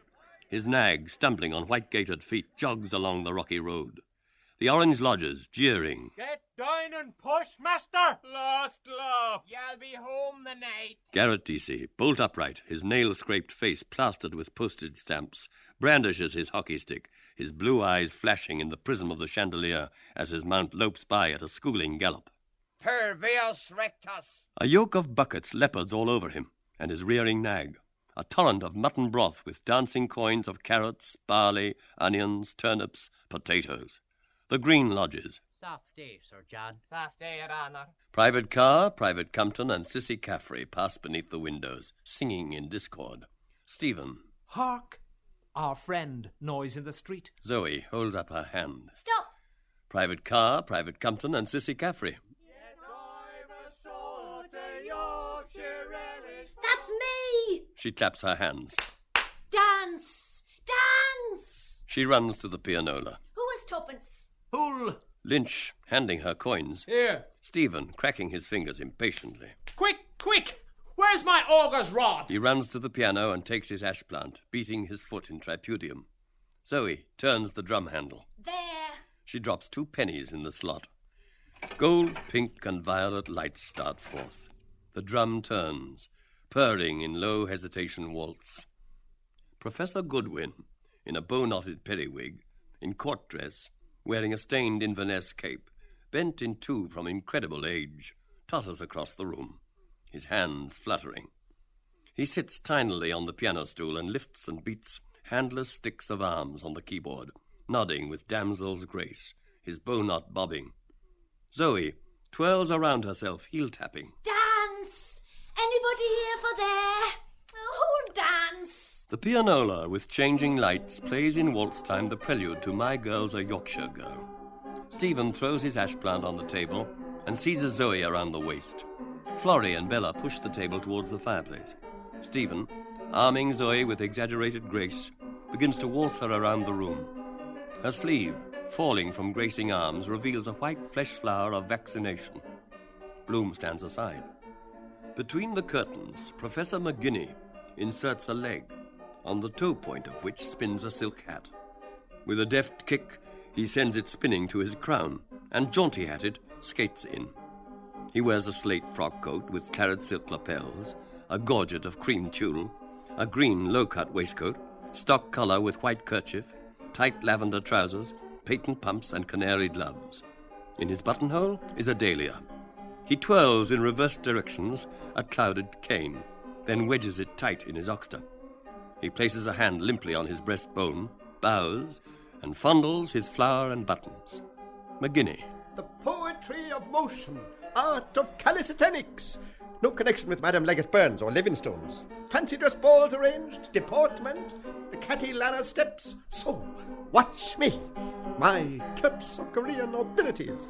He minuets forward 3 paces on tripping bee's feet. Tout le monde en avant. Reverence. Tout le monde en place. The prelude ceases. Professor Goodwin, beating vague arms, shrivels, shrinks, his live cape falling about the stool. The air, in firmer waltz time, pounds. Stephen and Zoe circle freely. The lights change, glow, fade. Gold, rose, violet. The pianola. 2 young fellows were talking about them girls. Sweethearts they left behind. From a corner, the morning hours run out. Gold-haired, slim, in girlish blue, wasp-waisted, with innocent hands. Nimbly they dance, twirling their skipping ropes. The hours of noon follow in amber gold. Laughing, linked. High hair combs flashing, they catch the sun in mocking mirrors, lifting their arms. McGinney, clip-claps, glove-silent hands. Carré! Avant deux! Breathe evenly. Balance! The morning and noon hours waltz in their places, turning, advancing to each other, shaping their curves, bowing vis-à-vis. Cavaliers behind them arch and suspend their arms, with hands descending to, touching, rising from their shoulders. Ours. May I touch mine? Cavaliers. May I touch your? Ours. Oh, unlikely. Cavaliers. Oh, so likely. The pianola. My little shy little lass has a waist. Zoe and Stephen turn boldly with looser swing. The twilight hours advance from long land shadows, dispersed, lagging, languid-eyed, their cheeks delicate with cypria and false, faint bloom. They are in grey gauze with dark bat sleeves that flutter in the land breeze. McGinney. Avant! Oui! Traversez! Salut! Cours de main! Croisez! The night hours steal to the last place. Morning, noon, and twilight hours retreat before them. They are masked with daggered hair and bracelets of dull bells. Weary, they curtsy under veils. The bracelets.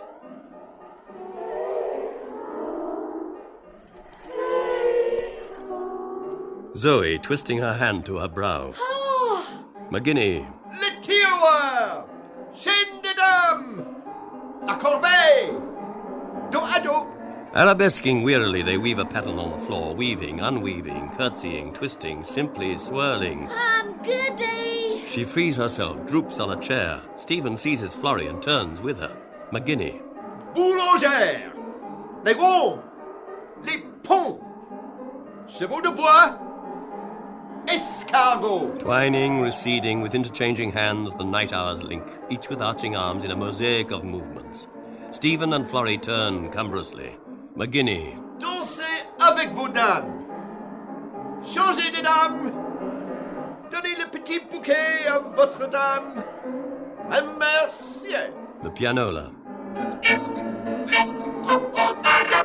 Kitty jumps up. Oh, they played that on the hobby horses at tomorrow's bazaar. She runs to Stephen. He leaves Florry brusquely and seizes Kitty. A screaming bittern's harsh eye whistle shrieks.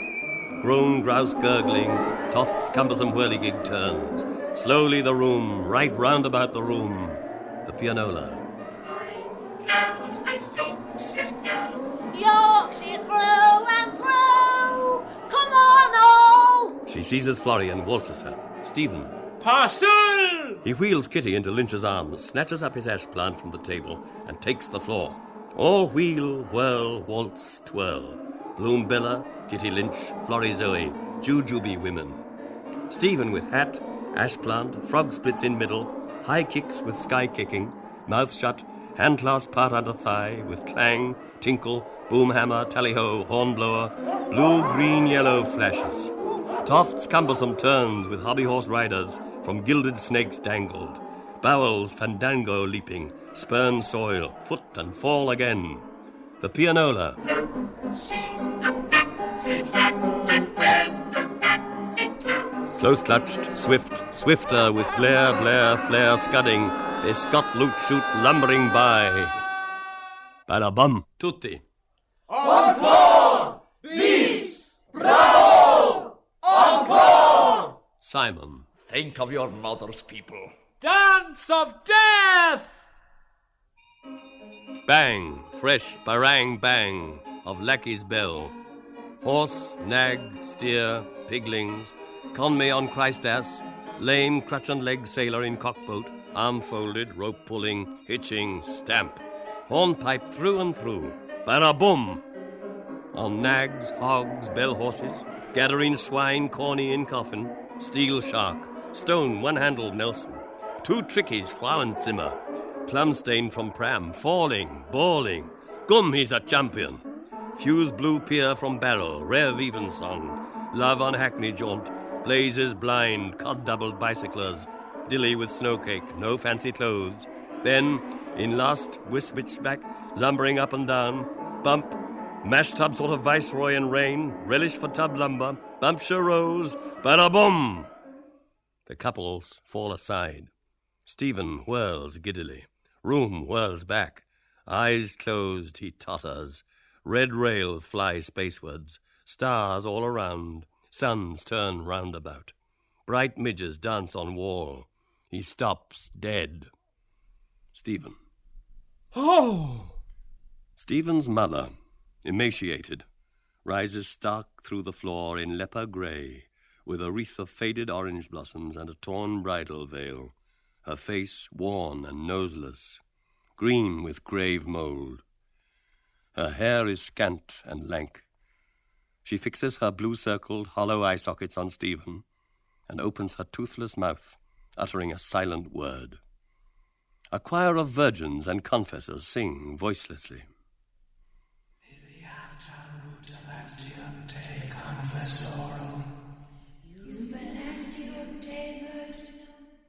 From the top of a tower, Buck Mulligan, in party-coloured jester's dress of puce and yellow, and clown's cap with curling bell, stands gaping at her, a smoking, buttered, split scone in his hand.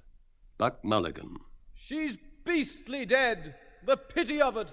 Mulligan meets the afflicted mother. He upturns his eyes. Mercurial Malachi. The mother, with the subtle smile of death's madness.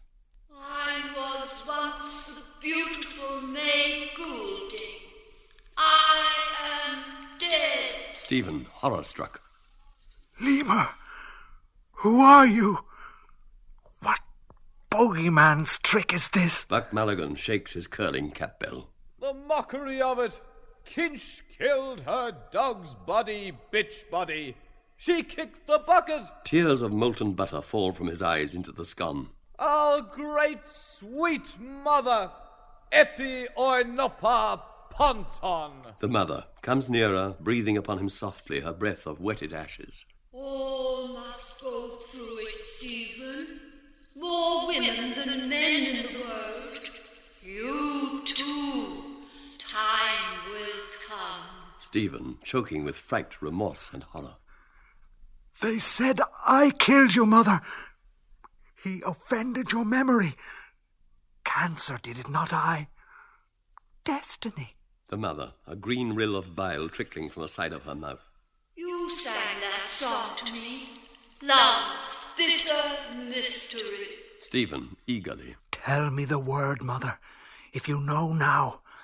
The word known to all men.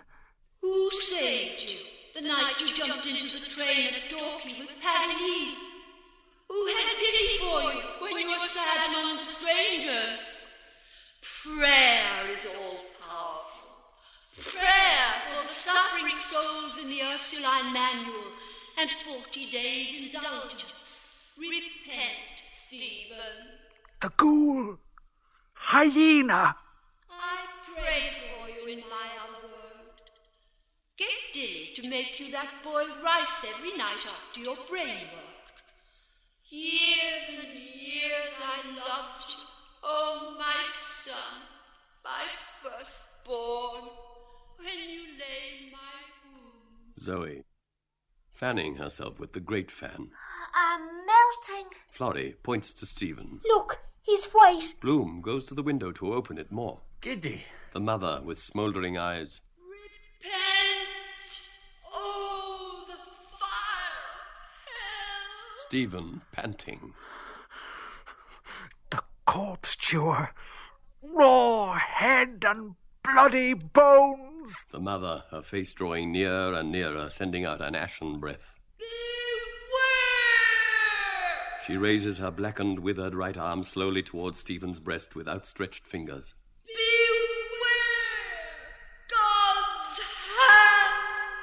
A green crab with malignant red eyes sticks deep its grinning claws in Stephen's heart. Stephen, strangled with rage. Shite! His features grow drawn and grey and old. Bloom, at the window. What? Un homme, par exemple. The intellectual imagination. With me, all or not at all. Non serviam! Florry. Give him some cold water. Wait. She rushes out. The mother wrings her hands slowly, moaning desperately. Oh, Sacred Heart of Jesus, have mercy on him. Save him from hell, oh divine Sacred Heart. No, no, no. Break my spirit, all of you, if you can. I'll bring you all to heel. The mother, in the agony of her death rattle. Have mercy on Stephen, Lord, for my sake. Inexpressible was my anguish when expiring with love, grief, and agony on Mount Calvary. No tongue! He lifts his ash plant high with both hands and smashes the chandelier. Time's livid final flame leaps, and in the following darkness, ruin of all space, shattered glass and toppling masonry. The gas jet. Stop! Lynch rushes forward and seizes Stephen's hand. Here, hold on! Don't run amok! Bella. Police! Stephen, abandoning his ash plant, his head and arms thrown back stark, beats the ground and flees from the room, past the whores at the door. Bella screams. The two whores rush to the hall doors. Lynch and Kitty and Zoe stampede from the room. They talk excitedly. Bloom follows, returns. The whores jammed in the doorway, pointing. Down there! Zoe pointing. There! There's something up. Bella. Who pays for the lamp? She seizes Bloom's coat tail. There, you were with him.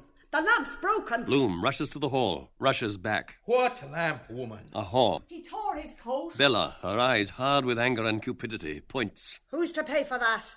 10 shillings. You're a witness. Bloom snatches up Stephen's ash plant. Me? 10 shillings? Haven't you lifted enough of him? Didn't he? Bella, loudly. Here, none of your tall talk. This isn't a brothel, a 10-shilling house. Bloom, his hand under the lamp, pulls the chain. Paling, the gas jet lights up. A crushed mauve-purple shade. He raises the ash plant. Only the chimney's broken. Here is all he... Bella shrinks back and screams. Jesus, don't! Bloom warding off a blow. To show you how he hit the paper. There's not a sixpence worth of damage done. 10 shillings. Florry, with a glass of water, enters. Where is he? Bella. Do you want me to call the police? Oh, I know. Bulldog on the premises. But he's a Trinity student. Patrons of your establishment. Gentlemen that pay the rent. He makes a Masonic sign. Know what I mean? Nephew of the Vice-Chancellor. You don't want a scandal. Bella, angrily. Trinity. Coming down here, ragging after the boat races and paying nothing. Are you my commander here? Where is he? I'll charge him. Disgrace him, I will. She shouts. Zoe! Zoe! Bloom, urgently. And if it were your own son in Oxford? Warningly. I know. Bella, almost speechless. Who are you? Incog? Zoe, in the doorway. There's a row! What? Where? He throws a shilling on the table and shouts. That's for the chimney. Where? I need mountain air. He hurries out through the hall. The whores point. Florry follows, spilling water from her tilted tumbler. On the doorstep, all the whores clustered talk volubly, pointing to the right where the fog has cleared off. From the left arrives a jingling hackney car. It slows to in front of the house. Bloom, at the hall door, perceives Corny Kelleher, who is about to dismount from the car with 2 silent lechers. He averts his face. Bella, from within the hall, urges on her whores. They blow icky, sticky, yum-yum kisses. Corny Kelleher replies with a ghostly, lewd smile. The silent lechers turn to pay the jarvey. Zoe and Kitty still point right. Bloom, parting them swiftly, draws his caliph's hood and poncho and hurries down the steps with sideways face. Incog Harun al-Rashid, he flits behind the silent lechers and hastens on by the railings with fleet step of a pard strewing the drag behind him, torn envelopes drenched in aniseed. The ash plant marks his stride. A pack of bloodhounds, led by Hornblower of Trinity, brandishing a dog whip, in tally-ho cap and an old pair of grey trousers, follows from far, picking up the scent. Nearer, baying, panting, at fault, breaking away, throwing their tongues, biting his heels, leaping at his tail. He walks, runs, zigzags, gallops, lugs laid back. He is pelted with gravel, cabbage stumps, biscuit boxes, eggs, potatoes, dead codfish, woman's slipper-slappers. After him, fresh found, the hue and cry zigzag gallops in hot pursuit of Follow My Leader. 65C, 66C Night Watch, John Henry Menton, Wisdom Healy, V.B. Dillon, Councillor Nanetti, Alexander Keyes, Larry O'Rourke, Joe Cuff, Mrs. O'Dowd, Pisser Burke, the Nameless One, Mrs. Reardon, the Citizen, Gary Owen, what do you call him, Strange Face, Fellow That's Like, Saw Him Before, Chap With, Chris Callanan, Sir Charles Cameron, Benjamin Dollard, Lenihan, Bartle Darcy, Joe Hines, Red Murray, Editor Braden, T.M. Healy, Mr. Justice Fitzgibbon, John Howard Parnell, the Reverend Tin Salmon, Professor Jolie, Mrs. Breen, Dennis Breen, Theodore Purifoy, Mina Purifoy, the Westland Row Postmistress, C.P. McCoy, Friend of Lions, Hoppy Holohan, Man in the Street, Other Man in the Street, Football Boots, Pug-Nosed Driver, Rich Protestant Lady, Davy Byrne, Mrs. Ellen McGuinness, Mrs. Joe Gallagher, George Lidwell, Jemmy Henry on corns, Superintendent Laracy, Father Cowley, Crofton out of the Collector General's, Dan Dawson, Dental Surgeon Bloom with tweezers, Mrs. Bob Doran, Mrs. Kennefic, Mrs. Wise Nolan, John Wise Nolan, handsome married woman rubbed against wide behind in Clonsky tram, the bookseller of Sweets of Sin, Miss Dubedat, and she did bedad, Mesdames Gerald and Stanislaus Moran of Roebuck, the managing clerk of Drimmy's, Colonel Hayes, Mastiansky, Citron, Penrose, Aaron Figatner, Moses Herzog, Michael E. Geraghty, Inspector Troy, Mrs. Galbraith, the constable off Eccles Street corner, old Dr. Brady with stethoscope, the mystery man on the beach, a retriever, Mrs. Miriam D'Andrade, and all her lovers. The hue and cry, helter-skelter, pelter-welter. He's Bloom! Stop, Bloom! Stop her, Bloom! Stop her, Robert! Hi! Stop him on the corner! At the corner of Beaver Street, beneath the scaffolding, Bloom, panting, stops on the fringe of the noisy, quarrelling knot. A lot, not knowing a jot, what? Hi, row and wrangle round the who-what brawl altogether. Stephen, with elaborate gestures, breathing deeply and slowly. You are my guests, the uninvited, by virtue of the 5th of George and 7th of Edward. History to blame, fabled by mothers of memory. Private Carr to Cissy Caffrey. Was he insulting you? Addressed her in vocative feminine, probably neuter, ungenitive. Voices. No, he didn't. The girl's telling lies. He wasn't Mrs Cohen. Hey, what's up? Soldiers on civilians. Cissy Caffrey. I was in company with the soldiers and they left me to do, and the young man ran up behind me. But I'm faithful to the man that's treating me, though I'm only a shilling whore. Stephen catches sight of Kitty's and Lynch's heads. Hail, Sisyphus! He points to himself and the others. Poetic. Neo-poetic. Voices. She's faithful, the man. Cissy Caffrey. Yes, to go with him, and me with a soldier friend. Private Compton. He doesn't half want the thick ear, the blighter. Biff him one, Harry. Private Carr to Cissy. Was he insulting you while me and him was having a piss? Lord Tennyson, in Union Jack blazer and cricket flannels, bareheaded, flowing bearded. There's not to reason why. Private Compton. Biff him, Harry. Stephen to Private Compton. I don't know your name, but you're quite right. Dr. Swift says 1 man in armour will beat 10 men in their shirts. Shirt is synecdoche, part for the whole. Cissy Caffrey to the crowd. No, I was with the private. Stephen, amiably. Why not? The bold soldier boy. In my opinion, every lady, for example. Private Carr, his cap awry, advancing to Stephen. Say, how would it be, Governor, if I was to bash in your jaw? Stephen looks up in the sky. How? Very unpleasant. Noble art of self-pretense. Personally, I detest action. He waves his hand. The hand hurts me slightly. Enfin, ce sont vos soignants. To Cissy Caffrey. Some trouble is on here. What is it precisely? Dolly Gray, from her balcony, waves her handkerchief, giving the sign of the heroine of Jericho. Rahab, cook's son, goodbye. Safe home to Dolly. Dream of the girl you left behind, and she will dream of you. The soldiers turn their swimming eyes. Bloom, elbowing through the crowd, plucks Stephen's sleeve vigorously. Come now, Professor. That carman is waiting. Stephen turns. Eh? He disengages himself. Why should I not speak to him, or to any human being who walks upright upon this oblate orange? He points his finger. I'm not afraid of what I can talk to if I see his eye. Retaining the perpendicular. He staggers a pace back, Bloom propping him. Retain your own. Stephen laughs emptily. My centre of gravity is displaced. I have forgotten the trick. Let us sit down somewhere and discuss. Struggle for life is the law of existence. But modern Philirenists, notably the Tsar and the King of England, have invented arbitration. He taps his brow.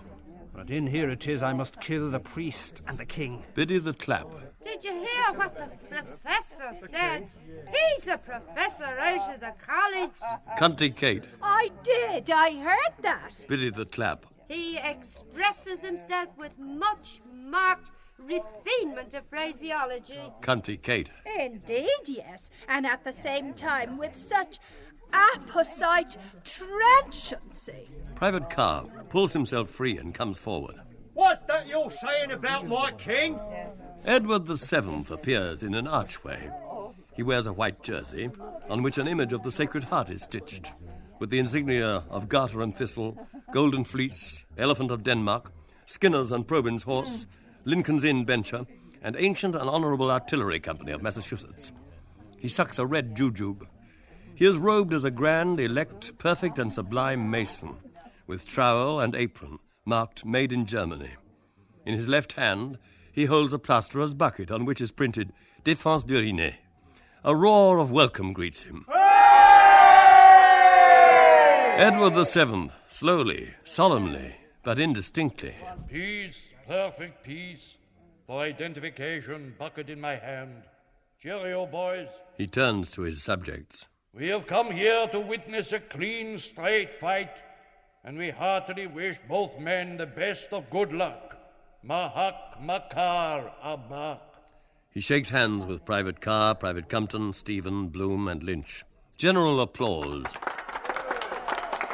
Edward VII lifts the bucket graciously in acknowledgement. Private Carr to Stephen. Say it again. Stephen, nervous, friendly, pulls himself up. I understand your point of view, though I have no king myself for the moment. This is the age of patent medicine. A discussion is difficult down here, but this is the point. You die for your country, suppose. He places his arm on Private Carr's sleeve. Not that I wish it for you, but I say, let my country die for me. Up to the present it has done so. I don't want it to die. Damn death, long live life! Edward VII levitates over heaps of slain, in the garb and with the halo of joking Jesus, a white jujube in his phosphorescent face. My methods are new and are causing surprise. To make the blind see, I throw dust in their eyes. Stephen. Kings and unicorns. He falls back a pace. Come somewhere and we'll...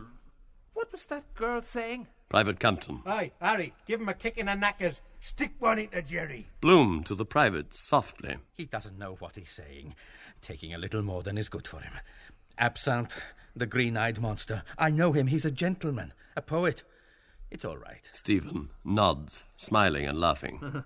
Gentleman, patriot, scholar, and judge of impostors. Private Carr. I don't give a bugger who he is. Private Compton. We don't give a bugger who he is. Stephen. I seem to annoy them. Green rag to a bull. Kevin Egan of Paris, in black Spanish-tasseled shirt and People Day boy's hat, signs to Stephen. Kevin Egan. Hello. Bonjour. The vieille ogress with the dents jaunes. Patrice Egan peeps from behind, his rabbit face nibbling a quince leaf. Patrice. Socialiste. Don Emile, Patrizio, France, Rupert, Pope Hennessy. In medieval hauberk, 2 wild geese volant on his helm, with noble indignation, points a mailed hand against the privates. Werf those ikes to put Bowden, big grand porcos of John Yellow's todos covered of gravy. Bloom to Stephen. Come home. You'll get into trouble. Stephen, swaying. I don't avoid it. He provokes my intelligence. Biddy the clap. One immediately observes that he is of patrician lineage. The virago. Green above the red, Cissy. Wolf torn. The board. The red's as good as the green, and better. Up the soldiers. Up King Edward. A ruff laughs. Aye, hands up to the west. The citizen, with a huge emerald muffler and shillelagh, calls. May the God above send down a dove with teeth as sharp as razors to slit the throat of the English dogs that hanged all Irish leaders. The croppy boy, the rope noose round his neck, gripes in his issuing bowels with both hands. I bear no hate to a living thing, but love my country beyond the king. Rumbold, demon barber, accompanied by 2 black-masked assistants, advances with a Gladstone bag which he opens. Ladies and gents, cleaver purchased by Mrs. Percy to slay Morg. Knife with which Voisin dismembered the wife of a compatriot and hid remains in a sheet in the cellar. The unfortunate female's throat being cut from ear to ear. Phial containing arsenic retrieved from the body of Miss Barrow, which sent Seddon to the gallows. He jerks the rope. The assistants leap at the victim's legs and drag him downward, grunting. The croppy boy's tongue protrudes violently. The croppy boy... Hooray! Hooray! He gives up the ghost. A violent erection of the hanged sends guts of sperm spouting through his death clothes onto the cobblestones. Mrs. Bellingham, Mrs. Yelverton Barry, and the Honourable Mrs. Mervyn Tallboys rush forward with their handkerchiefs to stop it up. Rumbold. I'm near it myself. He undoes the noose. Rope, which hanged the awful rebel. 10 shillings a time as applied to His Royal Highness. He plunges his head into the gaping belly of the hanged and draws out his head again, clotted with coiled and smoking entrails. My painful duty has now been done. God save the King. Edward VII dances slowly, solemnly, rattling his bucket, and sings with soft contentment. On Coronation Day,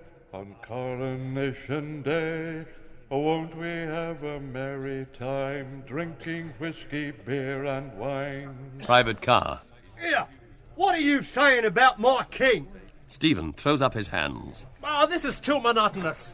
nothing. He wants my money and my life. The want must be his master for some brutish empire of his. Money I haven't. He searches his pockets vaguely. Gave it to someone. Private Carr. Who wants your bleeding money? Stephen tries to move off. Will someone tell me where I am least likely to meet these necessary evils? Circe of what aussi à Paris? Not that I... but by St. Patrick. The women's heads coalesce. Old gummy granny in sugarloaf hat appears, seated on a toadstool, the death flower of the potato blight on her breast. Stephen. Aha! I know you, Grammar. Hamlet. Revenge. The old sow that eats her farrow. Old gummy granny rocking to and fro. Ireland, sweetheart, the King of Spain's daughter, Alana. Strangers in my house, bad manners to them. She keens with banshee woe. Achon, achon, silk of the kine. She wails. You met with poor old Ireland, and how does she stand? Stephen. How do I stand you? The hat trick. Where's the third person of the Blessed Trinity? Sogger the Rune, the Reverend Carrion Crow. Cissy Caffrey, shrill. Stop them from fighting! A rough. Our man retreated. Private Carr tugging at his belt. I'll wring the neck if any bugger says a word against my fucking king. Bloom, terrified. He said nothing, not a word, a pure misunderstanding. The citizen. Aaron Gobra! Major Tweedy and the citizen exhibit to each other medals, decorations, trophies of war, wounds. Both salute with fierce hostility. Private Compton. Go it, Harry. Do him one in the eye. He's a pro-boar. Stephen. Did I? When? Bloom to the redcoats. We fought for you in South Africa. Irish missile troops. Isn't that history? Royal Dublin Fusiliers, honoured by our monarch. The navvy staggering past. Oh, yes. Oh, God, yes. Oh, make the choir a crowar. Oh, oh. Casqued halberdiers in armour thrust forward a pentis of gutted spear points. Major Tweedy, moustached like Turco the Terrible in bearskin cap with hackle plume and accoutrements, with epaulette, gilt chevrons and sabotage, his breast bright with medals, toes the line. He gives the pilgrim warriors sign of the Knights Templars. Major Tweedy growls gruffly. Rock Street. That guard's an atom. Mahal, Shalal, Hashfaz. Private Carr. I'll do him in. Private Compton waves the crowd back. Fair play here. Make a bleeding butcher's shop of the bugger. Masked bands blare Gary Owen and God Save the King. Cissy Caffrey. They're going to fight for me. Cunty Kate. The brave of the fair. Biddy the Clap. Methinks yon sable knight with justice with the best. Cunty Kate, blushing deeply. Hey, madam, the guild's doublet and merry St. George for me. Stephen. The harlot's cry from street to street shall weave old Ireland's winding sheet. Private Carr, loosening his belt, shouts. I'll wring the neck of any fucking bastard says a word against my bleeding fucking king! Bloom shakes Cissy Caffrey's shoulders. Speak. You. Are you struck dumb? You are the link between nations and generations. Speak, woman, sacred life-giver. Cissy Caffrey, alarmed, seizes Private Carr's sleeve. Haven't I with you? Haven't I your girl? Sissy's your girl? She cries. Police! Stephen ecstatically to Cissy Caffrey. White thy fambles, red thy gan, and thy quarren's dainty is. Voices. Police! Distant voices.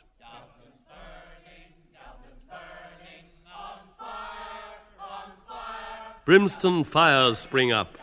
Dense clouds roll past. Heavy Gatling guns boom. Pandemonium. Troops deploy. Gallop of hoofs. Artillery.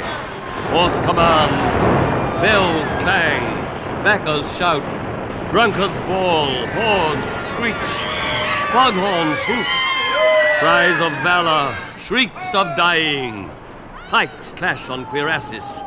Thieves rob the slain. Birds of prey, winging from the sea, rising from marshlands, swooping from eyries, hover screaming. Gannets, cormorants, vultures, goshawks, climbing woodcocks, peregrines, merlins, black grouse, sea eagles, gulls, albatrosses, barnacle geese. The midnight sun is darkened. The earth trembles. The dead of Dublin, from Prospect and Mount Jerome, in white sheepskin overcoats and black goat-fell cloaks, arise and appear to many. A chasm opens with a noiseless yawn. Tom Rochford, winner, in athlete's singlet and breeches, arrives at the head of the national hurdle handicap and leaps into the void. He is followed by a race of runners and leapers. In wild attitudes they spring from the brink. Their bodies plunge. Factory lasses with fancy clothes toss red-hot Yorkshire barra bombs. Society ladies lift their skirts above their heads to protect themselves. Laughing witches in red cutty socks ride through the air on broomsticks. Quaker Lister plasters blisters. It rains dragon's teeth. Armed heroes spring up from furrows. They exchange in amity the pass of Knights of the Red Cross and fight duels with cavalry sabres. Wolfe Tone against Henry Grattan, Smith O'Brien against Daniel O'Connell, Michael Davitt against Isaac Butt, Justin McCarthy against Parnell, Arthur Griffith against John Redmond, John O'Leary against Lear O'Johnny, Lord Edward Fitzgerald against Lord Gerald Fitzedward, the O'Donoghue of the Glens against the Glens of the Donoghue. On an eminence, the centre of the earth, rises the field altar of St. Barbara. Black candles rise from its gospel and epistle horns. From the high barbicans of the tower, 2 shafts of light fall on the smoke-palled altar stone. On the altar stone, Mrs. Mina Purefoy, goddess of unreason, lies naked, fettered, a chalice resting on her swollen belly. Father Malachi O'Flynn, in a long petticoat and reversed chasuble, his 2 left feet back to the front, celebrates camp mass. The Reverend Mr. Hugh C. Haynes Love M.A., in a plain cassock and mortarboard, his head and collar back to the front, holds over the celebrant's head an open umbrella. Father Malachi O'Flynn. Introibo et altare diaboli. The Reverend Mr. Haynes Love. To the devil which hath made glad my young days. Father Malachi O'Flynn takes from the chalice and elevates a blood-dripping host. Opus meum. The Reverend Mr. Haynes Love raises high behind the celebrant's petticoats, revealing his grey, bare, hairy buttocks, between which a carrot is stuck. My body. The voice of all the damned.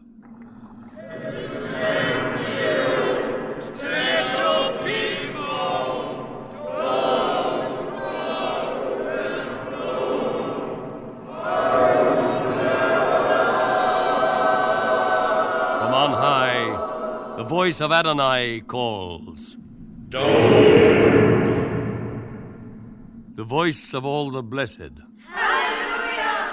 For the Lord God omnipotent reigneth! From on high, the voice of Adonai calls. God! In strident discord, peasants and townsmen of orange and green factions sing, Kick the Pope! And Mary. Private Carr with ferocious articulation. I'll do him in, so help me fucking Christ! I'll ring the bastard fucker's bleeding blasted fucking windpipe! Old Gummy Granny thrusts a dagger towards Stephen's hand. Remove him, Acushla. At 8:35 a.m. you will be in heaven and Ireland will be free. She prays. Oh, good God, take him. Bloom runs to Lynch. Can't you get him away? Lynch. He likes dialectic, the universal language. Kitty! To Bloom. Get him away, you. He won't listen to me. He drags Kitty away. Stephen points. Exit, Judas. At Laqueo se suspendit. Bloom runs to Stephen. Come along with me now before worse happens. Here's your stick. Stick, no. Reason. This feast of pure reason. Cissy Caffrey, pulling Private Carr. Come on. You're boozed.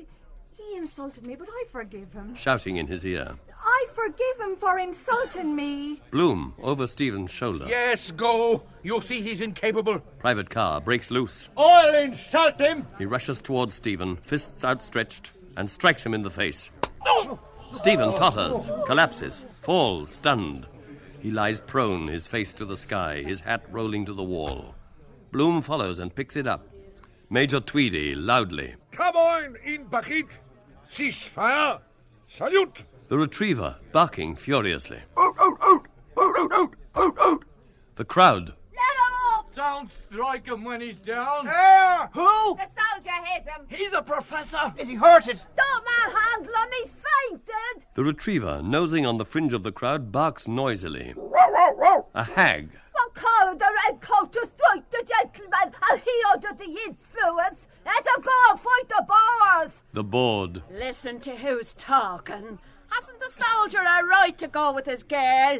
He gave him the coward's blow. They grab at each other's hair, claw at each other, and spit. The retriever, barking. Wow, wow, wow! Bloom shoves them back loudly. Get back! Stand back! Private Compton, tugging his comrade. Here, bugger off, Harry. There's the cops. Two rain-caped watch, tall, stand in the group.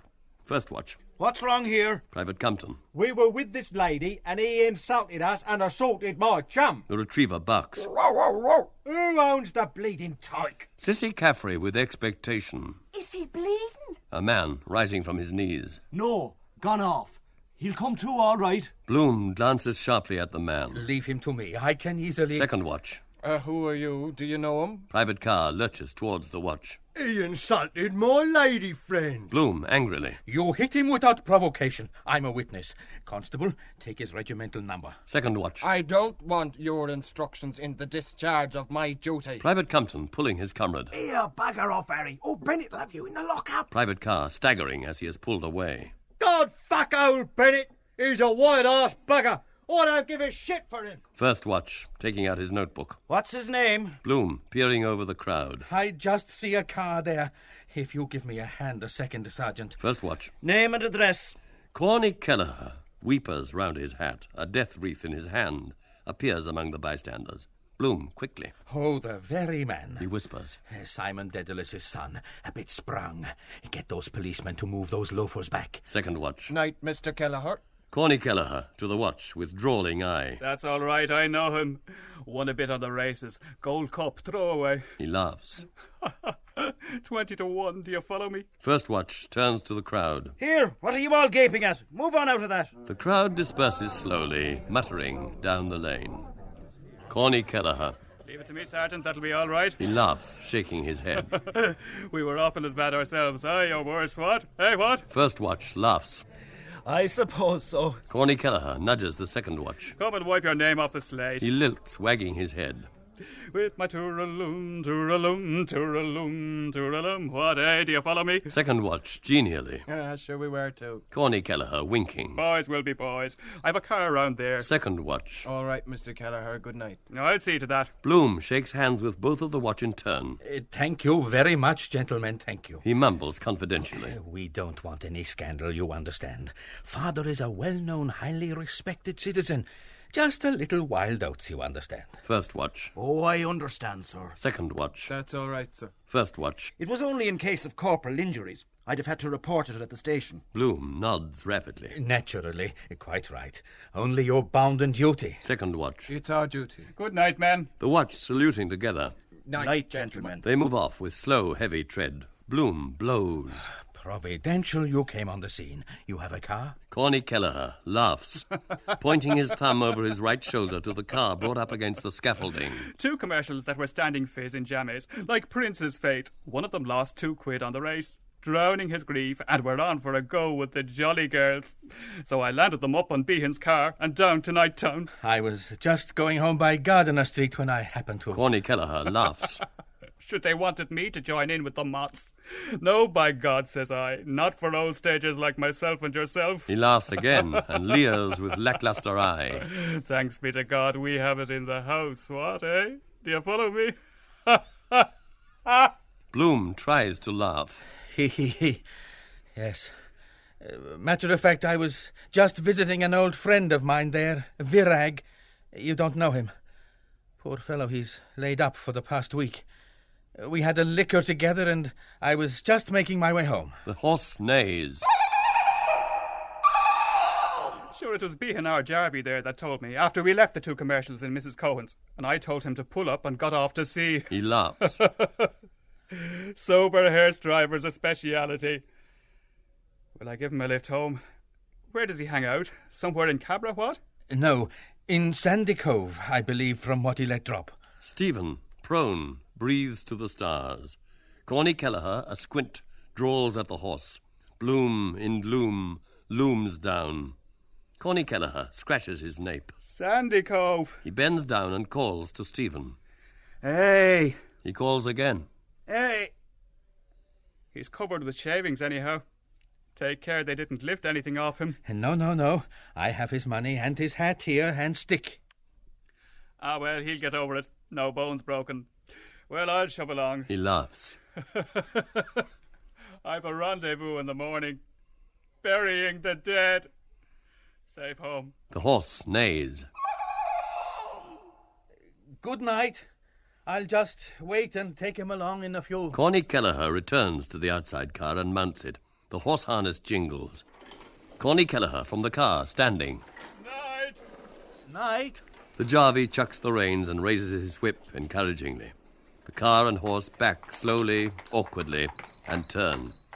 Corny Kelleher on the side seat sways his head to and fro in sign of mirth at Bloom's plight. The jarvey joins in the mute pantomimic merriment, nodding from the farther seat. Bloom shakes his head in mute, mirthful reply. With thumb and palm, Corny Kelleher reassures that the two bobbies will allow the sleep to continue, for what else is to be done? With a slow nod, Bloom conveys his gratitude, as that is exactly what Stephen needs. The car jingles tooraloom round the corner of the tooraloom lane. Corny Kelleher again reassuralooms with his hand. Bloom, with his hand, assuralooms Corny Kelleher that he is reassuraloomte. The tinkling hoofs and jingling harness grow fainter with their tooraloo-loo-loo-loo-lay. Bloom, holding in his hand Stephen's hat festooned with shavings and ashplant, stands irresolute. Then he bends to him and shakes him by the shoulder. Hey, who? There is no answer. He bends again. Mr. Daedalus. There is no answer. The name, if you call. Somnambulist. He bends again, and hesitating, brings his mouth near the face of the prostrate form. Stephen. There is no answer. He calls again. Stephen. Stephen groans. Ooh, Black Panther vampire. He sighs and stretches himself, then murmurs thickly with prolonged vowels. Who drive Fergus now and Pierce woods woven shade. He turns on his left side, sighing, doubling himself together. Poetry. Well educated. Pity. He bends again and undoes the buttons of Stephen's waistcoat. To breathe. He brushes the wood shavings from Stephen's clothes with light hands and fingers. £1.7. Not hurt anyhow. He listens. What? Stephen murmurs. Shadows, the woods, white breast, dim. He stretches out his arms, sighs again, and curls his body. Bloom, holding his hat and ashplant, stands erect. A dog barks in the distance. Bloom tightens and loosens his grip on the ashplant. He looks down on Stephen's face and form. Bloom communes with the night. Face reminds me of his poor mother. In the shady wood, the deep white breast. Ferguson, I think I caught, a girl, some girl. Best thing could happen him. He murmurs. Swear that I will always hail, ever conceal, never reveal any part or parts, art or arts. He murmurs. In the rough sands of the sea, a cable tow's length from the shore, where the tide ebbs and flows. Silent, thoughtful, alert, he stands on guard, his fingers at his lips in the attitude of secret master. Against the dark wall a figure appears slowly.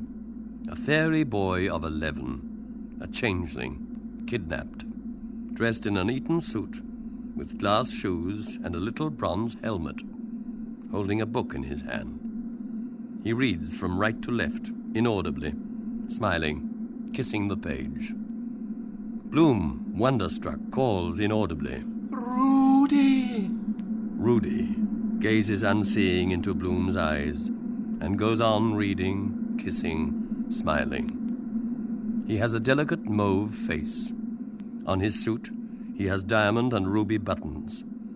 In his free left hand he holds a slim ivory cane with a violet bow knot.